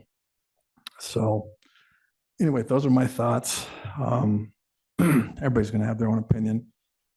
It really comes down to a risk reward, how much risk we're willing to put the city through in order to not accept this settlement. It's a legal risk. So anyway, with that, feel free to say whatever you think. And let me say two more things. I would encourage the developer to take a hard thought about this whole thing. I think you've heard the citizens, you've heard the impositions that would be in their lives. You've heard how they've lived here and that it's complicated things.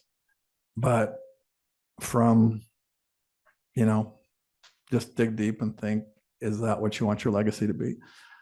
Or is there something else that you could do? Or do we figure out, you know, how do we have the least possible impact on the neighborhood? So I live over by Mountain View High School. Right after we built our house over there, we were informed that they were going to put a 500-unit apartment complex in there. That became a battle, and the city basically granted the family the right to build that gigantic apartment complex. We went back with that group, and I remember, and I understand your world completely, and not completely, but the development side. But when we did that, they got that approved. We sat down with them, we went through, and it didn't make sense to do the gigantic apartment project they were proposing. And so they backpedaled and that's where Target is now. So they put in Target, that Target went up, and basically the back of the building is just a concrete wall, but there's, I don't know, 50, 60 feet of landscaping all in there. So we don't even know the Target's there. So anyway, there's options, there's things to think about. So you completely have my empathy. I'm in a very difficult situation, but we'll go ahead. Yeah, why don't we start with, I don't mind. However you want to do it, Mayor. Yeah, we can start with Jeff. Jeff? Hi, Mayor, I think you expressed very well my feelings and my concerns. And the only thing that I would add to what you've said is that perhaps, you know, going forward, depending on where this goes, if it is approved, if there are some things that the city can do as far as red curbing, sidewalks and things like that, signage. I know that we've talked about that a little bit before, but some things that we can do to mitigate the traffic going through those neighborhoods. And calm that situation and that concern. But I think you expressed very well, Mayor, my thoughts and my concerns this evening. Thank you. Tom? Thank you, Mayor. As maybe the swing vote 2 years ago, one of 4 people who voted for the moratorium, we thought we were solving all problems. And I think you echoed the concerns that this had gotten far enough along that we're not in love with it, but we understand it. So I would echo what you said, Mayor. Thank you. Terry?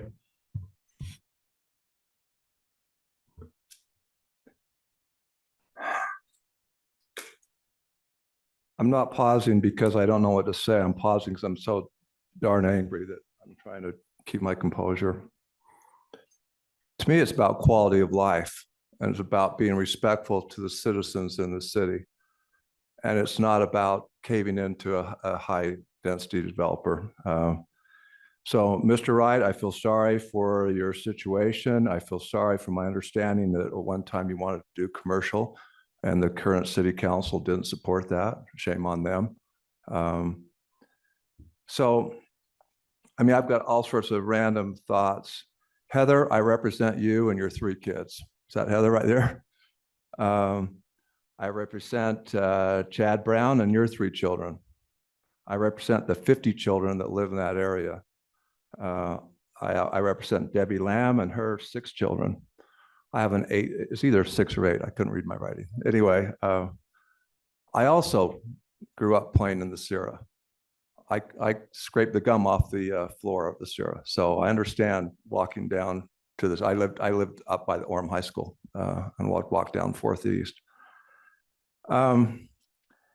I don't know what I'd say to you when someone says, you know, don't worry about it, but you'll never see Timpanogos again. So probably take a picture of it and put it in your house, because after this is built, you won't be able to see Timpanogos. I don't know what I'd say to that. After it's built, they're going to have to widen 9th South, right? How else are you going to get in there?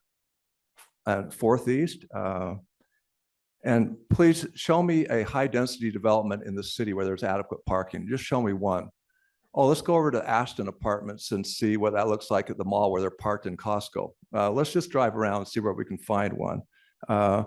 So 1/3 of these apartments will be 2 and 3 bedroom. Not, we're talking about studios, but 89 are 2 bedroom, 12 are 3 bedroom. That's 32.5%. That's 1/3 of the places will be 2 and 3 bedroom. I don't know. I just got ran. And Gerald's right. There was no negotiation. Nothing was given up. I understand what the mayor's saying. I understand the risk, but litigation is interesting, and there's no guarantees. For example, maybe some of you will disagree with this, but O.J. Simpson killed his ex-wife and her boyfriend. I'm sorry, but I mean, and some people might disagree with that, but I think most of the people in our country would say absolutely. But I went to litigation and he was found innocent, at least in the criminal trial, right? So litigation is interesting. Wright Development, they're developers. I don't know why you'd want to take on people in this neighborhood and think that you might win this battle. You've got other properties in the city. Really? Do you want to have that kind of reputation? Or do you want to say, let's work something out? Maybe we do commercial here. So State Street is definitely open for business. We really welcome commercial up and down State Street. It helps us with our tax base as citizens. So I'm strongly supportive of commercial up and down State Street. I will absolutely vote against any kind of compromise. I said that from the first. I don't criticize my fellow members of the city council. I've sat in those closed meetings with the attorneys like the rest of them. And I just think there's an issue called quality of life to me, which is a bigger issue to me than somebody threatening that we might sue or we are suing. Okay, so that's.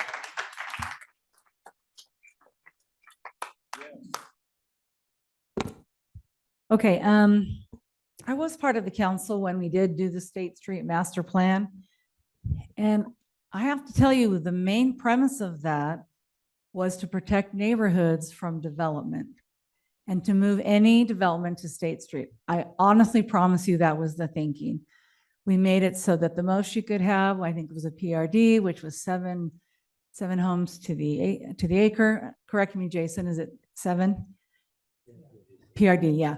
The idea was we did not want apartments, high density, anything in your neighborhoods. It was to protect your neighborhoods. And I'm telling you, that was the main thinking.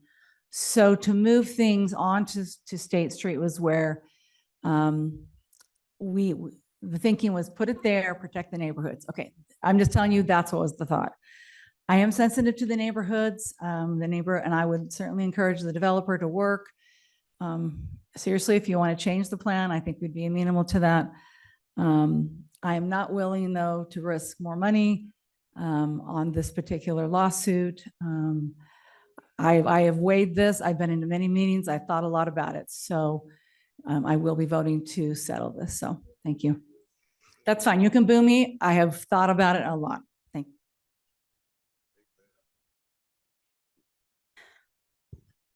you. So this is really a difficult issue for us as a council.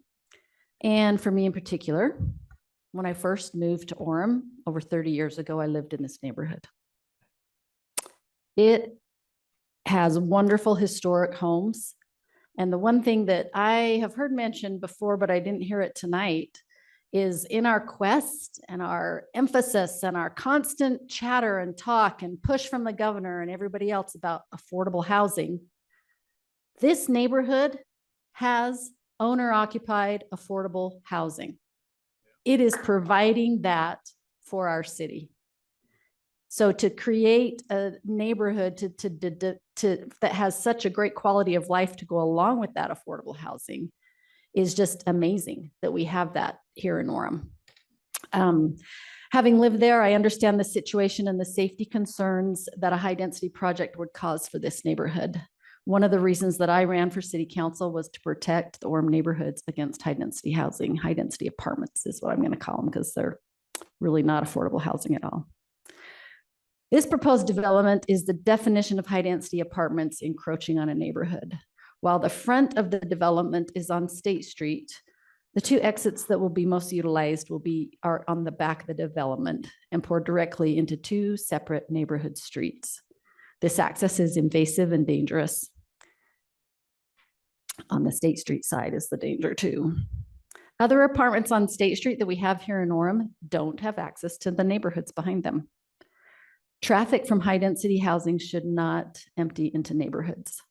I have no doubt that this development will cause safety issues as the increased traffic will expose the neighborhood children, and I've seen those neighborhood children as I've driven in the neighborhood, to increase possibilities of being struck by a car. I do believe that this development that's being proposed will reduce the quality of life and overall will increase the emotional distress for citizens, which is exactly one of the reasons that was stated in the reason for the moratorium, for the legal moratorium. Heaven forbid that the increased traffic, which this development will undoubtedly cause, will result in the injury of a child in this neighborhood. Now, just for historical context, we've talked about a little bit tonight, but I want to emphasize this. I was in a public meeting held with the neighbors for this development back in 2021 at the time I was running for city council. Right, Logan? I met you there for the first time.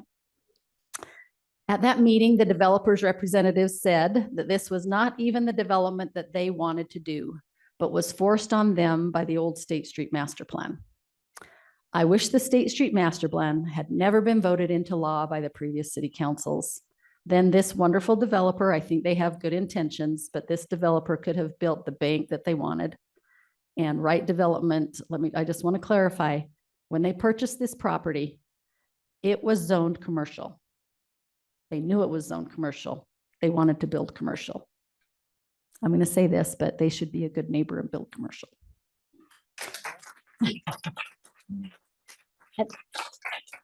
Now, at this point, the city has legal exposure.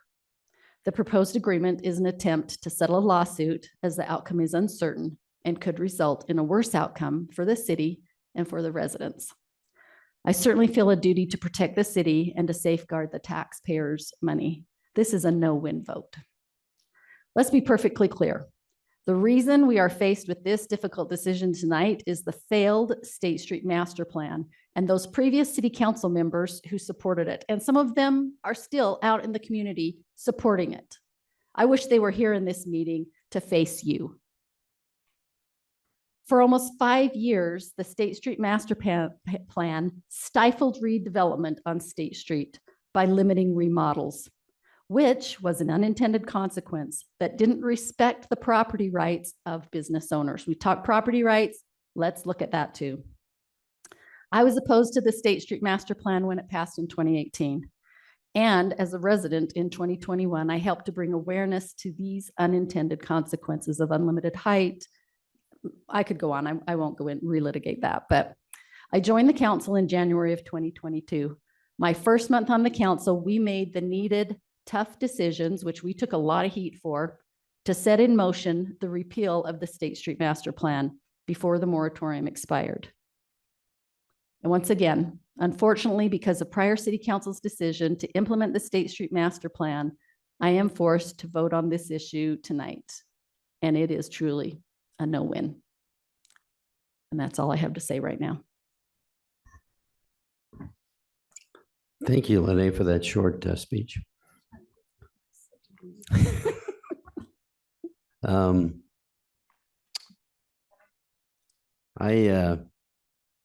I called for the moratorium back in 2021, because I'm against high density on State Street. I did vote for the State Street Master Plan back in 2015 or 18 or whatever it was. But what we were sold was not what we had in the State Street Master Plan. We went to Oregon and they showed us these apartments that were 3 stories and they had commercial on the bottom. And it was nice, but not 100 feet. That's garbage. So that's why we put the moratorium on State Street. The key thing is I think we need to keep the integrity of our neighborhood.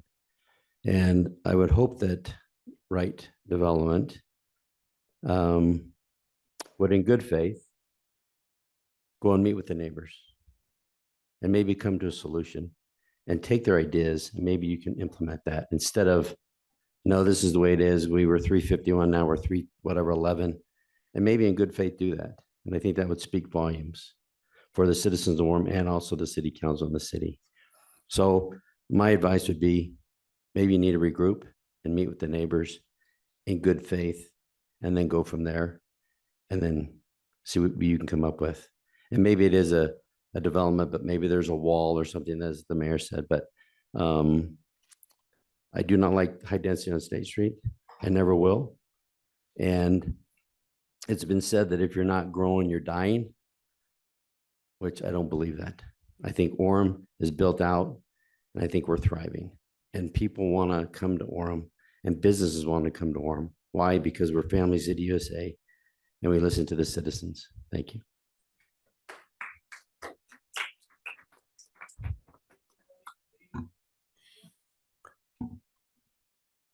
Does anyone have any follow-ups on any of that? Jeff, do you have anything additional? No, thanks, Mayor. Okay.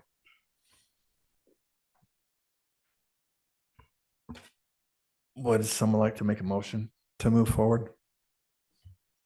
Probably not. I can do it. Okay. I move that we consider a proposed settlement agreement between Wright Development Group and the city of Orem regarding development of the property located generally at 841 South State Street, former Meadow Gold property. Could I interject here? So I know that was the title of the agenda item, to consider it, but right now you would be making a motion to either approve it or to deny it.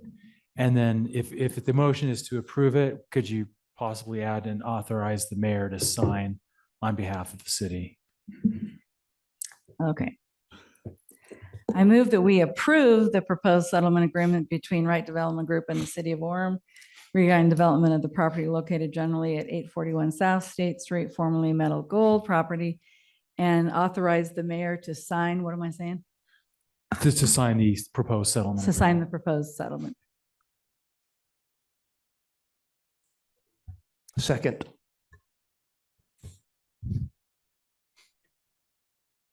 Jeff, would you like to start? Aye. Aye.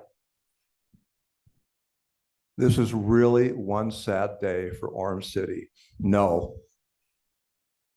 I agree. This is one sad day for Orem City. Aye. Aye. While I'd like to protect the city and limits its exposure, I don't feel that I can, in good conscience, vote for this development agreement settlement. I support the moratorium. Since I've been on the council, I've stood firm to support the neighborhood. I'm voting no, and I'm urging Wright Development to be a good neighbor and to bring us a development that is in harmony with the current zoning of commercial zoning. I too would hope you'd meet in good faith with the neighbors. I'm never a flopper, but I've flipped my decision and I'm going to vote nay.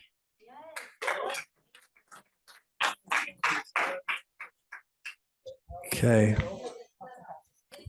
Some people that understand how we feel. I mean, I know they all do, but. The motion passes. And I would encourage Wright to seriously think about all this and think about how you're affecting the neighborhood and make this, do the right thing. So thank you. All right. I move that we adjourn. Okay. Can I, oh, no, sorry. Oh, Bren. I'll just quickly say on behalf of city staff, heartfelt thank you to council members Debby, Lauret, and Terry Peterson for your selfless service and our appreciation for tackling difficult issues. And I'll also say in all sincerity that I know that together, due to your help, we've been able to accomplish things that we couldn't have otherwise done on our own. So just thank you from staff. Thank you, Bren. We'll adjourn this meeting. Thank you I for make a coming. motion that we adjourn. I'll second. Aye. I thought we Aye. did that. We're adjourned. Thank Bye. you. Aye. Aye.